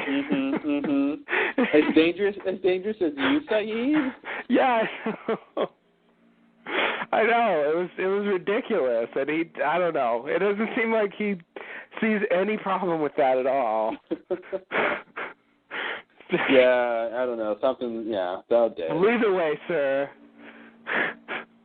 Clearly you speak truth. Like, what do you want to tie me to next? Yeah, exactly. Should I gag myself for you? Would that help? Yeah, the only thing I thought was a little odd was Saeed asking him where he was going. Asking who where he was going? Locke. Oh. Like, I was surprised he even cared to ask. Well, yeah, he seems to care about, in terms of, like, doing these things, you know. Like, he has some motivation, or else, you know, he wouldn't do anything Locke told him. Right. So he seems to care about the plan, I guess. I mean, not really motivated to carry it out, but he seems to care about the details. And maybe he's just really asking so he can know how long it'll be before Locke will be back to tell him what to do next. You know, oh, okay. You know, just like, you know, he just comes off like a minion to me. Where, you know, just like, you know. Yeah. That sort of way. Okay. Almost like a puppy or something. Yeah, like exactly like a puppy, like a pet. Like. Yeah. Yeah, I don't know what I'm going to do until you get back, you know. Like. Yeah, exactly, yeah. If I don't have someone to give me missions, I feel useless. Mm-hmm. Yeah, okay. I think that's probably it. All right, anything else in the scene? I did think it was a little bit, it's probably nothing, but the fact that Locke says there's something I'd like to show you. Mm-hmm. It just, you know, the fact that that's more or less exactly what Desmond said he wanted to do to the people in the Flash Sideways timeline. Yeah. You know, it's probably just a coincidence because that's just a very standard phrase, but... It's just a language thing. Yeah. It's just the way you would say that. Because I think, like, didn't somebody else say that in this episode about something else? What am I talking about? I forgot. I don't know. I had a flash of a scene where somebody was saying that too. Oh, okay. And they told me they already knew me. Really? And I felt it. Yeah. Wow. I felt it. Wow. But then I sobered up and realized, no, I'm kidding.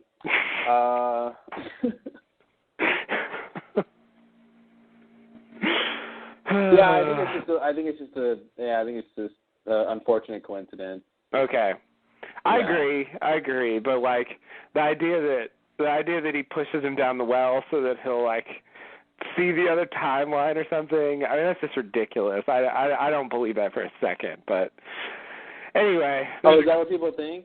There's a crackpot theory. No, I have not seen anyone think that. That's basically my crackpot theory, just based on his phrasing. Yeah, no, I don't think that's true at all. And it's not even a theory because I really don't believe it. But yeah, whatever. It was just. There's no way Smokey knows about the sideways timeline and the connection to that. I don't think he knows anything about that. I totally agree. Yeah. The thing I was remembering earlier was I think Smokey said that to Sawyer, didn't he? When he wanted to show Sawyer, he's like, "There's something I want to show you," or something close to that. A long time ago. You know? Oh, a long time ago. Yeah. Okay. Yes. Probably. Yeah. Yeah. Meaning the caves or something like that. Yeah, the names on the wall. Yeah. Yeah. Okay. Yeah. It's just a phrase. It really is. All right. Next scene. Yes. So, across the island, Richard, Miles, Frank, Ben, Jack, and Son make their way to the Black Rock. Ben contemplates the fact that Alana was handpicked by Jacob to protect the candidates and blows up soon after telling them who they are. The island was done with her. He wonders what will happen when the island is done with them.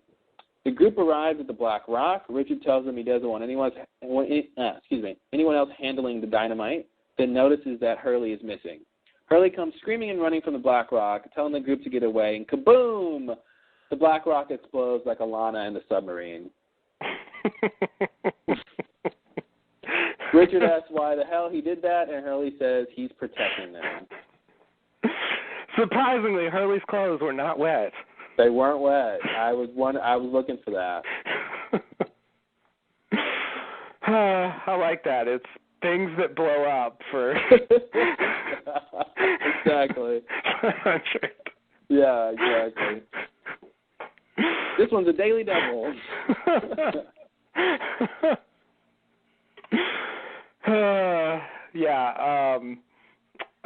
Okay, so that's actually a good Lost Jeopardy category. Yeah, it is. There's the flame station. There's a lot.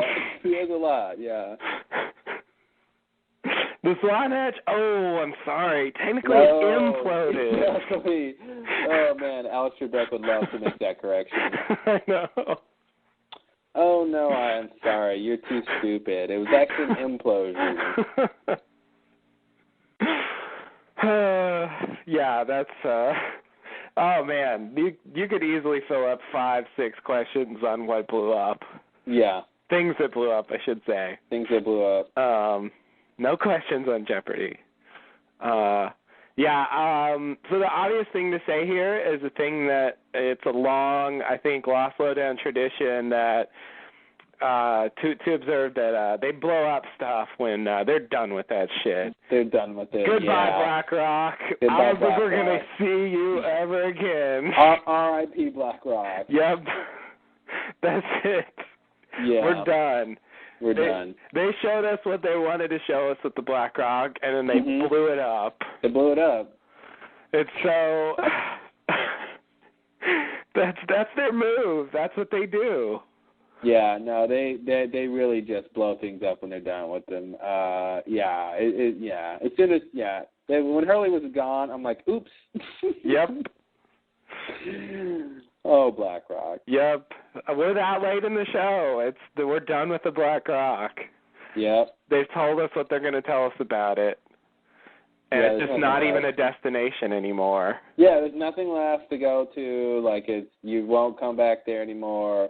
Yeah, that's the thing, and it's good for them, to get rid of those things sometimes. I think so people aren't worried about them or question them, or why don't they just go to the Black Rock and get the dynamite? It's like, well, they blew it up.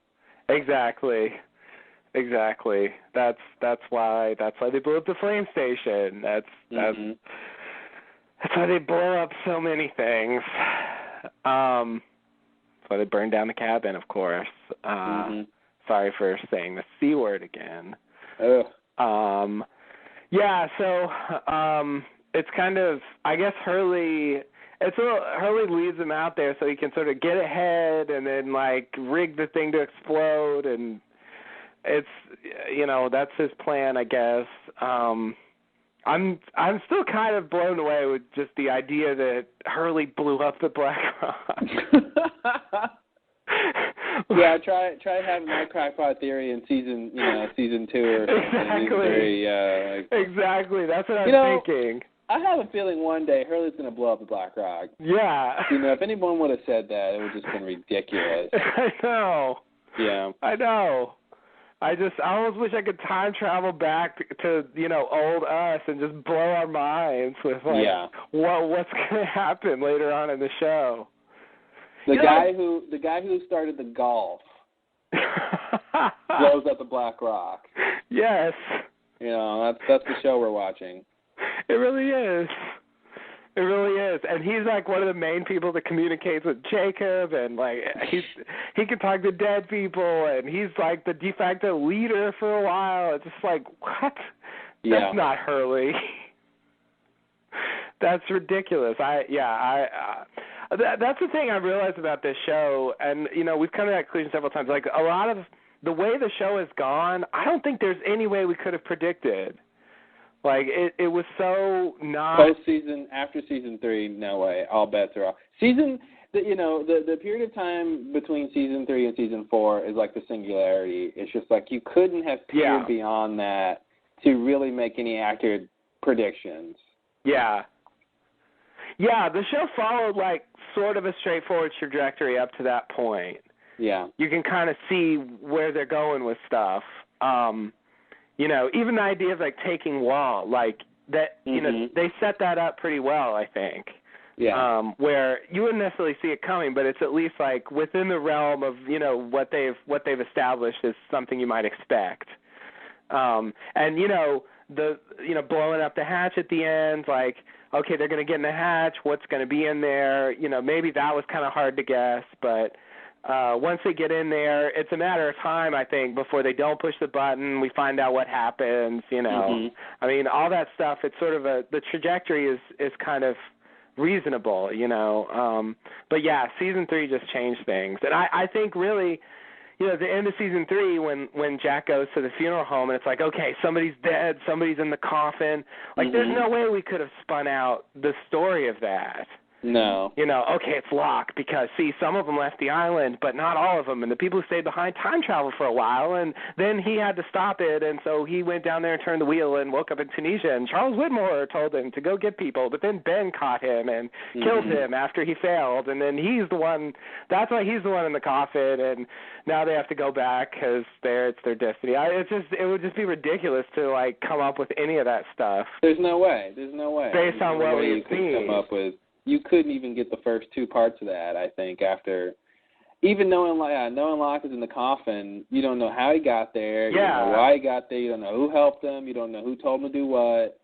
I remember even when we found out Locke was in the coffin, it was still like basically impossible to guess like how he got there, what the circumstances were. Like even when we found out what he time traveled, it was still shocking to me like what happened. Mm-hmm. I just wouldn't have predicted that. There's just not a lot. There's just not a lot within the show that would just lead you to say any of those things. No. You're just on this ride. They just take you and bring you down that road. So anyway, that's what I feel like about the Hurley blowing up the Black Rock. Like now that we're here, it's like okay, I buy it, but it doesn't seem like in any way the show is leading to this. No. That's the weird thing. Well, yeah, a lot of these smaller story points are just sort of, there's other motivations for it. So it's like, I think if you took a step back and thought overall, the big picture, I think maybe you could get some more things right, or at least try to think of some things that might happen, But Hurley blowing Black Rock, is a pretty big thing for this episode. But in terms of the whole show, it's a pretty minor thing. So it's like if you're trying to think big picture, it would be hard to pick up Hurley blowing up the Black Rock. Yeah. Yeah. Yeah. Maybe it's too specific.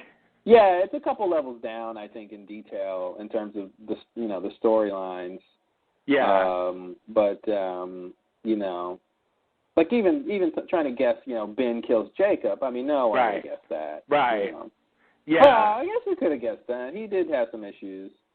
Yeah. But the way it happened, no one would have guessed. And I guess that's my point. Is that's a bigger thing. Yeah. That's a bigger. He wants to talk to be broken down automatically in 5 minutes. To extend the time by 60 minutes, press star 8.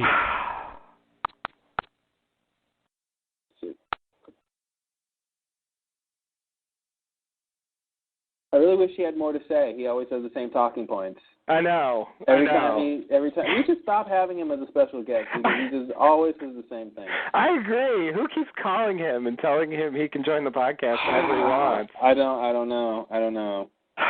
Yeah, somebody's got the call ID number. Yeah, we gotta block him somehow. Yeah. If only they're away. If only. But yeah, I think something like Ben, if you would have guessed in season 3 or something, crackpot theory, I think Ben is going to try to kill Jacob. That's something more reasonable. I think that's a bigger thing that in terms of the storylines, that's a little bit bigger. So I think the bigger things are to pick up on. So I guess in relation, it would be something like at the end of season 3, you see Locke in the coffin, and you go, yeah, maybe he tried to bring everyone back to the island, that's sort of a big thing. And then he died. And then the next big thing you'd have to guess is the Man in Black is a character you haven't heard of yet. Takes his form. So that's the thing. It's like at a certain, you don't even have the evidence to. Well, you could say Smokey. You could say Smokey takes his form.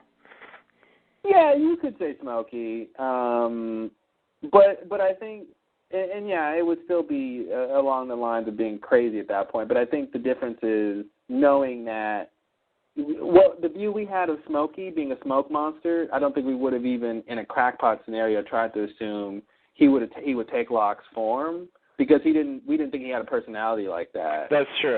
So before you knew of the Man in Black as a real character, like I think it it would be they're both hard to guess obviously, but I think it's even harder to guess if you haven't been able to introduce to the Man in Black. Yes, it's true. I also like the scene where Ben's turning the donkey wheel and he says, "I hope you're happy now, Jacob." Like that, I didn't know how to take that line when he said it originally. I guess it just it seemed genuine to me at the time, but sort of looking back now, it seems like it is expressing a sort of bitterness with Jacob that you can pick up on when that's the story. Yeah. Well, but what do you mean? Because I feel like he is bitter about it, but he's also doing it. Yes. So it's like he is serving his master or whatever, even if he's not happy about it. Right. So it's genuine in that way. Yeah. Did you mean something different than that? Yeah, I guess. What am I trying to say? Like, I didn't detect the bitterness as much. Oh, just in hindsight, seeing it again, you can. Yeah. Well, yeah, I can see that. That happens with a lot of scenes. You can get extra information out of them, knowing the state of mind they're in. Right. Yeah, exactly. Yeah, like because he refers to Jacob a fair amount before that, and I could never quite tell that he was frustrated with him. Like, that's one place where it kind of comes out. Yeah. And I guess I just didn't read it that way. I guess because I didn't really understand Jacob or his relationship to Ben or the others or the island. He was just this abstract idea at the time. Mm-hmm. So it almost didn't mean anything. It was almost just like him saying, whatever, some kind of religious expression or something before he does this crazy thing. Mm-hmm. Like God help me or something. Yeah, I see what you're saying. Like that's the way it came across. Also, like I remember watching season 5 when we watched it week to week. I didn't really pick up on this, but when I watched it straight through, that was where I actually noticed the very tiny hints that Locke actually was Smokey. Oh yeah, it's really clear.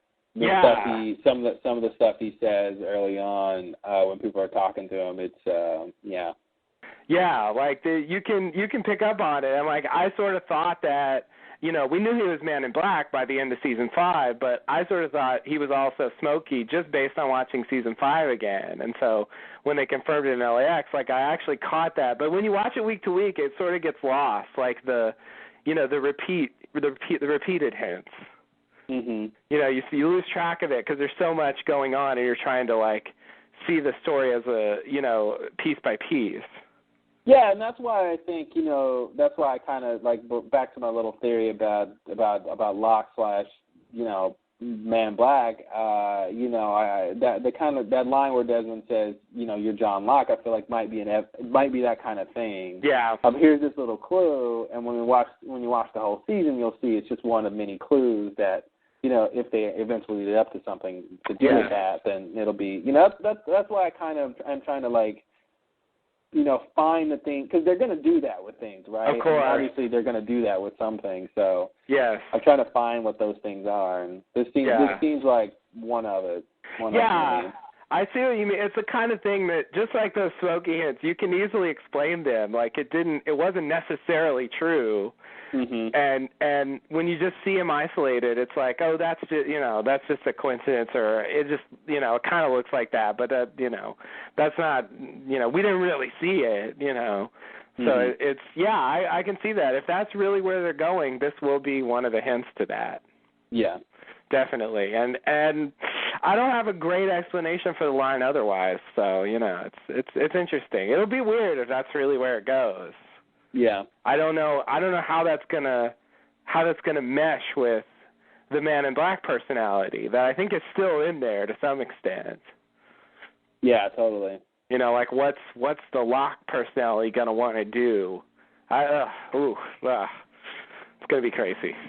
Yeah. All right. What else? Anything else with this? Ben told a line about Alana and how Jacob basically used her, and then the island just was done with her. Yeah. Again, this idea of the island's not done with you. The island's done with you now. Mm-hmm. Like it's like this thing, this giant thing that just chews people up and vomits them out. Like it's like a kraken. Yes. It uses people. Like it's just weird. It's weird that the island is this mystical thing that it involves like destiny and people feel compelled to do things for it. But at the same time, it has this very unpleasant quality of just like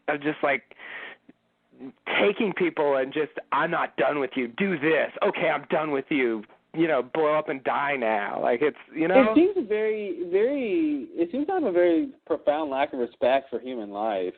Yeah. Which I think is pretty interesting if you want to talk about morality. Yeah. And just the fact that Alana could have had a completely different life. The life that was forced upon her was this one of training, whatever that means, to protect these candidates, whatever that means. And then for to stop evil incarnate, whatever that means. From leaving the island, whatever that means. To prevent something bad from happening. The end of everything. Right. Whatever that means. So season 6, episode 12. We don't know any. Yeah, exactly. Exactly. Yeah, it's amazing what we still don't know. It's pretty crazy how just in Alana's case to use her life in service of the island. Yes. And for her to get injured and whatever that mysterious injury she had was, mm-hmm. I feel like that still needs to be discussed. Yeah. But anyway, yeah, I think it's pretty interesting how it seems like the island, the island imposes its will.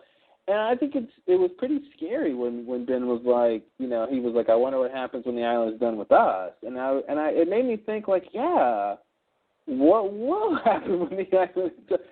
I think with the main Losties, I kind of never really thought what would happen when the island was done with him. I thought, like, whatever happens at the end of the show, I kind of just got the idea, like, I don't know, I never understood that there should be a point at which the island says, I'm done with you, Jack, or I'm done with you, Hurley. Yeah. And I never really thought about that whatever role they have to play would come to an end, and then what is it going to do? What will happen? Yeah.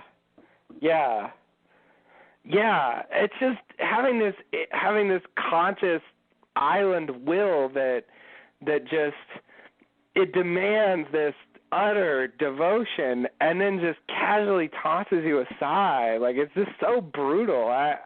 And the only way I think they can remedy that is if when these people die, or the people who service the island, whatever happens after they die, if there's some explanation of that it's not so bad as that they're stuck on the island for eternity, or they just cease to exist. If there's some other explanation, then it might make the island seem less just sort of negative and evil or something. Yeah. So I think that's still possible, that because we don't know what happens when the island is done with them. Yeah, we see people die on the island, but we don't know the final word. Yes. So I think that's something to remember. But at this point, from looking at the island, it does not look good. Yeah, definitely not. And it's just weird to me to even be devoted to that. Like, it would be hard for me to, like, okay, island, what do you want me to do? Like, but you know what? It wouldn't be hard for you at all if you saw your dead father walking around, and you know what I mean? And like, and I could just rattle off a list of things you already know. So that's the whole thing, is the island has proved that you should worship it or fear it or do what it says or whatever it would be. And that's what's interesting to me is just generally speaking, it's like, just because this island has this power doesn't mean it's good or bad or right or wrong, or they really should listen to it or do what it wants them to do. But just by the fact that it does have this power, they're forced to do it. Yeah. You know what I mean? It could be some other island. If they landed on some other island that wanted them to do something else, you know what I mean? Like, it's almost like it doesn't matter what the island is. It just matters that the island is. Yeah. And so it's just like, well, they have to deal with the circumstances that they're in. Right. It's pretty crazy, though. Right. I guess, I want some reason. I want some reason to devote myself to the island. And I guess what you're saying is the stuff they see on the island is sort of just... Yeah. I mean, look at Jack. You're basically talking about Jack. Yeah. He needs a reason to devote himself to the island. He got plenty of them, and it took a long time for him to accept it.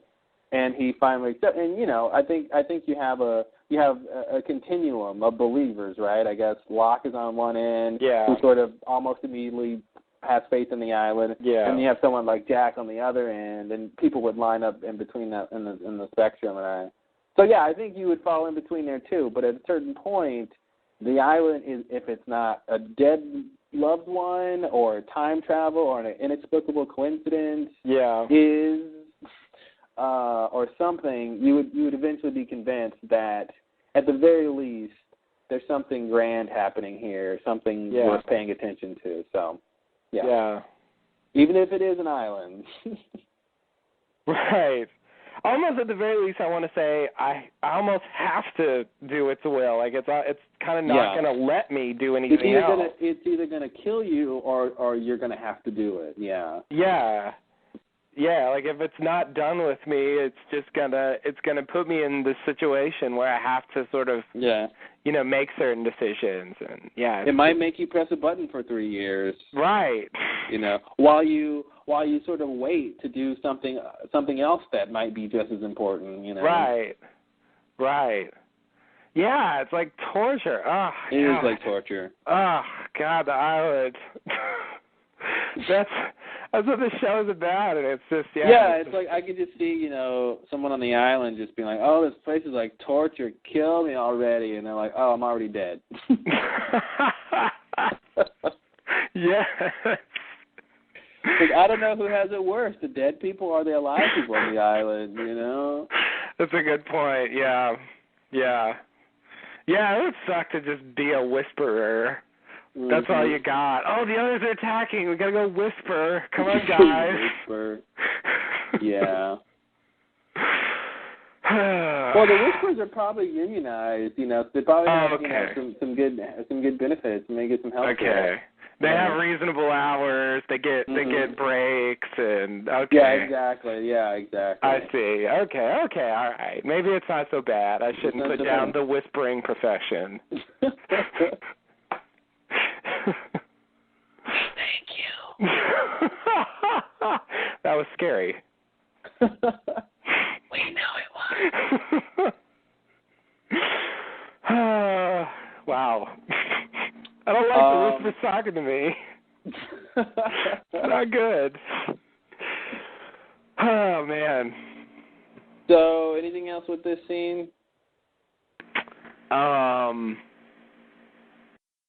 don't think so. I think that's it. All righty. Next scene, Richard is complaining. He thinks they're all dead now. Hurley tells Miles that he blew up the Black Rock because Michael told him to, that he had to stop everyone from blowing up the plane. Hurley tells Miles he listens to whatever the dead visitors say because dead people are more reliable than the living. All right, so this is another question I think we were talking about before about Hurley, and he just sort of listens to whatever people tell him to do. Yes.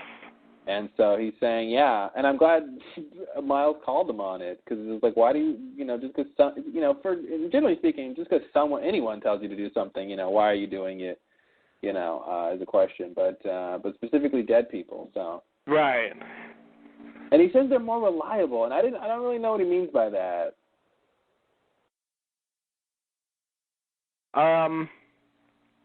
Well, what do you mean you don't know what he means by that?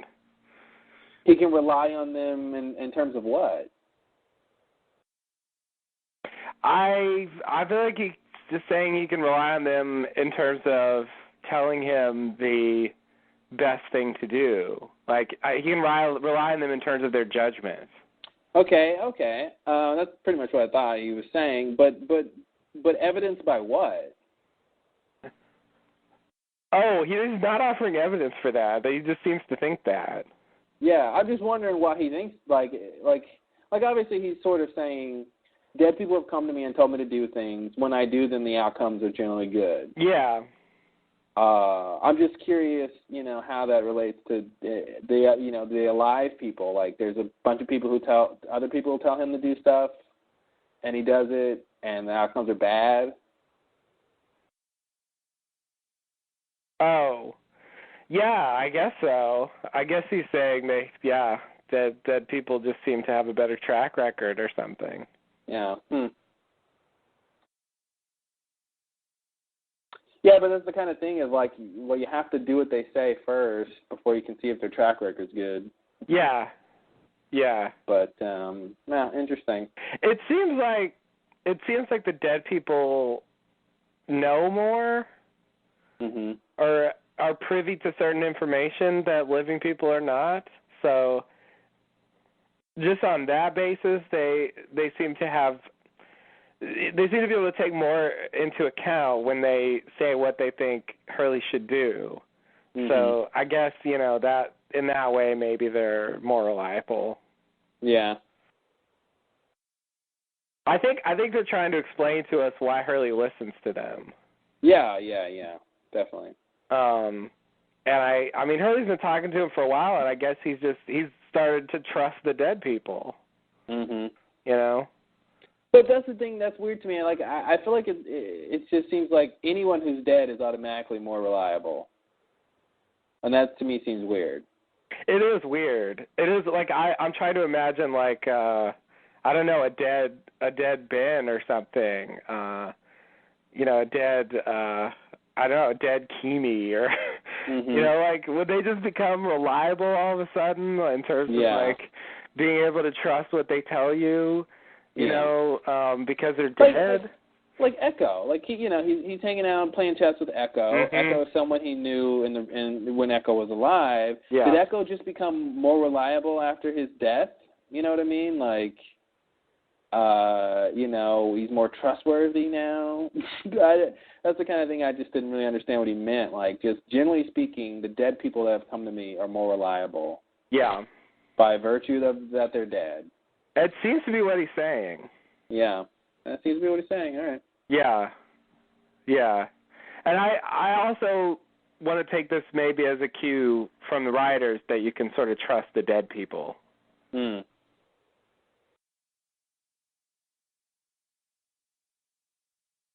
All right. That means Jacob should be extra reliable now. Yeah. That's right. Maybe if he was ever reliable to begin with. Even more reliable than live Jacob. Mm-hmm. Yeah. Even though dead Jacob's advice has kind of gone to shit over and over again. Yeah. Don't tell that to Hurley. Yeah.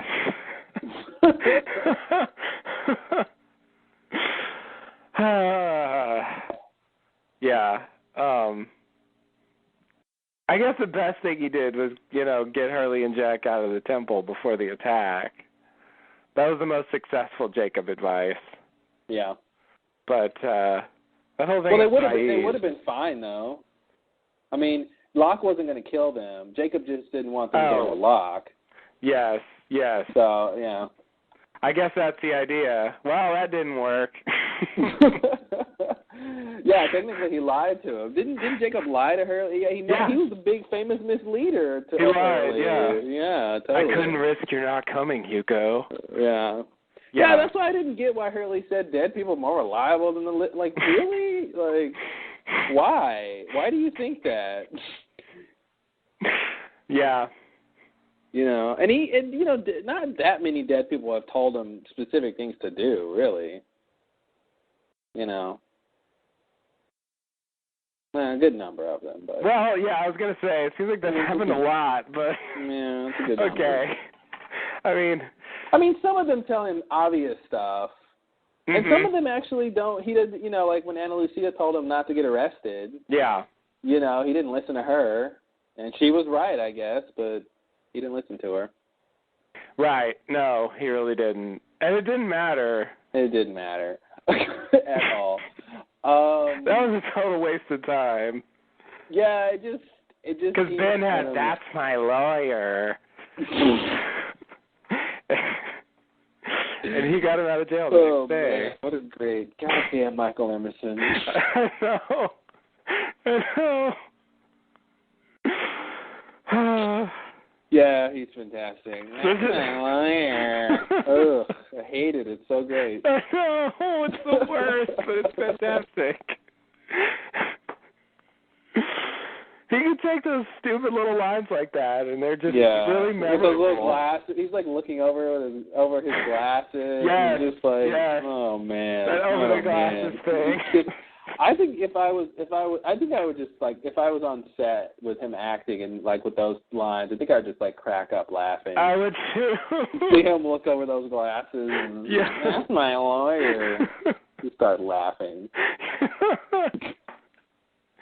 Yes, I agree. It's perfect.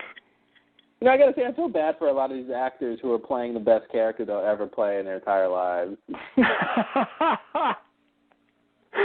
I don't, time will only tell which actors those are, but I gotta say, some of these actors are playing the best characters they will ever play. Okay, I was gonna say, who do you think that is? I mean, honestly, I don't know if we'll see Michael Emerson ever do anything as good as Ben. You're probably right, yeah. That's what I mean. That's a good point.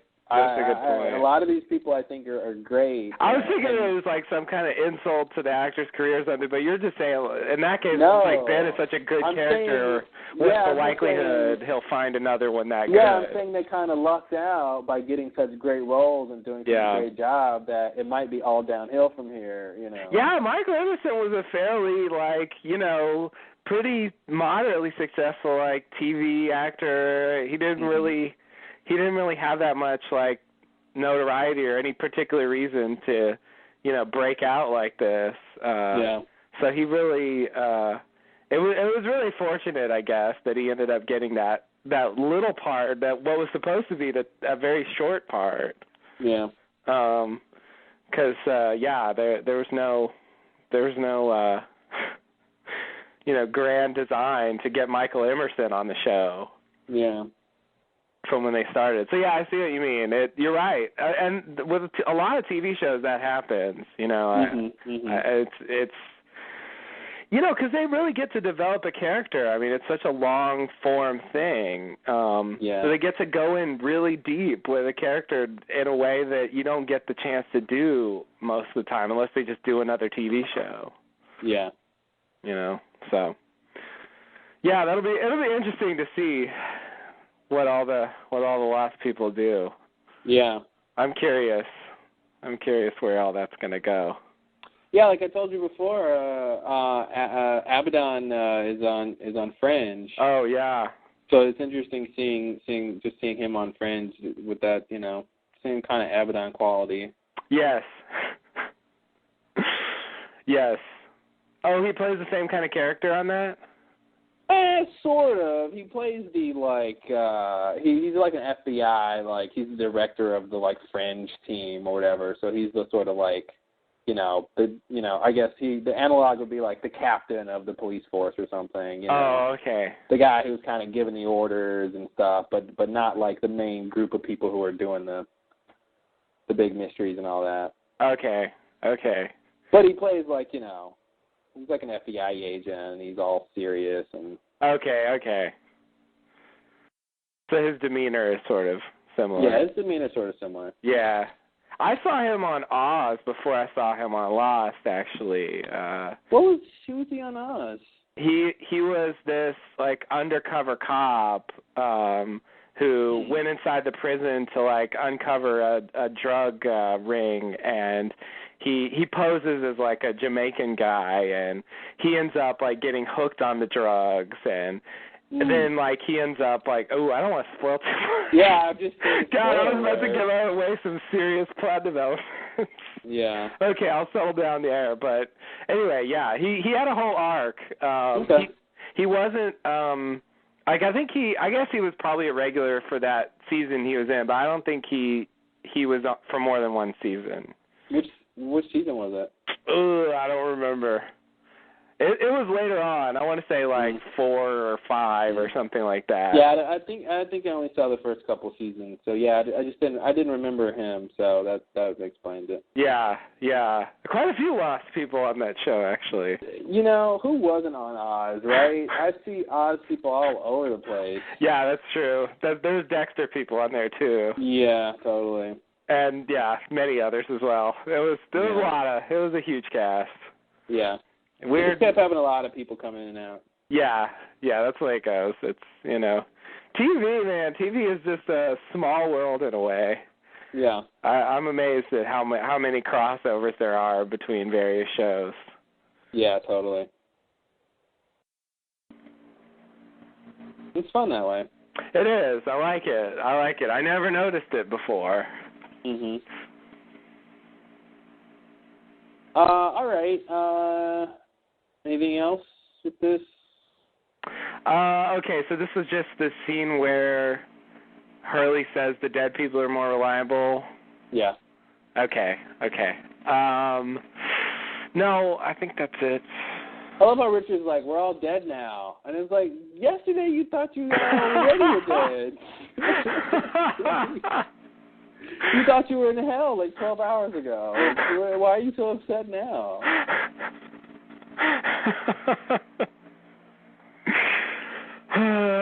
Yeah. Richard is kind of all over the place this season. He is all over the place. I don't... Anyway, let's not talk about that. Sore spot. All right. The next scene, we fly sideways. Hurley is in Dr. Brooks' office and asks to see Libby. Dr. Brooks doesn't think it's a good idea. He tells Hurley that Libby has issues with reality. Hurley sees... what? Oh, Hurley sees that Dr. Brooks isn't too firm against Libby having visitors and bribes him with a $100,000 donation. Wait, what was that word? Firm? Firm. Like the firm. FIRM. Okay. It's hard to understand that word. Wow. In the rec room, Libby enters and finds Hurley waiting. She asks if he remembers, but he doesn't. Hurley asks Libby where she thinks she knows him from. She tells him, all these pronouns. She tells him a few days ago she was watching TV and saw Hurley on one of his Mr. Cluck's commercials and suddenly had memories of another life come flooding back. Memories of a plane crash, an island, and she and Hurley knowing and liking each other. Libby says the Santa Rosa facility was also familiar to her when she first arrived and has a memory of Hurley being there too. Libby wants verification that she's not crazy and hopes that Hurley remembers, but he doesn't. Hurley thinks Libby is brave and but he's afraid to talk to girls. What? Hurley thinks Libby is brave. Okay, yeah. He says he's afraid to talk to girls. Libby thinks he's doing fine. Libby explains that she's there voluntarily, and Hurley asks if she wants to go on a date. Libby says she'd love to. So it's a choice between a mental institution or a date with Hurley. Wow. Well, when you put it that way. You can have the tapioca pudding in the cafeteria and the mental institution, or you can go on a date with Hurley. I don't know. Yeah. Yeah, you reminded me, I find that it's really cumbersome to make sentences unambiguous by putting in all the pronouns. Yeah. It just gets so exhausting. I just want to give up and let it be ambiguous. Just to stop putting in so many extra pronouns. Yeah. Yeah, you got to be careful too, because when there's two of the same sex in a scene, and you say he tells him. Yes. You got to make sure you at least identify one of them. Right. So it makes sense. Yeah. It's tough. Language is so ambiguous, a lot of times. And, especially in that situation, you want to describe what's happening. Anyway, oh, God. Yeah. Anyway. We'll save it for the grammar podcast. Yeah, please. Yeah. Coming soon. Claude and Justin Your Grammar. favorite podcasters take on grammar. You want to see that, don't you? Crickets. Yeah, that's what would happen. Yeah, okay, so let's see. What happened here? He bribes Dr. Brooks. Can you believe he bribes Dr. Brooks with $100,000 to see Libby? I don't know. Are you saying that's a lot? I think that is a lot of money. Okay, good. I agree. Making sure you weren't saying that's all. I don't know. Okay. No, that's a lot. I mean, I realize he's super wealthy, but that's a lot. It is. It's a donation to a facility. I'm sure he's used to writing those checks. But, yeah. But it's really, my question was, I'm pretty surprised Hurley bribed someone, and they didn't really, just on the morality level. They make it sort of, not a big deal, but right. It is sort of, bad that he's just bribing people. Mm-hmm. To get what he wants. Yeah. It's hey, that rec room looks a little gnarly. How about $100,000? Yeah. Yeah, it was weird. I guess that's the thing he has to solve problems. Well, and it's and Dr. Brooks was yeah, he was kind of fishing for it. He's got Mr. Clucks in his office. Right. So he's not unsurprised. But I was going to say, it also sort of verified this suspicion, or remembering of a suspicion I had about Dr. Brooks. You know what I mean? Of just him being not not the most, whatever doctor. Right. He always seemed a little suspicious. Yes.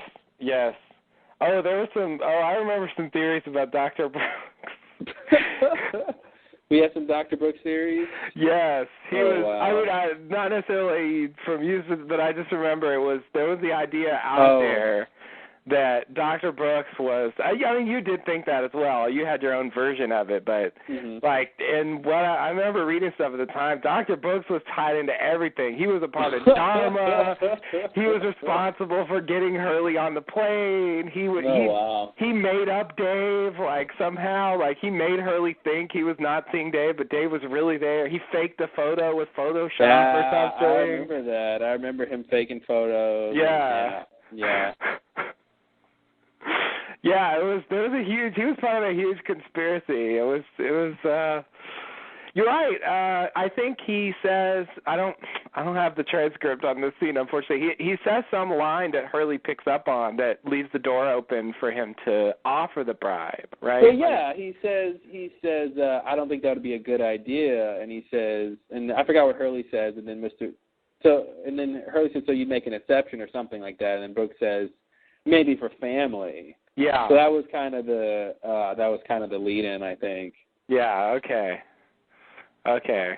But yeah, I guess the fact that Dr. Brooks was like, okay, you know, I'll sacrifice my integrity for this. And for a woman who's there voluntarily. Yeah. You know? Yeah.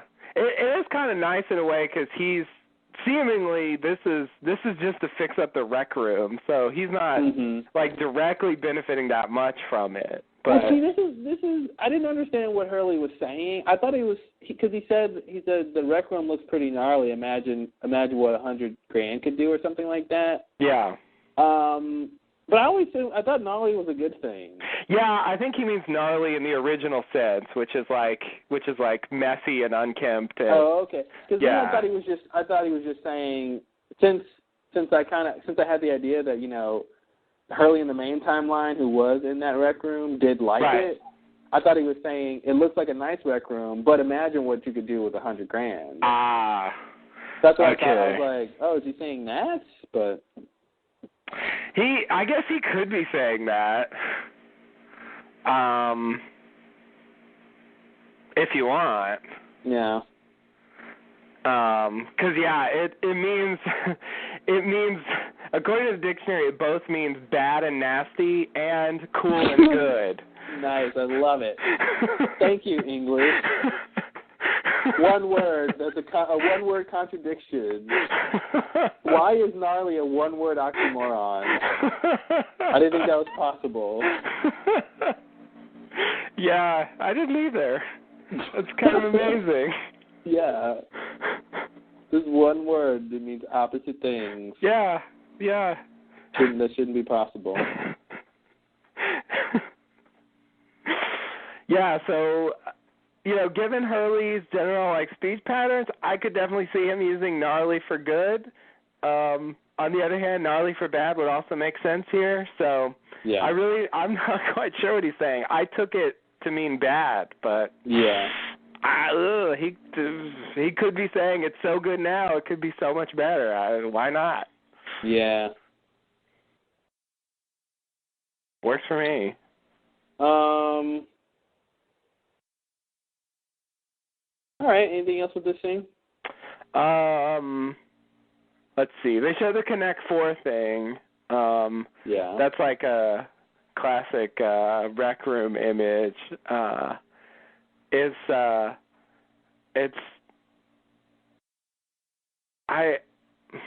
What can I say about this? I don't know. It's a weird little like, I don't know what they're trying to say about the mental institution in Hurley. Like, I guess the inference I can make from this is that he was destined to have some kind of involvement with the mental institution, but not necessarily to be a patient. Yeah, I guess. I mean, it's that his connection to the institution, I think, is a little more tenuous. I think it's more about probably Libby, you know. But because in the main timeline, it was so much. He actually had real issues, and it was really about the fact he, I guess, saw dead people and stuff. So like, he did have real issues that drove him there. So yeah. Right. Yeah, but since in both timelines he has, some involvement with this specific place, like it just seems like somehow. But it's really Libby connecting him to both, sort of. Yeah. So maybe it's just really Libby that he's supposed to have the connection to, and she ends up there in both timelines or something. Yeah, I think that's the thing. Like, I would attribute the sort of destiny to be to have a connection with Santa Rosa to Libby, and not really to Hurley. Okay. Because I think for Libby, it's pretty clear that in any timeline she winds up there. Hurley only winds up there because of Libby. Right. And I guess, she only winds up there in this one because of him, so maybe that cancels each other out. I don't know. Okay. Let's call the whole thing off. Yes, please.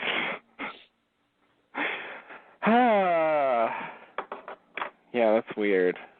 It's really weird. Yeah. This timeline's getting crazy. Yeah, no, this timeline is, I think it's officially crazy. Can we all, you want to wait to declare it crazy? You think it's not quite crazy yet? I think it's crazy enough. No, I agree. I mean, in a way, it was crazy before it got crazy. It was crazy before it got. It started off crazy. Let's just agree to that. Yeah, yeah. I was already totally free. It was intoxicating me. Yeah. And now it's even more than that. It's beyond crazy.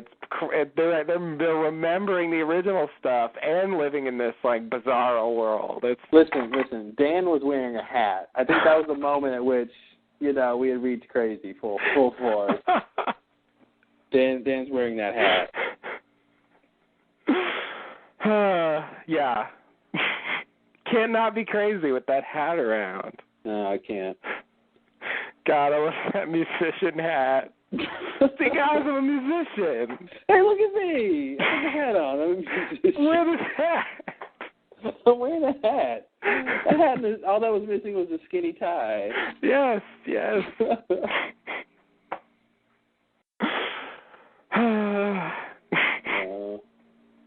Oh, Dan.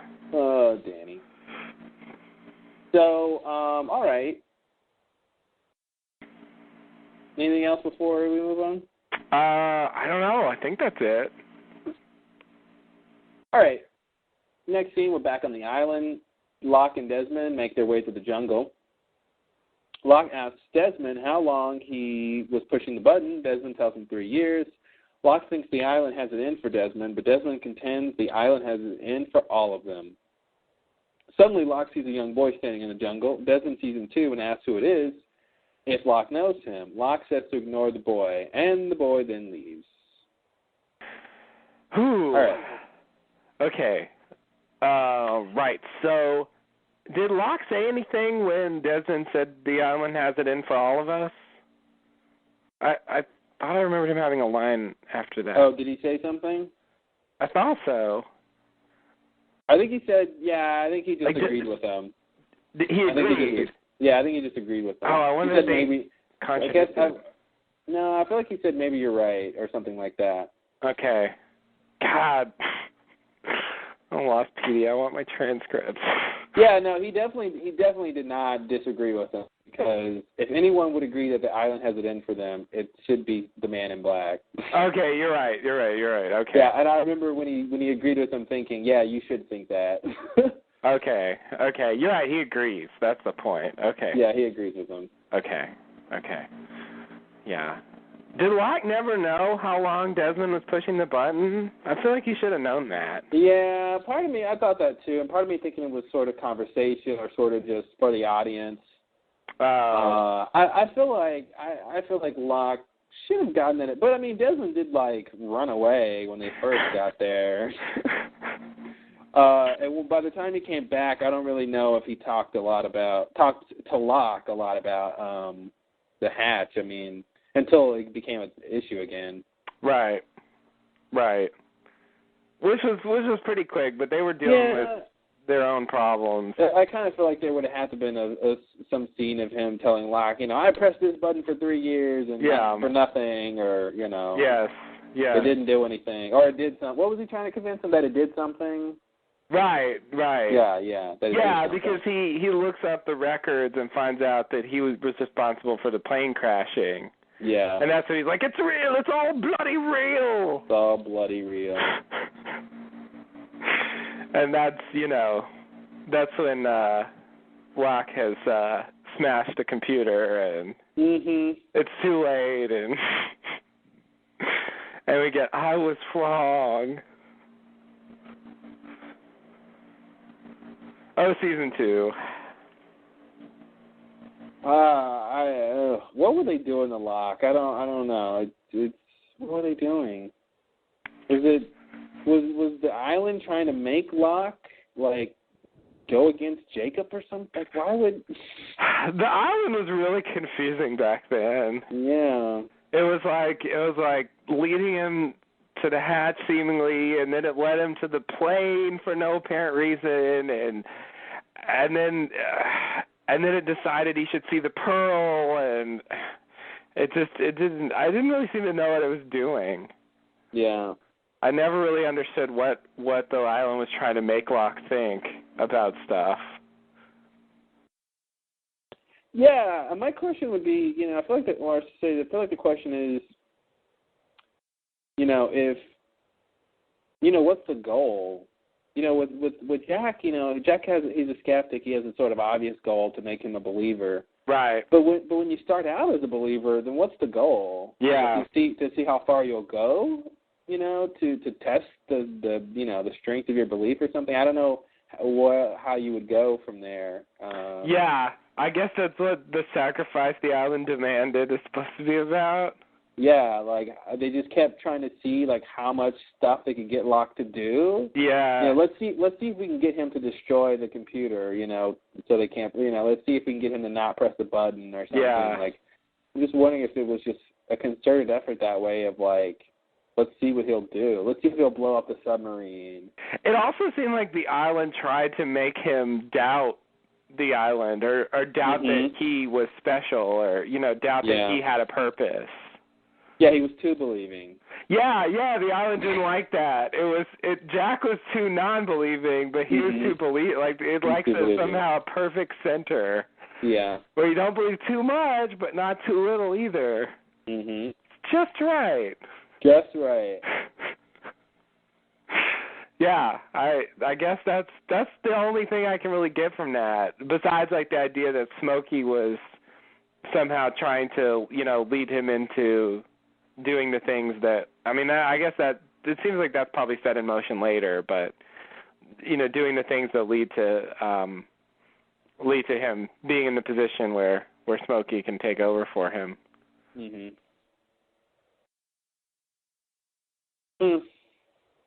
All right, so let's talk about this boy. Yes, the boy, he's back. So this is a different boy than we saw before with Locke and Ben. No, Locke and who was it? Locke and Sawyer. Sawyer, that's who it was. Although he also appeared, or a boy also appeared with Richard, but when Locke was with Richard. But I think Richard didn't see him, whereas Sawyer did. Yeah, and that was the same boy.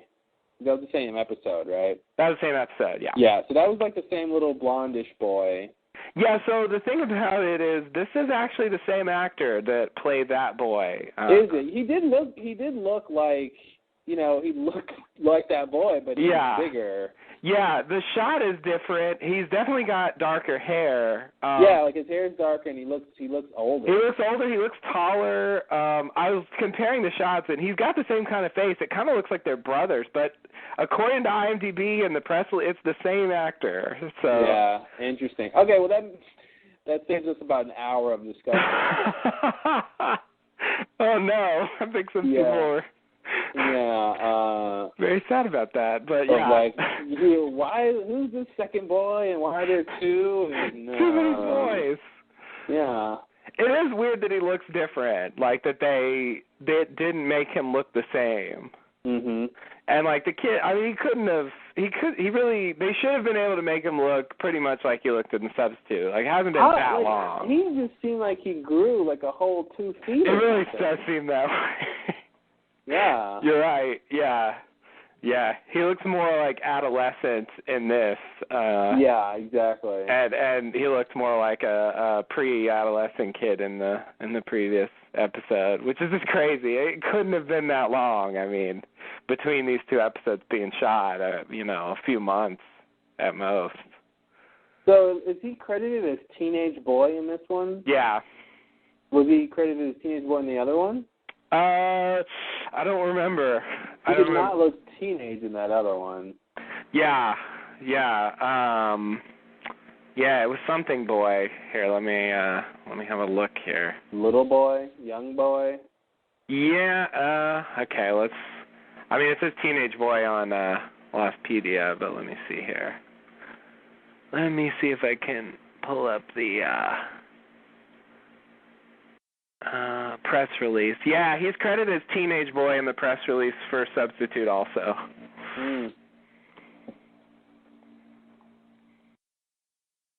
Like he went from 13 to 16. Yeah.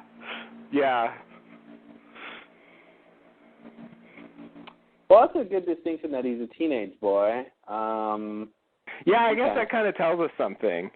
Yeah, I don't know what, though. That he's supposed to be teenage, I guess. That's it. And he's a boy. He's a boy. Yeah, the description of the casting call is kind of interesting.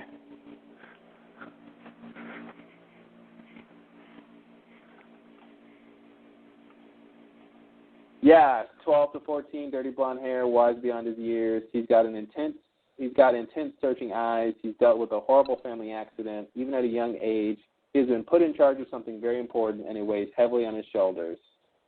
Mommy, I can play that.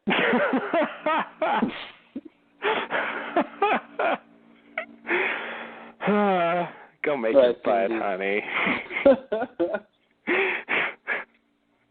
Oh, man. So, I hate that I read that press release because now it's making me think about this character and how it relates to the story. Yes, me too. Me too. I think they, from reading press releases of other characters, like they get conceptual about it, and then like the specifics aren't usually correct. Yeah.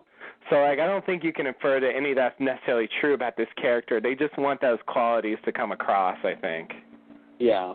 The horrible family accident sticks out. They called the man in black a corporate raider. Mm-hmm. And I don't think there's any sense in which she's actually a corporate raider. Yeah. So it's I feel like, yeah, it is odd that they want it to come across somehow that he's dealt with a family accident. Mm-hmm. I wasn't really getting that. And if you, and that's the thing. The first time we saw him, he's got the blood on his hands. That's true. Showing Locke, and I feel like that seems, that gives me an explanation of what that might mean. Ah. Okay. Okay. And the fact that he's been put in charge of something very important, I think, has a resonance. Yes. The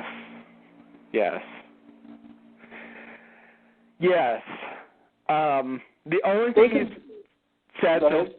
Okay, go ahead, sir. No, go ahead. I was just going to say, the only thing he said so far is, the rules, you can't kill him. And, we see him here again with, sort of looking on at Locke as he's marching Desmond, and he, as we find out, he is about to go try to kill Desmond, I think. I don't think, necessarily that's against the rules, but it seems like Locke has some idea of who this is or what this means, and it seems to rattle him a bit. Mm-hmm. I would say more than anything else that he's been confronted with, it seems like this boy makes him uncomfortable, or he doesn't seem to, he loses his cool when this boy is around. Yeah, which my big guess, my crackpot theory at this point is the boy is his brother. The boy is his brother. The boy is his brother. That somehow the man in black got his brother killed or something when he was a boy. So this is like the spirit of his brother. Okay.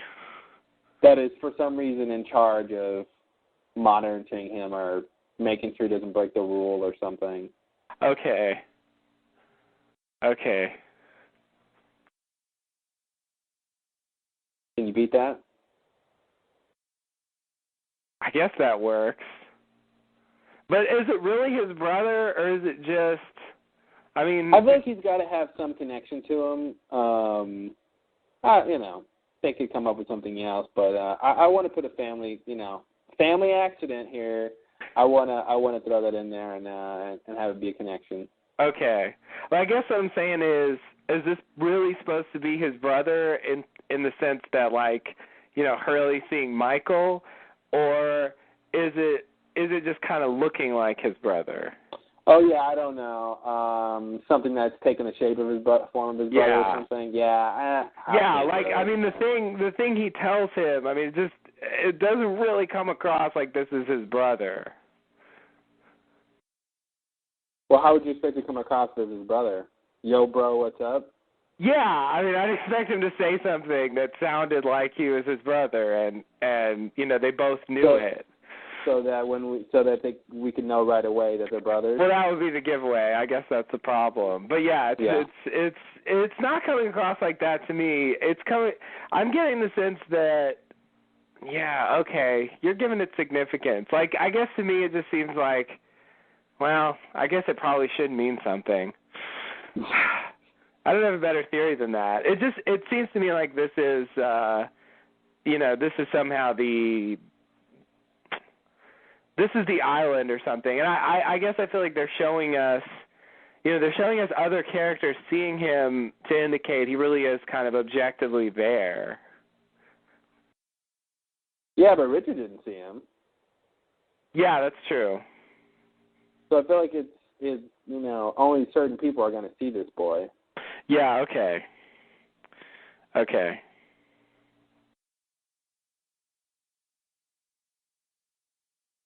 But I guess as opposed to when Hurley sees the ghosts, and like no one else sees them. Mhm. It's not really like that. Yeah, it's not like that because that's Hurley's power. Yeah. Yeah. Yeah. I guess so far, like to me, it comes across like this is the island or something like that.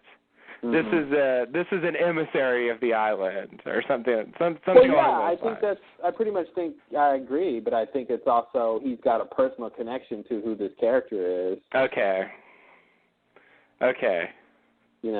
Because I feel like if it was some just sort of his boss, the island his boss or something, he would have a different reaction to him. Because I feel like he is sort of put in his place by the presence of this kid. And to me, what I get from that is some sort of guilt, or some sort of he feels he's just sort of humbled by it, like he's like I said, I want to get guilt out of this, and so I feel like if it was just he didn't have a personal connection to this boy, and it's just the emissary of the island, then I feel like it would come across differently. I think he'd just be more defiant all the time, versus conciliatory. Wait, who? Locke. Oh, he has been defiant. Well, he wasn't the first time, yeah.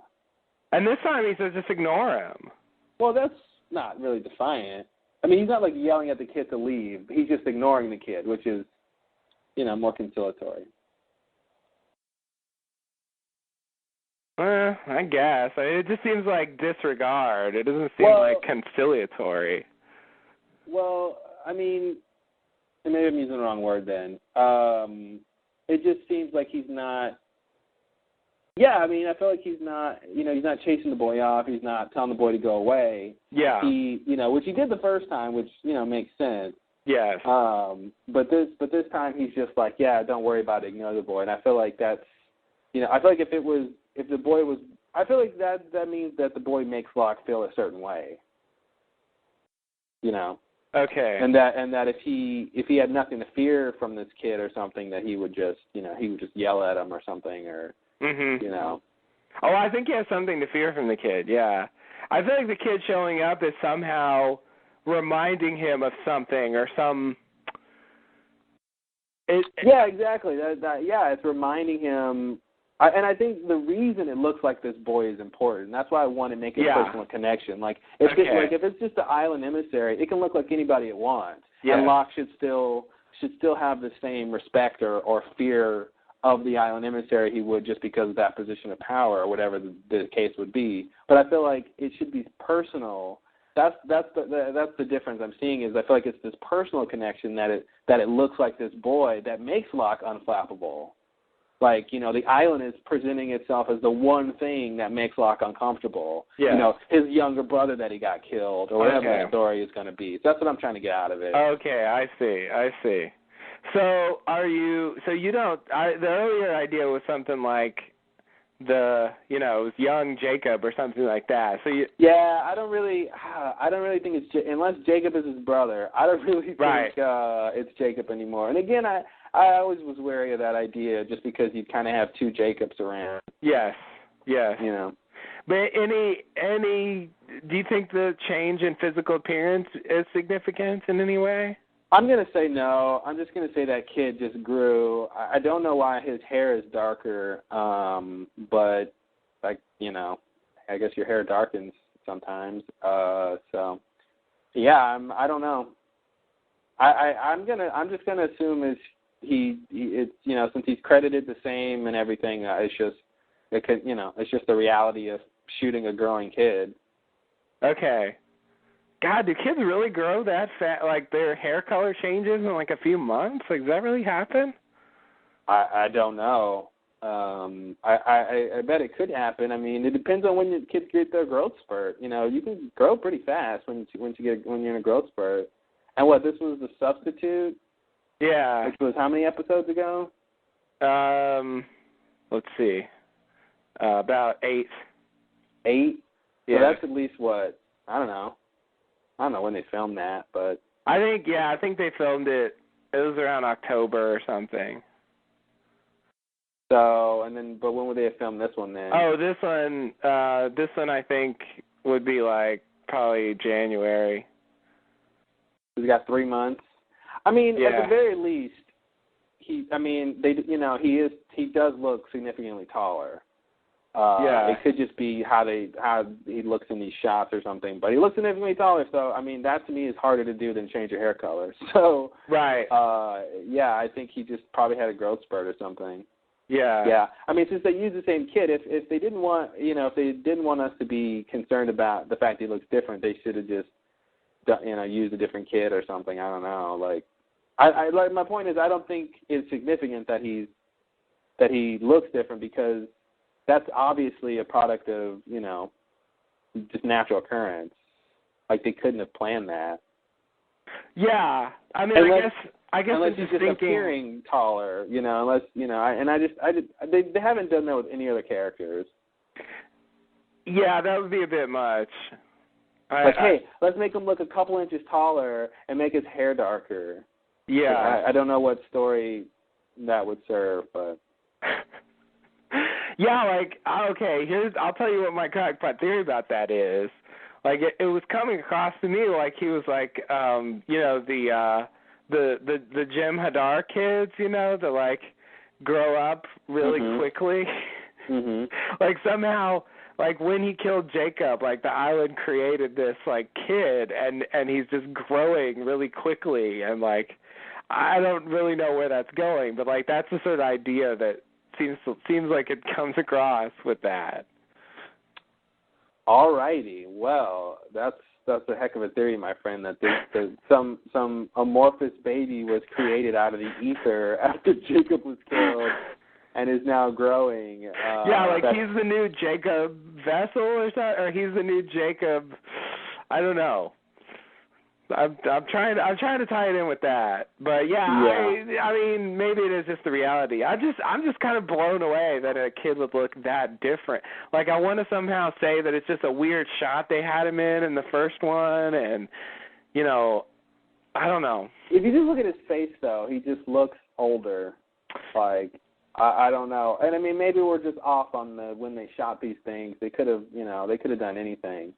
But with when they shot his scenes, but he looks like he aged a couple of years to me. Yeah, I know, that's the problem, and it couldn't have been that long, and I don't know.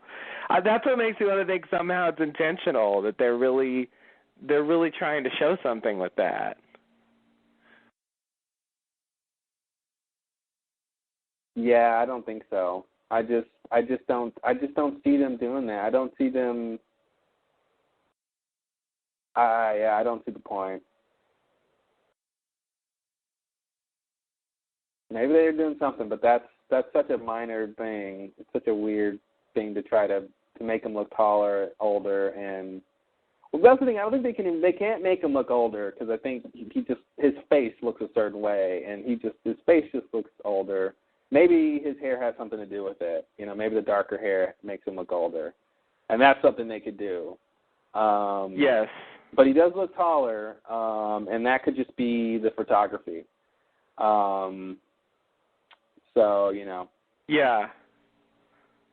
Yeah.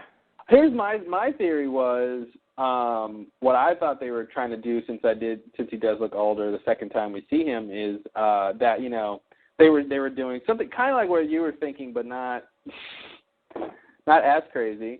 And it's just basically like okay. Like whichever character this is, Locke is seeing him at different stages in his life, you know. And so, like, the next time we saw this boy, he might be early 20s or something. Yes. You know, yeah. And the next time we saw him, he might be whatever. And then he'll look like whoever we might recognize or something, the final time or whatever. That's what I thought they might have been trying to do.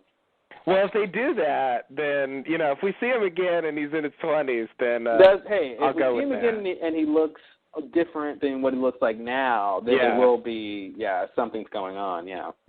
I mean, I definitely think we're going to get more of this kid. Yeah. This seems significant to me. Yeah.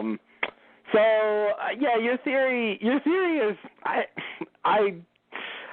don't really like it, but it sounds like it could be something they would do. I guess it depends on what the circumstances are, how good it is. But the idea that the Man in Black just had a younger brother, that he got killed at some point, or maybe he even killed him, or I don't know, whatever happened. Mm-hmm. But he's also there's he's also got that crazy mother, right? and there's going to have to be something, right? Yeah. That the Man in Black did to get the moniker Evil Incarnate. Like there's going to have to be something. So what better than some family event? You know. You know, this is a show about family. True. And he's got that crazy mother thing, and that could, that could play some role in the story, and totally. So if they're gonna, it's just so weird to bring Man in Black down to earth like that, because that's just such a mundane story. Well, but what is he trying to do? Go home, right? Yeah.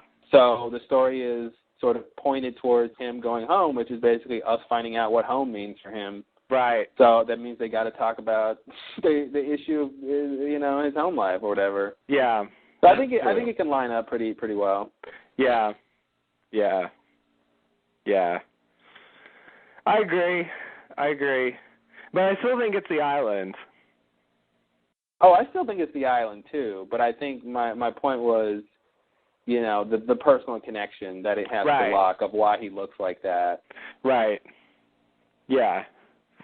I think that's something the island would do. Yeah. It's something he would do. It's totally Smokey style. He should appreciate that.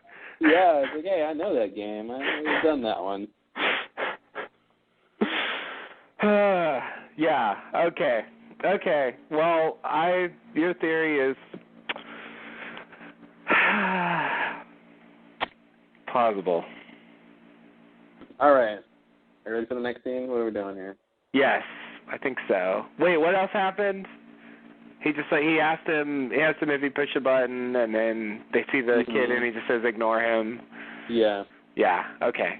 I think that's it. I thought it was weird how Desmond sort of talked, like he didn't actually say anything to the kid. He just kind of talked like the kid wasn't even there. Like he asked Locke who the kid is, instead of saying like, "Hey kid," or who are you?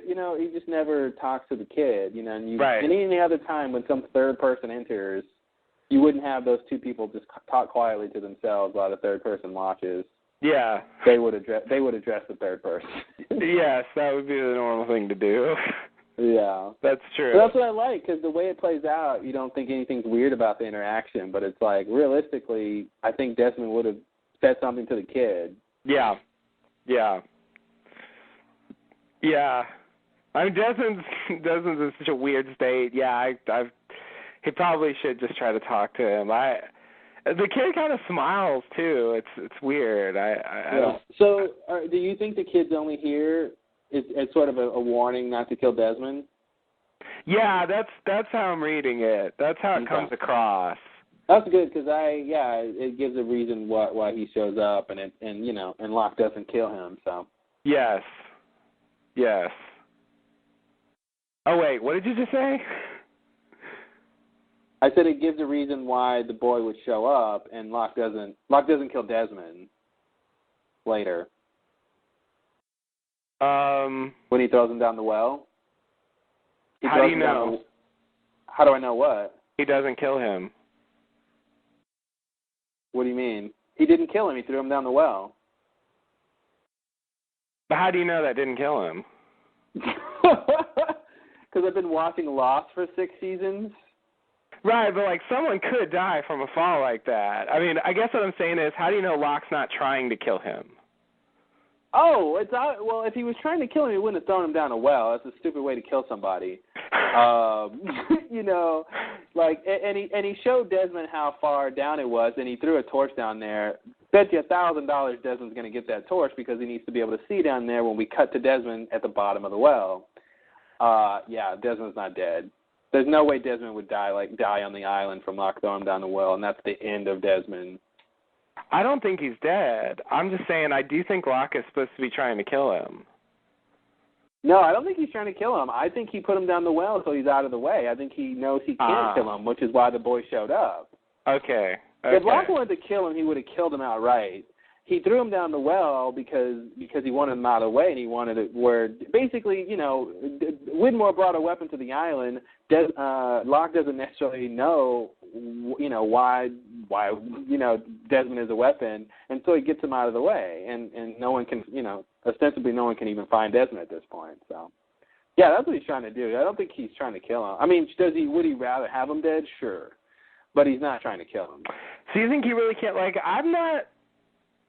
I mean, I guess basically I don't think Desmond's a candidate, so I guess I don't see why Locke can't kill him. I can't give you a great reason either, but I don't think he can kill him, which I think is why the boy showed up. And honestly, I think, it could just be as simple as the island's not done with Desmond, and that's why the kid showed up, to tell him that. Yeah. Okay.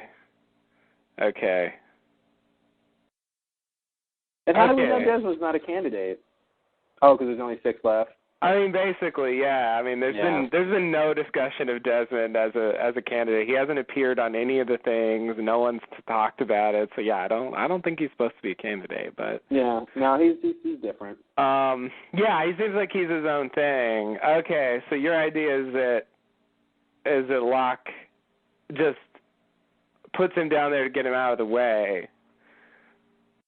Yeah, totally. Yeah. He basically says as much to him. He says, we're out in the middle of nowhere, nobody knows where you are. And then he pushes him down a well. And then he goes back to say, you don't have to worry about him anymore. The reason he says that is because he's asking, why aren't you afraid? Yeah, but the truth, nevertheless, is still that is still the case, though. That's why he says it, but that's still the case. That he took him to a remote place where no one knew he was. no one knew where he was. So, but he doesn't say, so no one's gonna find you down this well. Like, it seemed like the point of that was. Is that part obvious though? It wasn't to me, apparently. The point of it was, to me, like, why aren't you afraid of me in this isolated situation? Yes. And then he pushes him down the well, proving that he should have been. To me, it came across to me like he really did try to kill Desmond. That's the thing. I took it the exact other way of like he was upset that Desmond wasn't afraid for his life, and I think and he just pushes him down the well. Like I think it's. If Smokey wanted to kill him, he would have stabbed him. He would have turned into smoke. He would have done something obvious to kill him. Throwing him down a well, he's never killed anyone else like that. It would just, to me, be ridiculous for him, for that to be the way he wants to kill Desmond, is pushing him down the well and just hoping that kills him, after showing Desmond that the well isn't that deep. Well, see, okay, like, I had the same thing. I mean, because, I thought he was trying to kill Desmond. I had the same thing. Like, why not just turn into Smokey and kill people like you normally do? Mm-hmm. But again, I just wanted to say, I mean, Desmond's not going to die at this point, so I don't think they wanted to actually kill him. That's the problem. I mean, I don't think Desmond's going to die. Mm-hmm. So I guess I'm making it a contrivance. I feel like Locke is trying to kill him, but it's not going to work because Desmond's not going to die at this point in the story. Like whatever Locke is going to do, it's not going to work. So they don't have him do something that's like guaranteed to work. I mean, Are they maybe trying to make people think that Desmond's life is in jeopardy? I think that's definitely the case. I think there should be people who are worried, oh no, he pushed him down the well, is Desmond dead? I just think, for me, there's no part of me that thinks that's even the case whatsoever. I think it's pretty straightforward that, yes, Locke would rather kill Desmond, he'd rather kill everyone. And he takes Desmond off. He tries to find out what Desmond knows. Desmond doesn't even know anything, really. And then the boy shows up, which is a reminder he can't kill Desmond.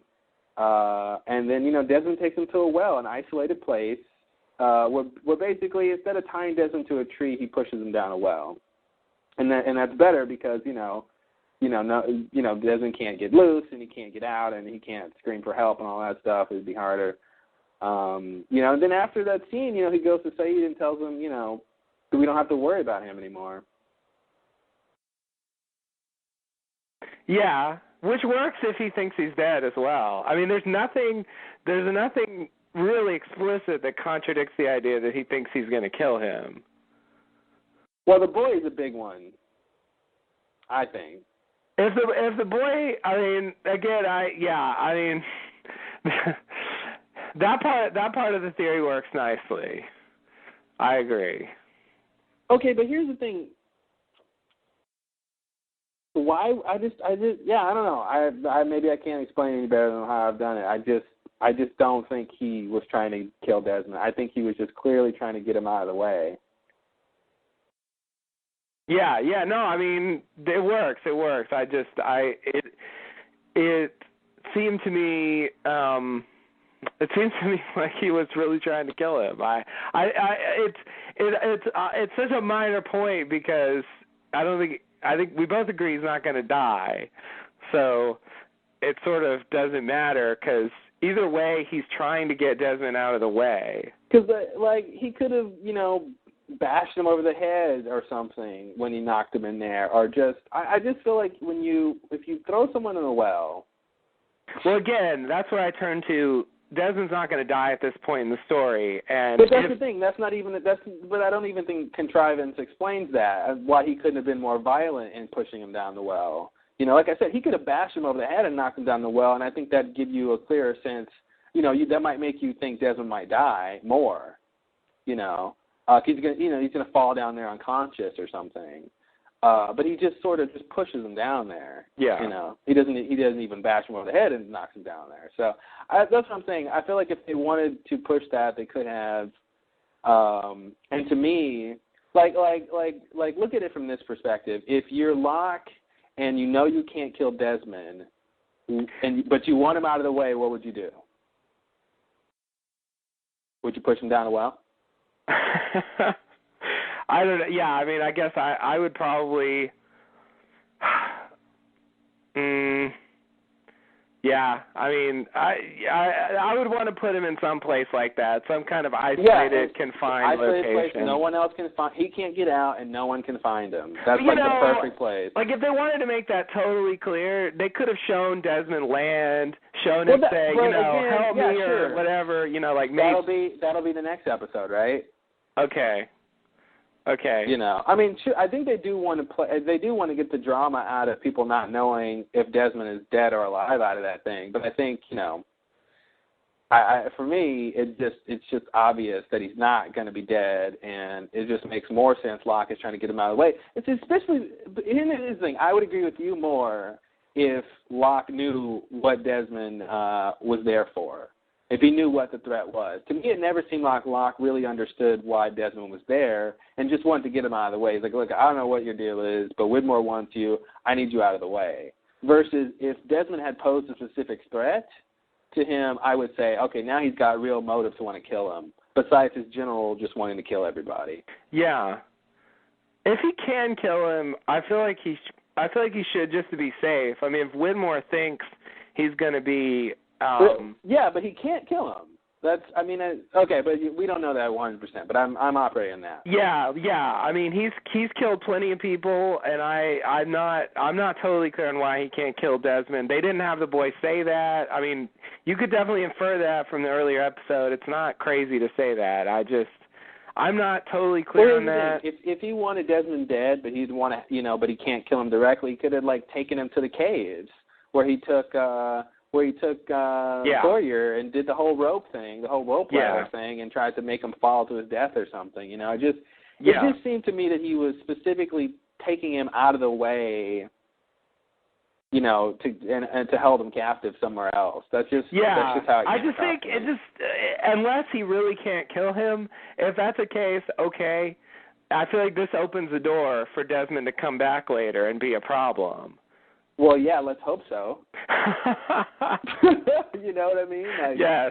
I think you're right, and I think that's what should happen. That's why, all the components of your theory need to work for it to be sort of watertight from Locke's point of view. Like he needs to not be able to kill him, and the boy sort of reminding him of that, and then so the best he can do is this, Like he can't sort of do better because I think this is gonna not that's succeed. actually my point. That's actually my point, which is why I said what would you do if you were in Locke's situation? Is I don't think he can do better. I think if he could kill him, which would be what your idea that he can kill him or something, then he would have done better, which is to kill him or to make it seem like he killed him, more obviously.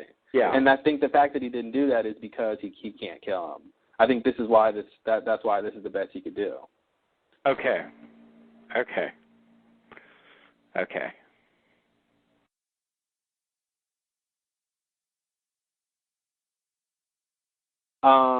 Okay, yeah, I didn't dwell on that so much. It's just that since that was the polar opposite of what I thought was happening in this episode, I couldn't help but, pause on that for a minute. But okay, yeah. I accept your theory as possible. All right. So next scene? Yes.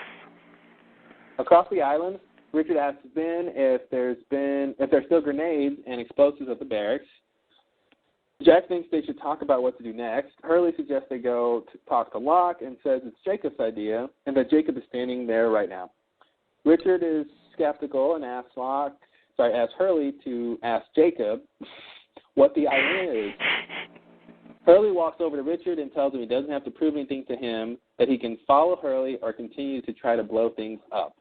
Richard calls Hurley's bluff and reiterates that it's over if Locke leaves the island. What's over? Everything.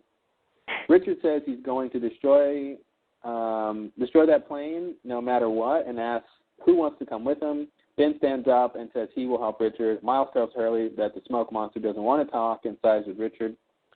Jack says he's behind Hurley, and the others quietly agree. They head off to talk to Locke. It's like that Jerry Maguire scene when he quits, and he's like, "Who's coming with me?" And Renee Zellweger stands up. Oh. Yeah, that's what I remembered. Wow. Richard. Ben is like Renee Zellweger, and yes. Miles is like the fish they bring. Oh. Wow, Richard is reduced to Jerry Maguire. That's so sad. Reduced or elevated? Okay, ouch. Double ouch. Yowza. Yeah, Richard and Ben together again. I gotta say, Richard was probably like a little. I don't know what he felt when Ben was the only one who'd come with him. Yeah. I mean, they obviously worked together for a while, but it's got to be strange to be like, of all people, Ben wants to come with you. Yeah. Yeah. And I wonder what Ben's doing at this point. I mean, he seems to still be trying to follow Jacob. I guess so. God. Even though he killed him. He's the one who killed him. He's the one responsible for this, right? Yeah. It's just amazing. Like the guy who actually kills Jacob is still one of the few people just trying to follow him. Mhm. And not, Locke comes and specifically offers him the island, and he's just not interested in going over there.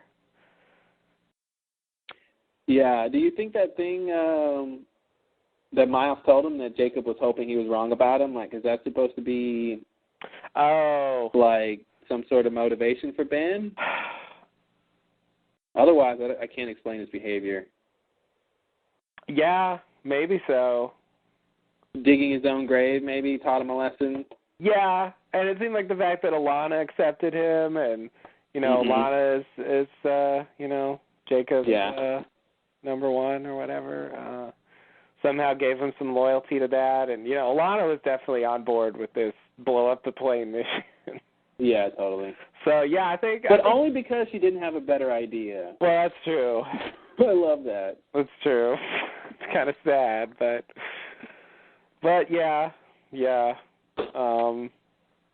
I guess that's the idea. I totally called that Hurley was bluffing.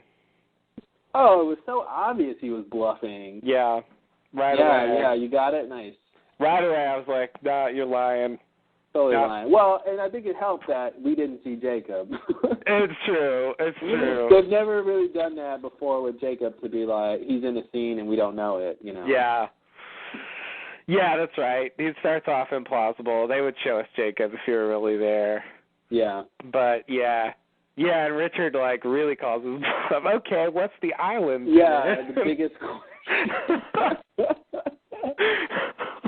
And here's the thing. I think Richard was bluffing.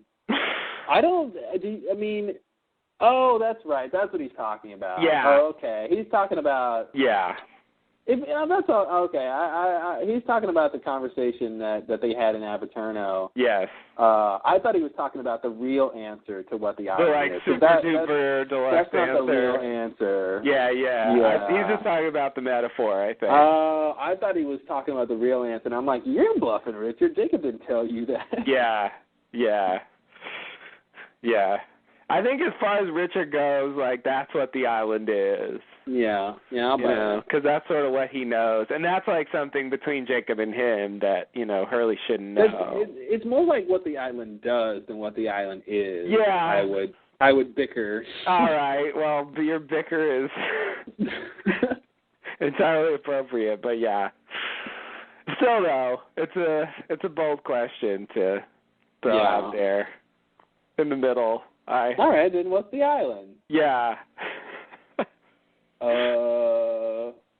Yeah, Hurley was just the cork, dude.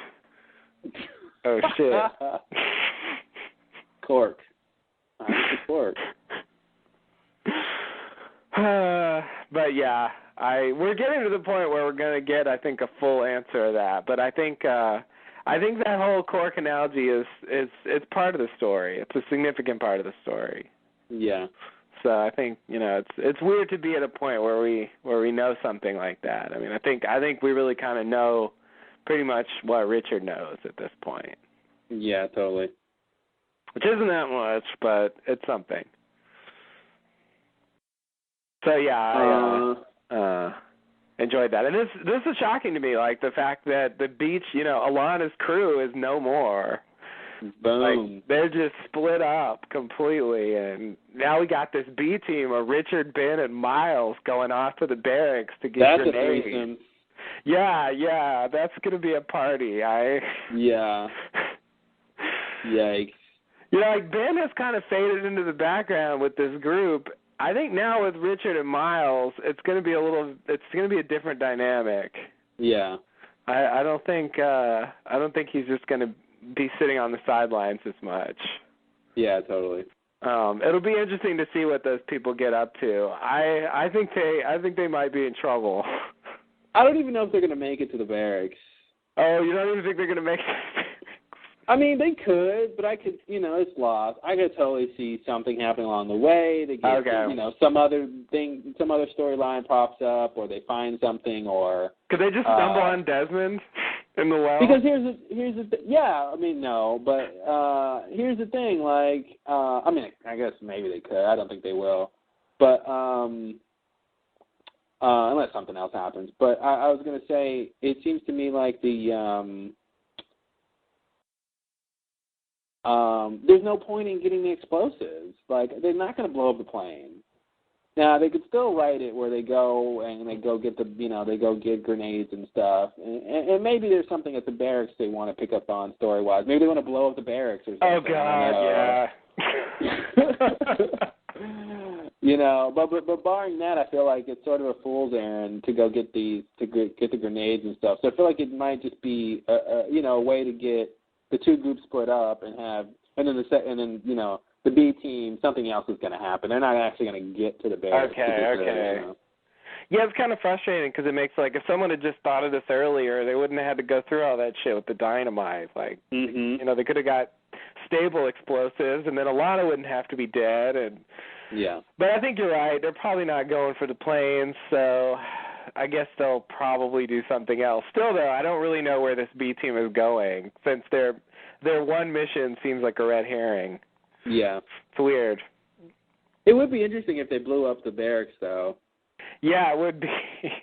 Somehow, like, inadvertently, or I don't know. I don't know was going to say, yeah, they don't seem to have a reason to. But well, they're not necessarily going to do it on purpose, but I think, like, it might, at the end of the day, like, the barracks is exploded. Yeah. Yeah. That's it. Get rid of everything. Get rid of it. God, they're just demolishing the island. Well, I think it's like they have those sets and stuff, too, I think. Maybe they want to blow them up. Yeah. Get some true. Good shots out of them. Yeah. Yeah, because how many more times are they going to want to go to the barracks? Yeah, exactly. Like, yeah, that's true. Wow. Oh, but those buildings actually exist, do they? Oh, yeah. Well, the exteriors do. The exteriors, yeah. Yeah, it's like a YMCA or something. Yeah, okay. Yeah, so I guess they won't blow that up. Yeah, probably won't. Unless they have to. Yeah. All right, so anything else in this scene? How does this end? They just split up? That's it? Yep. Okay. No, that's it. All right. So, later that night, Hurley, Jack, Sun, and Frank make their way to Locke's camp. Sun asks Frank via her notepad if they made a mistake. Frank says they probably did. Hurley asks Jack what he thinks they should say to Locke. Jack thinks Locke will do most of the talking. Hurley is worried Locke might just kill them all and comes clean that he didn't see Jacob. He only did it so people would listen to him. Jack tells Hurley he knows and that he came with Hurley because ever since he got Juliet killed, he wanted to fix it, but he realizes he can't. He thinks he's supposed to let others lead and just let go. Hurley says Jack letting go might get them all killed. Jack says Hurley asked Jack to trust him, and he trusts Hurley. Woo, barely got through that one. Jack says Hurley asked Jack to trust him, and he trusts Hurley. All right, that's what I wrote. Wow. Suddenly they hear the whispers. Hurley thinks he knows what they are and walks away into the jungle. Hurley calls out for Michael, and Michael appears. Hurley realizes that Michael is stuck on the island, and the whispers are other people stuck on the island. Michael confirms Hurley's crackpot theory and says he's stuck on the island because of what he did, and that he and the other stuck people can't move on. Michael tells Hurley the direction in which Locke's camp is. Hurley asks if he can do anything to help Michael. Michael simply tells Hurley not to get himself killed. Before Hurley leaves, Michael tells him to tell Libby he's very sorry if he ever sees her again. That's not what I did.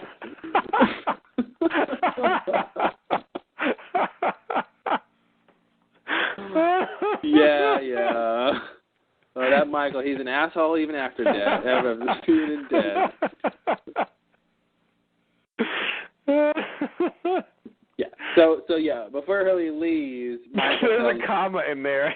Yeah. I think if he ever sees Libby again, that to tell him he's sorry. Tell her he's sorry.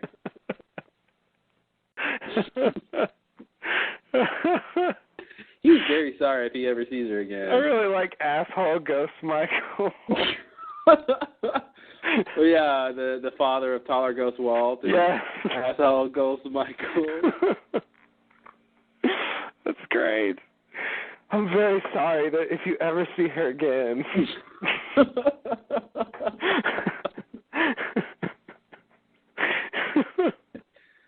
Oh, man. Yeah. Okay, so first of all, real quick, because I don't know why, Jack, we talked about Jack earlier. He's decided to let it go and just go with the flow and, follow Hurley, trust Hurley. It's I think a significant point of development with Jack. He's been on a weird trajectory this season. It seemed like he was sure that, doing the bomb was the right thing and nothing ever felt so right. And then they just got transported to the future. And then, Juliet dies and he sort of, he specifically takes responsibility for that in this scene. Mm-hmm. And then from that, there's also this side thing about, realizing that Jacob's been watching him and realizing that he's on the island for a purpose and sort of testing the limits of that, while at the same time, somehow accepting that he doesn't need to be a leader and he can just kind of follow and, go with what happens. And I guess it almost seems like Desmond, what Desmond is a more rational, understandable version of where Desmond is in terms of just going with things. Mm-hmm. Yeah. Letting things happen. Yeah, totally. But I don't know. Just Jack's character development has been kind of surprising. It's not exactly what I expected. Mhm. Because he thinks there's a purpose, but he's just gonna kind of let things happen. He doesn't. That's the difference, I guess. He doesn't feel like he needs to force the purpose to happen. Yeah, exactly. You're like, here's my purpose. I'm gonna go do this purpose thing. He's purpose time. Yeah, purpose time. Go. 3, 2, 1, purpose. Yeah. He's gonna let the purpose come to him. Yeah. Okay. All right. So anyway, that's Jack. Okay. Now for the whispers. The thing I wanted to say. Let's see. Did I say this earlier? Okay. So not just the whispers, but I guess the apparitions in general. I have a couple of problems with it. First of all, the way they've shown this with Hurley, only Hurley can see these people. It seems like a special thing. On the other hand, other characters have seen apparitions at times and have also, heard whispers accompanying them. Mhm. You know, Michael himself. You know. Well, and these people here just heard whispers. Once heard, of course, yeah, they heard whispers, but you know, people have seen seemingly apparitions associated with the whispers as well. Yeah. You know, so what's the thing about? Is it just that Hurley has somehow can see more of them, or like what's the distinction? Like, I guess it's not. It seems to me like the apparitions can make themselves appear to people if they want, but maybe they don't have a choice but to let Hurley see them. I don't know. Well, no, I think in this scene the idea is that Hurley heard they all heard the whispers. Hurley realized that the last time he heard the whispers, Michael appeared, and he kind of had this idea of what the whispers were, and so he goes off to talk to Michael alone. I think the idea is just that he realized Michael was around, and that's why the whispers were starting, because Michael wanted to tell him something. And so he just sort of goes off to talk to him. I think what's strange here is, of course, Hurley can see dead people, and it seems like, any of the whispers should be dead people. I think Michael probably could have shown himself to everybody, maybe. But I think... I think there's something going on in terms of him specifically telling Hurley what to do. So I think it'd be weird for Michael to appear to everybody else. Jack would have some questions. So yeah, I feel like that's what's going on there. Because Hurley sees dead people outside of the whispers. And maybe there's a difference between the whispering people and other people who. Is Isabella one of the whispers? I don't really think so for some reason. I don't feel like she's trapped. Right. It seems like she came to say something. But she's so there's different kinds of dead people. There's whispering dead people and non-whispering dead people. Yeah. I would feel like maybe some of the people who, maybe like Libby, maybe she's not trapped. That's why she hasn't. She could come to Hurley maybe or something and appear to him, but she wouldn't be necessarily part of the whisper crowd. Yeah, Michael actually did see Libby. When did he see Libby? Well, first he saw him in the hospital, and then he saw her on the freighter. Well, refresh my memory. I can't picture it. In the hospital, he sees her like carrying some blankets. The hospital. He was in the hospital? Yeah, when he ran his car into that shipping container trying to kill himself, and he ends up in the hospital. Yeah. Okay. He thinks she's a nurse, but it turned out to be Libby. But then she appears on the boat when he's about to set off the bomb that Ben sends him. Mm-hmm. And she says, don't do it, Michael. And you hear the whispers before you see her. So anyway, that he did see Libby. He did see Libby. And she was associated with the whispers. The other thing is, it kind of seems to me like there's a couple of other things that go on. Like, I feel like Christian, even though he's associated with the whispers sometimes, is a little different from some of these other people. I mean, maybe he isn't. Maybe he just happened to have, a bigger role or something. But he really seems different to me. Yeah. In what we've seen him doing. It seems like there's a distinction there. Also, I think there's a distinction with the smoke monster apparitions, like Yemi and, when he appears Alex to Ben. Yeah. Like, those don't seem like, those things don't even act like the person. They just kind of, give orders. And even, in Yemi's case, specifically deny that they're that person. Yeah. So it's...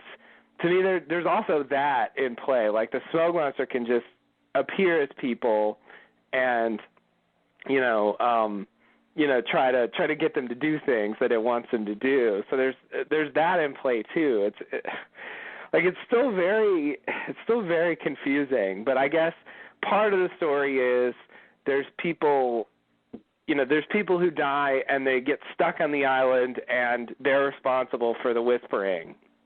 and that's a big revelation. So yeah, I have to acknowledge that. But at the same time, like, there's still a lot of other apparition-like things that go on that seem like they're different.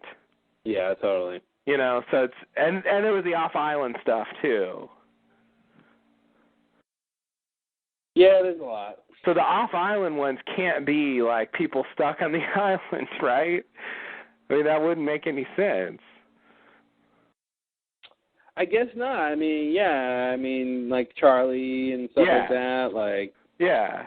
And Jack even sees his dad off the island. Yeah, I don't know. I really can't decide if, you know. I mean, maybe Hurley is only seeing dead people who are trapped on the island. Maybe that's what his power is. Okay, but he can see them anywhere. He can see them anywhere, but it's not just he can, like, any dead people. It's just specifically island dead people or something. Okay. Have you seen any? So who has he seen? Which dead person has he seen whose body isn't on the island?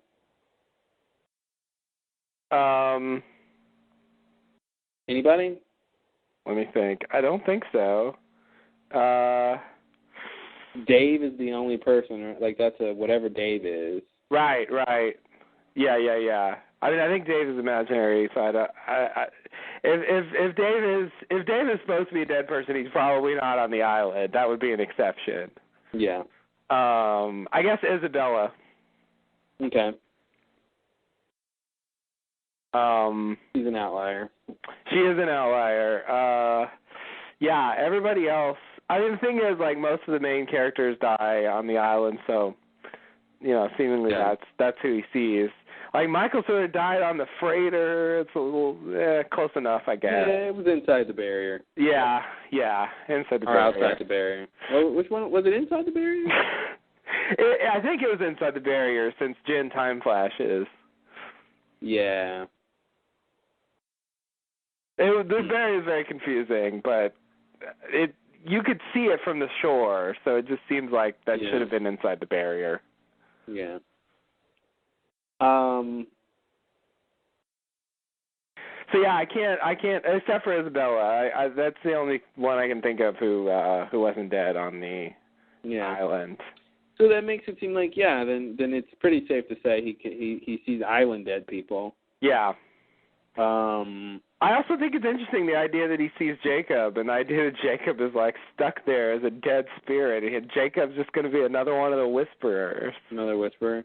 That's weird. I wonder if that's supposed to be true. Like, I don't know if like, that's the other question is are all the dead people he's seeing stuck? Yeah. Right, so it might be just some of them. That would be an even further distinction of the dead people. And so is it just the stuck people that are the whisperers, I guess? I would say just the stuck people are the whisperers. Yeah. Okay. Because they're stuck there, so they whisper about things. Uh-huh. Seemingly. Yeah. I don't know why you can hear them whispering, but you can't see them. I don't know what that's supposed to mean. Yeah.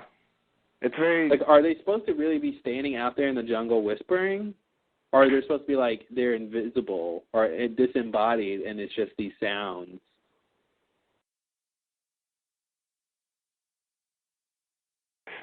I don't know. Me either.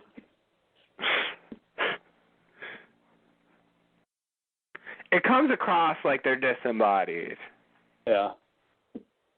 But sometimes we see a body. But the thing is, we've never seen anyone whispering. Like, I was waiting for the scene this season where we see the others whispering, where we can actually see how they do it. Yeah. Like, I thought it would come up at some point, you know, like, I don't know how, but I thought eventually they would have a scene where we could actually see how it works. See what it sounds like when someone's whispering? Yeah. Or do you think they have some sort of others magical whisper technology? Yeah, basically. Like, some kind of fancy others. I didn't necessarily think it was technology, but, some kind of whispering technique that we could see how they do it and be like, yes, that's how the whispers work. Yes, they whisper. I mean, maybe they would just like put vocal effects on their whispers or something. Yeah. I mean, I would just imagine the idea is if they were really going to show people whispering, I don't know what you could do besides show them whisper. I can't imagine there's a technique to whispering. Okay, that's what I envisioned. I wouldn't imagine they would make it sound like what the sound effects sound like. Mm-hmm. When they show the real world version of that. Oh, okay. Yeah, I think that'd be weird because it's the loudest whispers ever. Like, really loud. It doesn't make any sense if it's really supposed to be people whispering because they're not being quiet. Yeah, right. Yeah, I mean, it made me think it was something the others do specifically so people can hear it.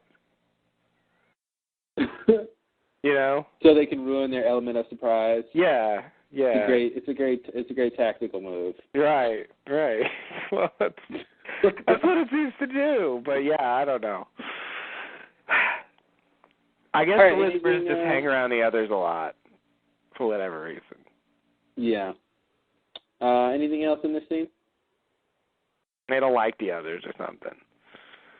It's a big deal, though, having a character specifically say what the whispers are. This is a season 6 thing. Yeah, totally. It's another crazy milestone that we reach among many that are sure to come. So anyway, yeah, that's it. All right, next scene, we flash sideways. Hurley and Libby sit down for a beachside picnic. Libby stares out into the ocean and says something feels off, like a date they'd never had. Libby thinks she sounds crazy and asks Hurley why she wants to be with him. He wonders why she wants to be with him. Libby says it's because she likes Hurley, but he thinks it's because she's delusional. Libby thinks that's the most romantic thing she's ever heard and leans over and kisses Hurley. He sees flashes of memories of the two of them. Hurley tells Libby he remembers and that she isn't crazy. From his car, Desmond sees Hurley and Libby connecting and drives off, his work being done. Yeah, I don't know. Hurley says, you like me because you're delusional, and then Libby kisses him. So, dude, it was the most romantic thing you've ever heard. Wow. That's not what I remembered happening. That's I think it's a good move in the playbook of how to how to get the ladies. Tell a woman she's delusional and she's all over you, I guess. You're delusional. Marry me.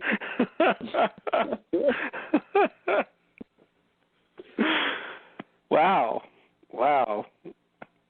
Yeah, Hurley seems to really, I've always thought their relationship was strange, and the way they're painting it in this one is equally strange. He meets this woman who's crazy. Mm-hmm. He doesn't like find out she's crazy. He knows she's crazy from pretty much the beginning. Yeah. Like 5 minutes he finds out very quickly. Yeah. And yet he still wants to like hang out and be with her and stuff like that. And I don't know if is it just because she's attractive? Like if she was crazy and unattractive, would he still be hanging out with her? I seriously, I'm wondering, like, honestly, it comes across like the answer to that is no. Yeah, it just seems like he's just really interested because it's a hot chick that's interested in him. So what if she's crazy? Yeah, that's not a deal breaker. Yeah, it's not a deal breaker. So listen, Hurley, I can set you up with this awesome chick. She's really nice. She's really hot. But she's crazy. Oh, that is not a deal breaker. Yeah. Yeah, and it seems it's just weird, that he wants to, that he's almost taking advantage of her in a way, I think. If she really was delusional, I think he'd be taking advantage. Yes. Yeah, you could read this that way, definitely. Like some crazy person who's just obsessed with you for no apparent reason. You can just sort of manipulate them. Yeah, it's like someone comes up to you and they think you're their long lost son. Yeah. And they want to give you money or something, and you say, "Oh, okay, Grandpa, take me to the bank." And and you're indulging them, but you're also trying to get something out of it. Yeah. Exactly. Yeah, that's there's a movie like that. There's a movie with like almost that plot. Oh, wow. Yeah. Well, yeah. Maybe I saw it. I've seen it. I could almost think of the title, but I kind of don't want to because I think it's like a plot twist that happens. Oh. So I probably shouldn't even say what it is, but yeah, that's definitely a thing. Mhm. Yeah. I see what you mean. I think the idea is supposed to be they're meant to be together, and, the universal love and all that, but you're seeing the dark side. That's what I do. I'm sorry. That's what I do. It's just because they really don't have any good reason to like each other. They just really don't. I'm sorry. And even in the main timeline, Hurley was just kind of fawning over Libby because she's attractive. Yeah. That was the basis for the interest. And Libby just, for whatever reason, liked Hurley. She just thought he was an interesting guy or sweet or whatever. Yeah. It wasn't ever that. It was their first date, but their connection was never to me like as strong as obviously in anything like Kate and Sawyer or something like that. Yeah. Where somehow they connected on this. They never got an I never scene. Yeah, exactly. That's all that was missing. Yeah. They play I'd never. So so that it was always weird to me, their relationship. But anyway, in this scene, they why do you like me? Why do you like me? And it's just like neither one of us has a great reason. I mean, Libby's reason is she thinks she already loves him or something. So. Mhm. Yeah. Yeah, I mean, their relationship is just really underdeveloped. I mean, they never really had any time to do much with it, and it felt kind of rushed. And yeah, I agree. It's pretty weak. Compared to the previous Desmond and Penny. I mean, it's it's ridiculous. Like those two seem so ridiculously devoted to each other. It's and it's 100% believable. Mm-hmm. Like they run into each other and they're just like hypnotized by each other's presence. Like they're just they're really the 21st century Romeo and Juliet. Yeah, exactly. Like they're just staring at each other like transfixed. Like it's a different thing. Hurley and Libby just can't generate that kind of chemistry. Yeah, totally.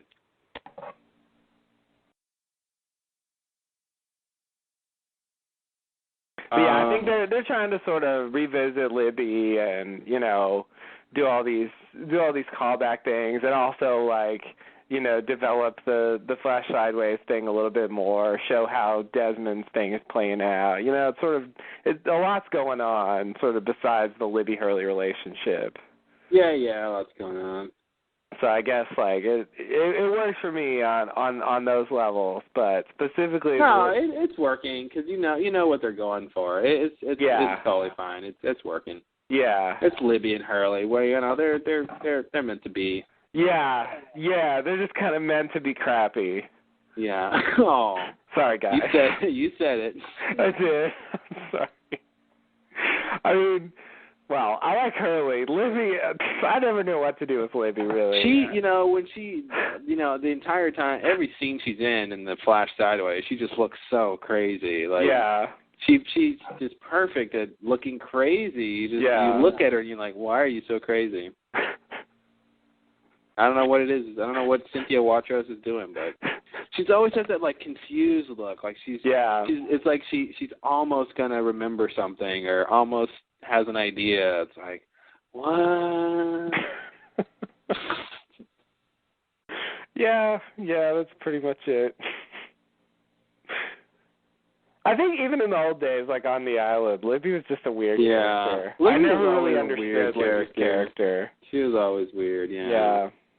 Yeah. She was like, one or two steps above Cindy. She never quite made a name for herself. She never, besides, obviously what she did, but it was just, what was it, her stuff with, was it Claire? She told, just breathe. Just breathe. That was her professional, therapeutic,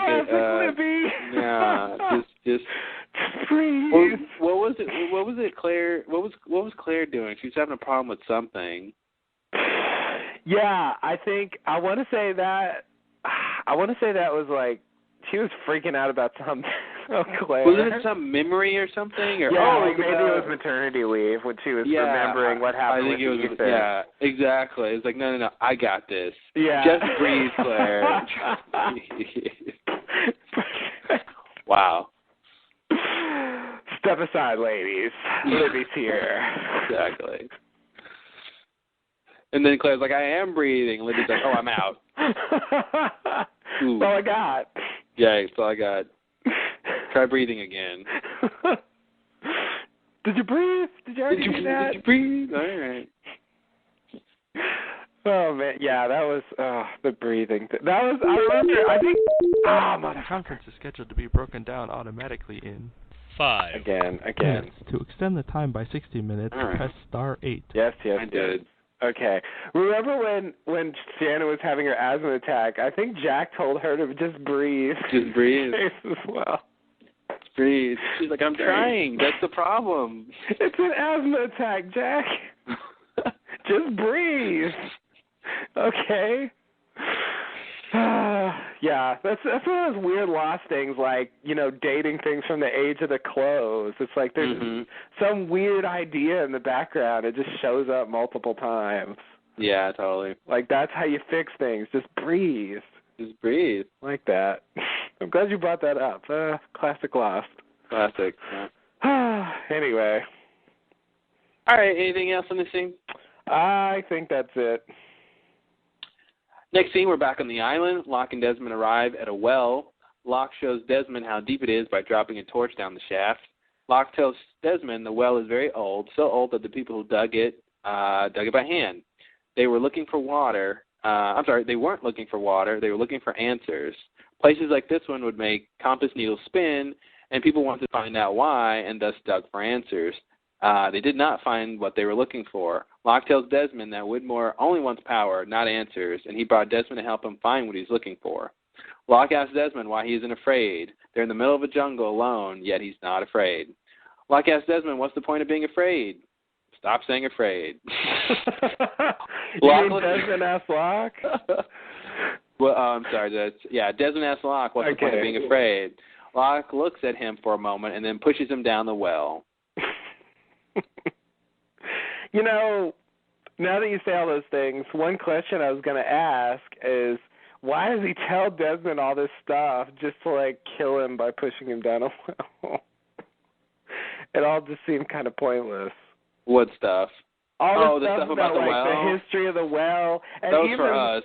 I know. Yeah. And even saying, Widmore just wants power. I just didn't even really understand what the point. So when he said that, it made me think that what Widmore wants is not to stop Smokey necessarily, but that the power that he wants has something to do with electromagnetism. That's what that made me think when he says that. Since they're talking about the well, and that being the answer at the bottom of the well is the electromagnetism. Right. I also thought it was weird that he just emphatically states they didn't find what they were looking for. Like he personally knows what happened with this well. Yeah. Well, I think it's pretty clear they didn't dig down to where the electromagnetism is. Yeah, I guess so. It comes across like he specifically knows the story. Yeah. Well, it does come across like that. Yeah, I feel like he probably does know the story. I feel like he was probably there. Yeah. That's what I was sort of thinking. Yeah. Yeah, so I guess, partially the purpose is just to tell us, what these wells are about. And I guess it kind of explains the orchid well, which I think is supposed to be a different one from this. Yeah, totally. Yeah, it does explain why they were digging wells. They were trying to figure out what's going on down there. Yeah. You know, because there's definitely something going on in that orchid area. Yeah, so maybe that's why the donkey wheel is there. Yeah. They dug down to that cave and somehow they I don't know how they installed that wheel, but I don't either. Something installed the donkey wheel. Right.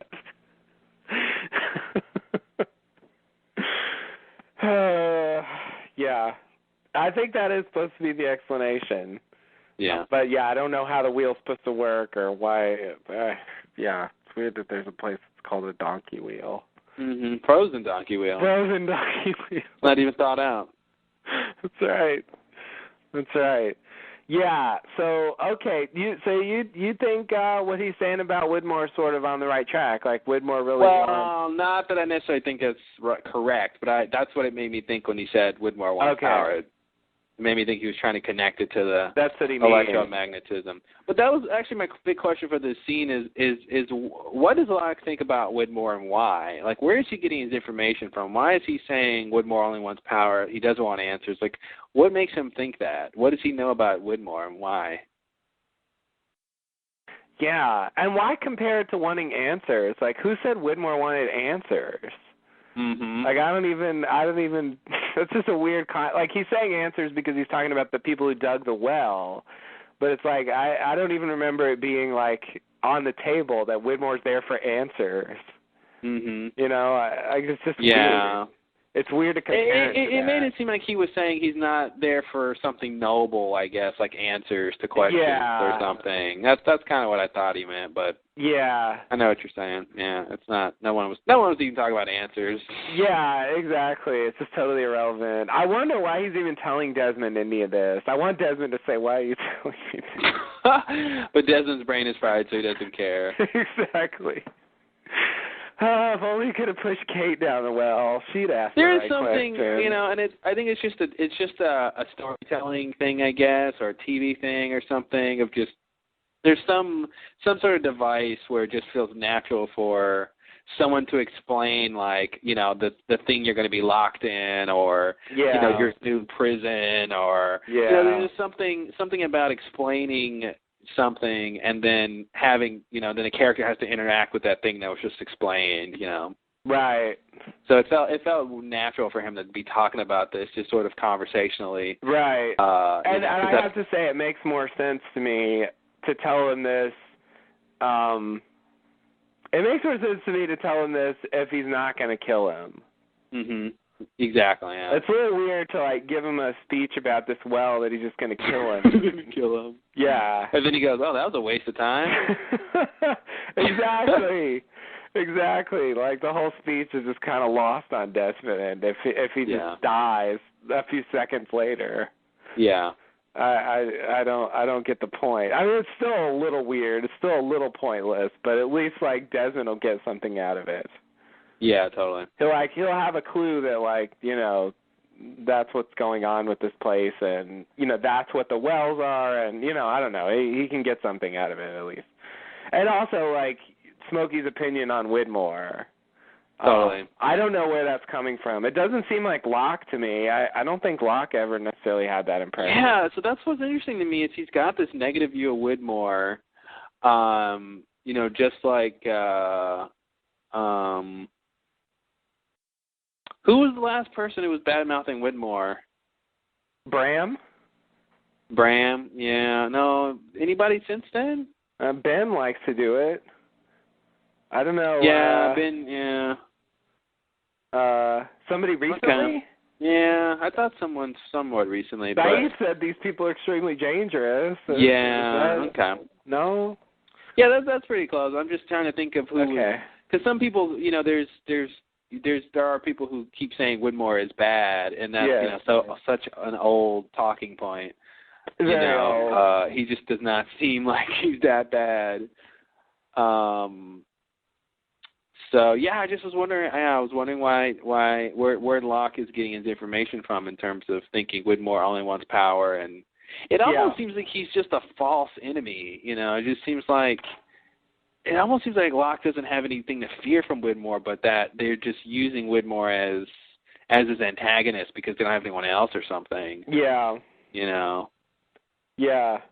Because, I don't remember. I mean, Widmore doesn't know what Locke is. Oh, he does know he's Smokey. Yes. But I don't remember, but, I mean, correct me if I'm wrong, but he's not, like, trying to stop Smokey from leaving the island, right? He does say to Jen that that's what... Yes, okay, I remember that scene now. Yeah. In fact, he's the one who says the most specific thing about stopping him. That's yes. Yeah. Long podcast. Okay, yeah. So he is trying to stop Smokey. Yeah, among the things he wants to do, that seems to be one of them. Okay. I don't know why Locke says that, but it seems like it's sort of up for grabs what Widmore's full agenda is. You know, once he stops Smokey, then what? Mm-hmm. You know, but he does seem to want to do that. I mean, I think Smokey leaving is a genuine threat, and I don't think Widmore sort of wants the whole world to end or something. So presumably, like, he feels the need to stop that, and he does seem invested in the island to some extent, and something about this electromagnetism seems to matter to him, and I guess Smokey is sort of implying he's going to harness the electromagnetism to get power for himself or something. I don't quite know what that means. Like, that's my crackpot connection. Yeah. Yeah. Yeah. I mean, what other power? I mean, what does it even? It seems like it barely matters to have power on the island at this point. Like, it's it's like 25 people. Like, you're the emperor of the island. Like, well, but if you could be like Jacob and go off the island and do other things, touch people when they heal. You think he wants to be like that? I'm not saying that. I'm just saying there is an upside, even if there's not a lot of people on the island. Yeah, I mean, I guess I'm imagining just being more like just the leader of the others level. Oh, yeah, he's past that. He doesn't want to be leader of the others. Okay. It's not about to be leader of the others anymore. Okay, we're beyond that. Yeah. I see. Yeah, I mean, just when you described that scene, it was just like, I don't think he's trying to kill Desmond anymore. Cause I remember both times I watched this scene, especially the second time, I'm like, God, he's about to kill Desmond. What is the point of all this bullshit? Like, what are they doing? Like, it just seems like really bizarre expository dialogue to throw in before you kill somebody. Yeah. I guess the closest analogy I can make to it is like Ben like has a little speech about the Dharma pit before he shoots Locke, and leaves him there. And I guess I thought it was something like that. It still just came across as weird, though. Yeah. Somehow Ben's worked better. I guess because he was talking about dead people. And like how they were smart, he was smart enough to not end up like them, and then the punchline is, I'm like you, John, or whatever he says. Yeah, exactly. He shoots them, so it kind of fits as a snappy line. It was a resting place for dead people, and that's well isn't if it was like exactly Desmond, I'm gonna really get you some water. Or... yeah, exactly. Yeah. I don't know. I don't even really believe it anymore. But I really did when I watched convinced. it. I just thought it was weird. Yeah. All right. So I think I agree. Widmore does seem like a false enemy, but the situation we have now, the candidates are just waltzing into Locke's camp, and it's like if that's all there was, it seems like the show would be over. Yeah. So it seems like they need him there. Well, now the missing link is Jen, right? Yeah, that's right. Yeah. So now they kind of have to go get Jen. So I forgot about Jen. Yeah. I think that's interesting. The way they sort of strategically set it all up is, they've got Jen over there, and again, I think he's the one. I don't think it's Sun. Right. Sun's just the stuff. Sun's just the stuff. Man, Sun didn't say one word this entire episode. All she got to do was write down one question. It really sucks. It's almost like they took away her part. Yeah. Yeah, exactly. She doesn't really have any. She can't even ask where Jen is consistently anymore. Yeah, it's sad. It's really sad. And then she keeps going to these places where Jen just was. Where Jen just was. Man, they're so behind. So behind. Yeah, it's God. It's ridiculous how that's They really screwed up on the freighter, didn't they? In terms of, Jen and Sun splitting up, like God, yes. Man, one mistake, one misallocation of where you are. It's just oops. Yep. Now we're going to be apart for a long time. Yep. It's all Kate's fault. Oh, I wouldn't blame Kate 100%. Oh, you mean because she didn't go get Jen? Yeah. They would have all died, though. I know. Still her fault. But I was going to say you could maybe not blame Jen, but Jen was down there in the first place trying to help. True. He should have left earlier. That's really it's his fault. He really should have left because he couldn't do anything, but yeah. He didn't know the copter was there, I don't think, or whatever, and how urgent it was and all that stuff, but yeah. Or you can blame Ben for killing Kimi. Yeah, that'll work.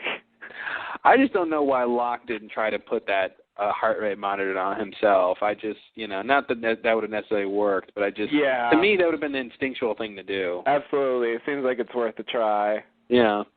Just real quick, get the heart rate monitor. Yeah, because you want to think, after you've killed him, you expect it to beat, a little more, not immediately stop.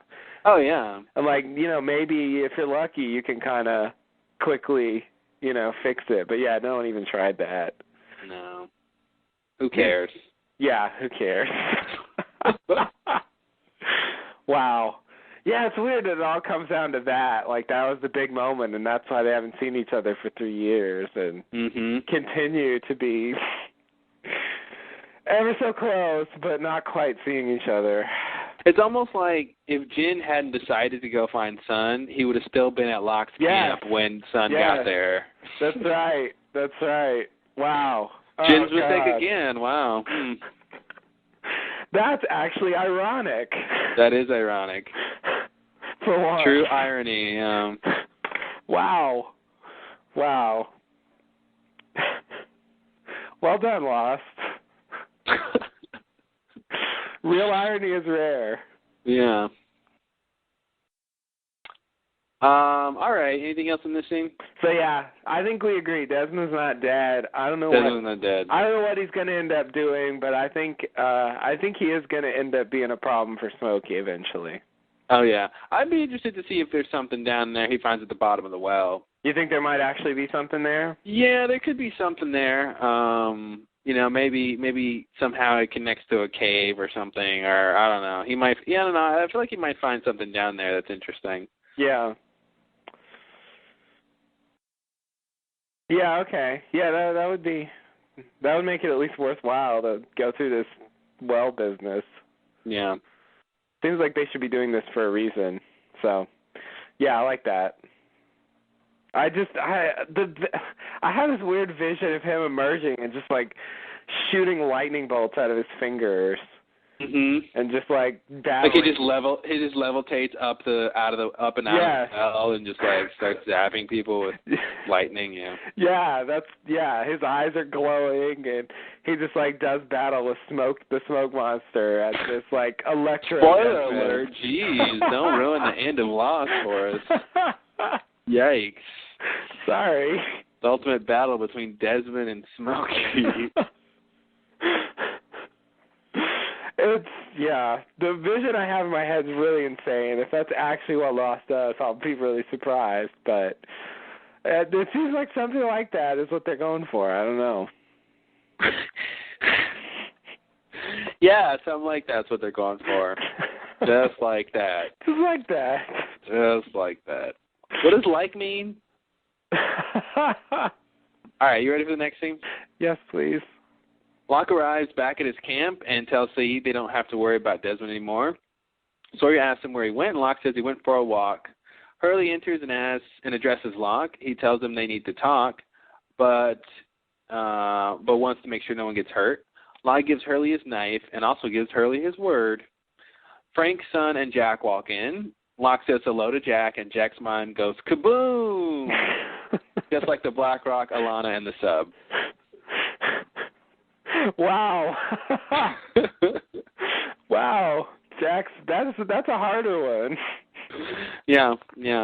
Jack's brain gets to Jack's brain explodes. Explode. Yeah. It's so weird because it's like the Jack Locke thing was a tradition. Like sort of once a season they'd get together and have a little chat/confrontation, and it feels like this is this season's, but the twist is it's kind of the smoke monster rather than Locke. I forgot to say this in the earlier scene. I really I still think it's bizarre when Hurley says to Jack, like, what do you say to a smoke monster? Like, what's the icebreaker? Like, it's some line like that. Mm-hmm. Like, he just casually notes that they're going to meet the smoke monster, and Jack doesn't flinch about it at all. Mm-mm. Like, I guess we're supposed to assume Jack has already heard that at that point, because otherwise he really should act surprised that they're going to meet the smoke monster. Yeah. So I guess, like, we can just assume they already talked about it. It's just weird, because we never really saw Jack specifically find out that Locke is the smoke monster. Which I think is supposed to be this scene, right? Is it? Like, it's the idea that isn't it supposed to be like he knows Locke, someone looks like Locke is out there, and now he knows they're going to go talk to Smokey, but he doesn't realize that they're the same until he gets there, right? Oh, is that what's going on? I hope there's a surprise here. Okay. I mean, when Jack and Locke see That's each other, better. There needs to be some sort of surprise, and the way they play it seems, like I said, Jack's mind goes kaboom. Yeah. So it needs to be a reason why it goes kaboom. I originally thought it was he didn't know Locke was around, but he definitely knew Locke was someone who looked like Locke was around. Yeah. And like you said, he knows he's going to talk to Smokey, and it has to be that the fact that they're the same is what blows his mind. Okay. The fact that the guy who looks like Locke is the smoke monster, and here he is, and now they're going to talk to him. Mm-hmm. Yeah, okay, that makes sense. I actually thought he just knew it all, and he was just kind of blown away by actually seeing him in person. Mm. Like just simply kind of impressed. Just because he, very much saw Locke dead. Yeah. Yeah, but it seemed more of a surprise than just sort of impressed or whatever. He I don't know, it came off a little surprised to me. Yeah, it did. I agree. It sort of works better for him to be surprised. I like the idea that somehow he didn't quite connect that Locke was the smoke monster, and that's what he's realizing. Yeah. Because that's a pretty big deal. That's a big deal, yeah. I would be shocked by that if I were him. I mean, it's crazy. It's crazy in numerous ways, but yeah, that'll work. Hello, Jack.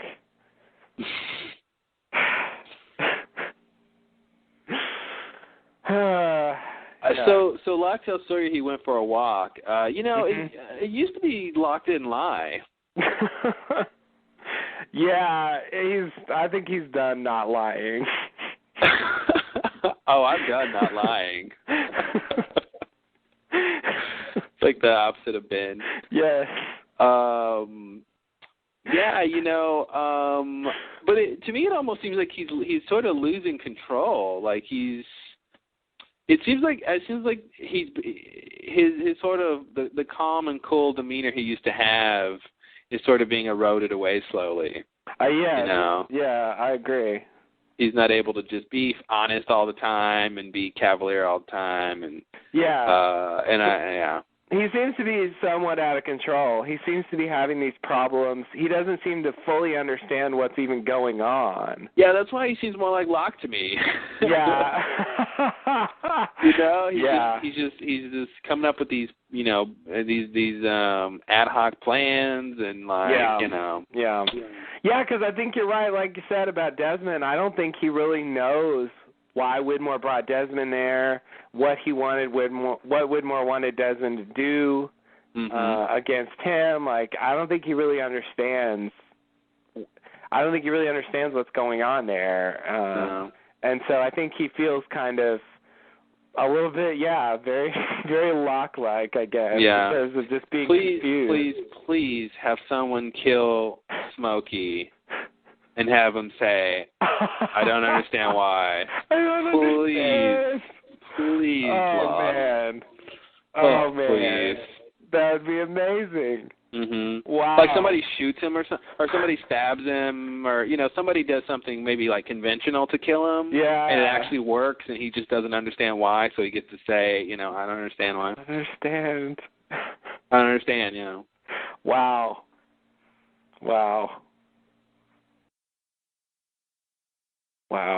That'd be it, right? I mean, that would be the full circle of this whole Locke Smokey thing. He ends up back in Locke's place. Yes, exactly. Wow, I really feel like you just called a big point of law. I feel like I should say spoiler alert. Oh, no, future spoiler alert. Sorry, guys. Guys. Wow, because, that just seems like that'd be really good. I would actually like that. Yeah. Oh, man. Wow. So, moving on from how the show's going to end, what do you think, how do I want to say this? What do you think's going to happen next? I mean, you think they're just going to maybe go try to get Jin back or something and hop on the sub, or is that sort of Widmore way the next move? I don't know. It's pretty. Are they just going to kind of talk for a while, or? Well, they're going to talk, and then there's going to be some conflict. Okay. Because I think Locke would probably say, "Hey, let's go get Jin," and then get on the plane and leave. Yeah. But they're not going to want to do that. I don't.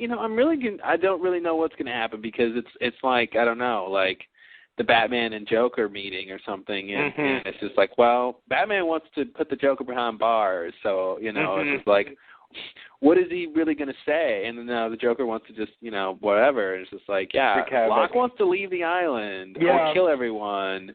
And they want to stop. I don't know how they can negotiate anything. I don't know what talking is actually going to get, because they sort of don't want the same things. Yeah. So it's not like they can reach a compromise. So, I feel like something's going to happen that sort of diverts the conversation into something else. But I don't know what. Yeah. I'm not sure how they get out of this situation without getting killed by Smokey. I guess you can't kill her, but. Right. Yeah. You don't think they'll just agree to leave the island? Everyone, let's just leave the island nice and peacefully. No, they're not going to agree to leave the island. They don't. First of all, I don't think they all want to leave. Considering they don't want Smokey to leave. Yeah. Okay. Like they can't go with him if they think it's bad if he leaves. Right. Yeah. Okay. Yeah. All right. So I don't know. We'll see what happens. Yeah. It's nice to have a lot of the main characters back together. Mm-hmm. They've been so segmented for so long. I feel like they should want to get Jin back. Honestly, I feel like Sawyer, Jack, Kate, being around each other again, I feel, those are the mission people, Yes. Sawyer, I think, has been upset that he's had to just sit back and sort of do nothing. And, yes. So I think it'd be interesting to see, because I can imagine Sawyer just coming to Jack and like, what are we going to do, Doc? What's our plan here? And Jack is probably going to be like, I'm not coming up with plans these days. Oh, no. Yeah, I'll go along with one if you give me a plan. Exactly. Yeah, okay, you're probably right. It's just weird. It's weird to have, I thought of this as two camps, and it's just not two camps anymore. Well, there's still Ben and Richard and Miles out there doing whatever. Yeah, but they're not big enough to constitute a camp. Yeah. They're just like a small splinter group. How many is required for a camp? 4 people? 5? I don't know what the figure is. I want to say like 10, but maybe that's too high. That seems too high. Because then Alana's group probably didn't even have a camp. No, it didn't. That wasn't a camp. Yeah. Fair enough. And Whitmore sort of has a camp. Yeah. So, it's just this is just not where I thought the plot was going. Yeah. So I'm a little bit confused about what the next step is. Like, are they all going to team up and go to war against Whitmore? That would be really weird. Yeah, I don't think so. But then again, like, the war should be happening at some point, and they are going to want Jen back, I think. I mean, at the very Sun least. will. Yeah, well, at least Sun will, and, I think some of them will want to go along with that, and I don't know. I mean, they're probably going to say, yeah, where's Jen? Whitmore has him. Whitmore is here. Yeah, he's on the Hydra Island. How did he get here? Oh, he must have the submarine. So maybe they'll start talking about the sub, and okay. I don't know, maybe things will be different. But maybe Frank will finally bring up, like, how unflyable the plane is. Yeah, totally. And they'll say, oh, but there's a submarine. And that bird won't fly. Yeah, that bird won't fly.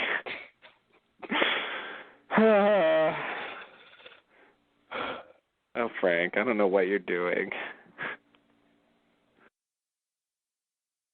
Sun doesn't have a speaking part anymore, and Frank just throws in a one-liner once every episode. They're really lost. Great segue. Next scene. Are you ready for the next scene? What did you say? Did you say beach segue? I said great segue. Oh, okay. Beach segue? Yeah, it didn't make any sense. That means it's sandy segue? I guess so. You ready for the next scene? Yes. Last scene? Yes. Please. We flash sideways, yeah. Desmond watches in his car from a distance as substitute teacher John Locke makes his way to his car in his wheelchair.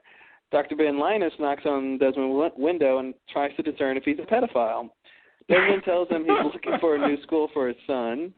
Ben quickly asks Desmond what's his son's name, and Desmond quickly answers Charlie. Ben says the school is wonderful, and they bid each other adieu. Desmond starts his car and guns it. He speeds towards Locke and runs him over. Locke goes flying over the car and lands on the ground. Desmond peels away. Ben runs up to Locke, telling onlookers to call 911. We see a badly injured Locke, still alive and lost. Ooh. When you put it bluntly like that, it just sounds kind of crazy. Ben tries to discern if Desmond is a pedophile. Well, that's what he was doing. I know, but just, I don't know. Saying the word sounds crazy. Yeah, what he said was weird. He's like, yeah, you've been parked out here in front of the school. No, he's like, you. What did he? Oh, I forgot what he said. Now it was like you've been parked out here watching the kids. Yeah. And he goes like, this is a school, right? But it's like, yeah, of course it is. You just mentioned how I was watching the kids.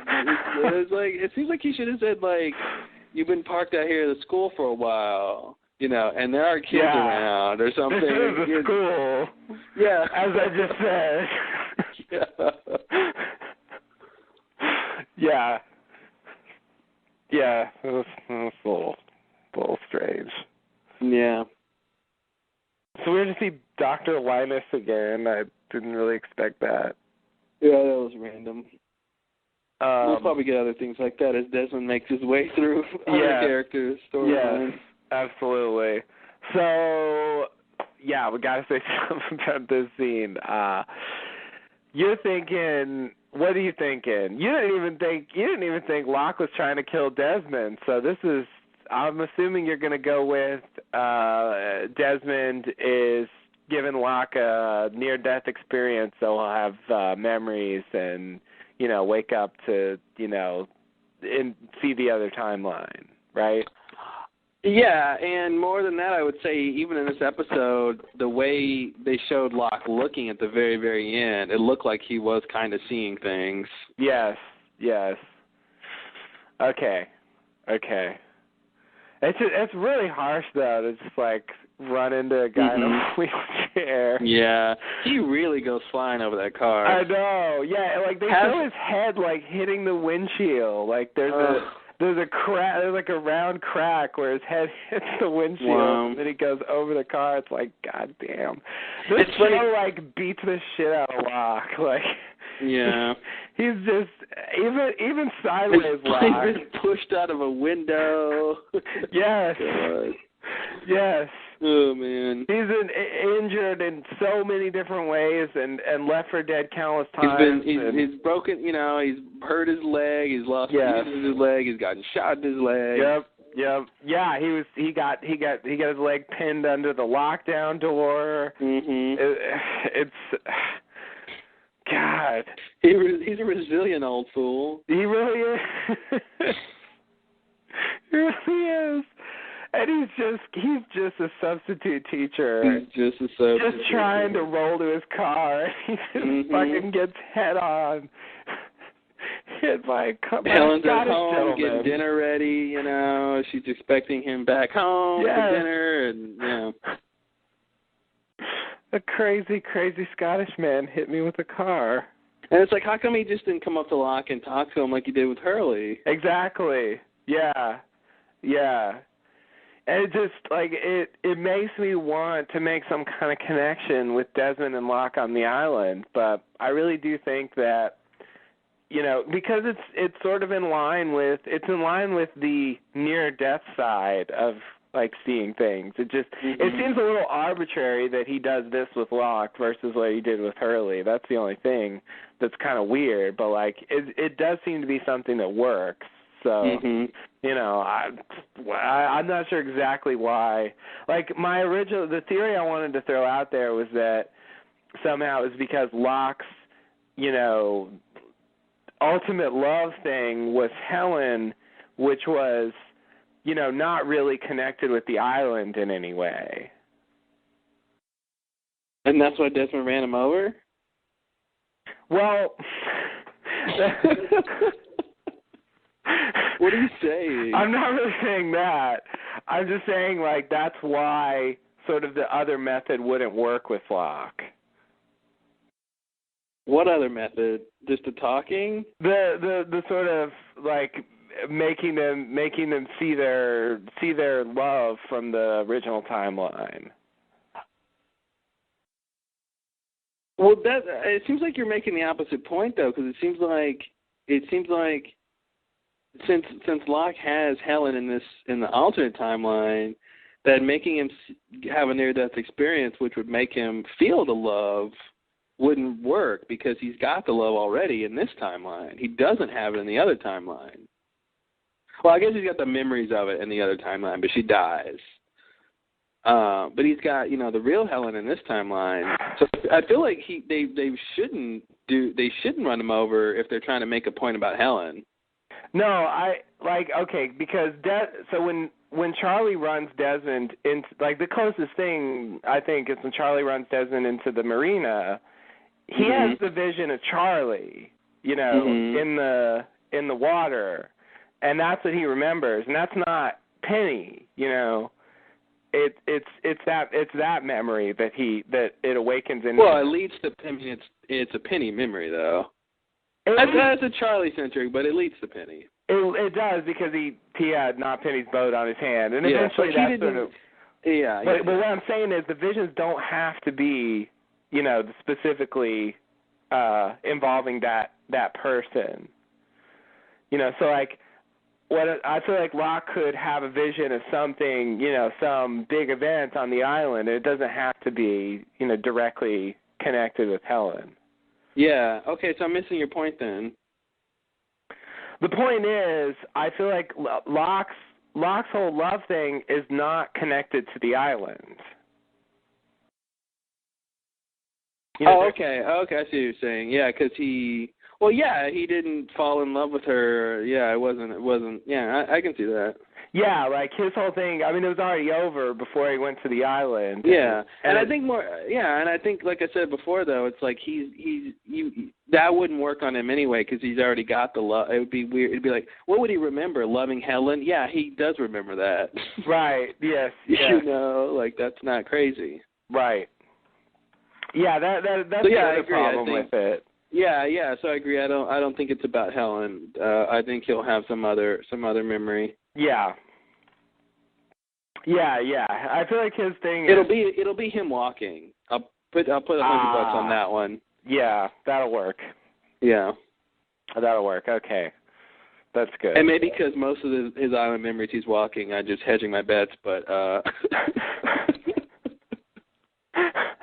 But nevertheless, I think it's... Yeah, you're right.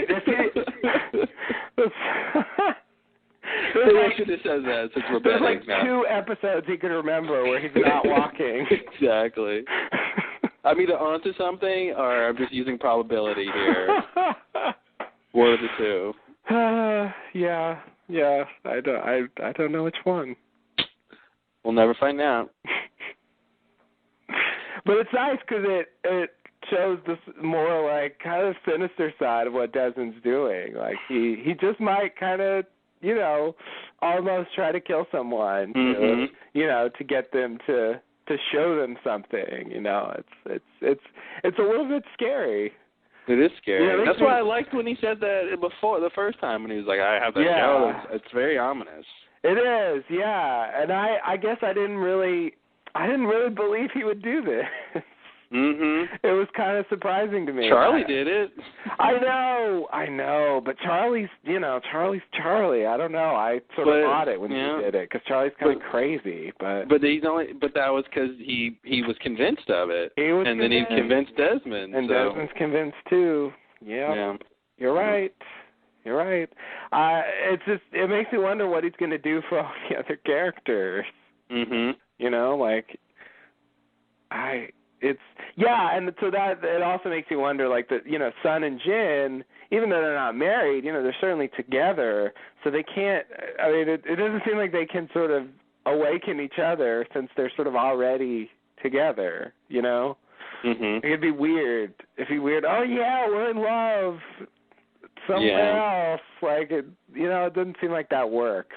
Well, I think for each person, it needs to be whatever big thing that would connect them to the island. And it's, for them, I guess I don't know what it is. I mean, maybe they'll have memories of being apart, being married, but being apart or something.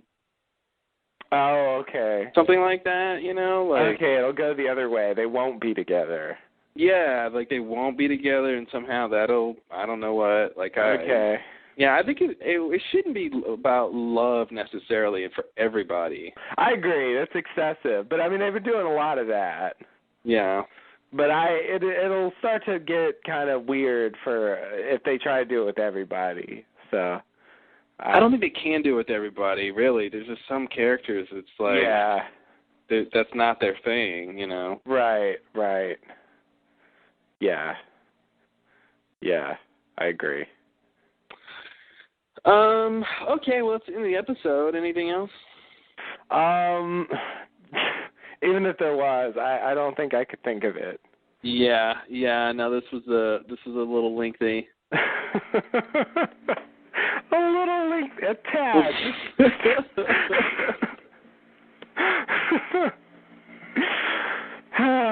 Love that. It's true though. Yeah. For this season, this is just kind of a little above average. A little lengthy, yeah. Yeah. Yeah. Well, Yeah, I think that's it. All right.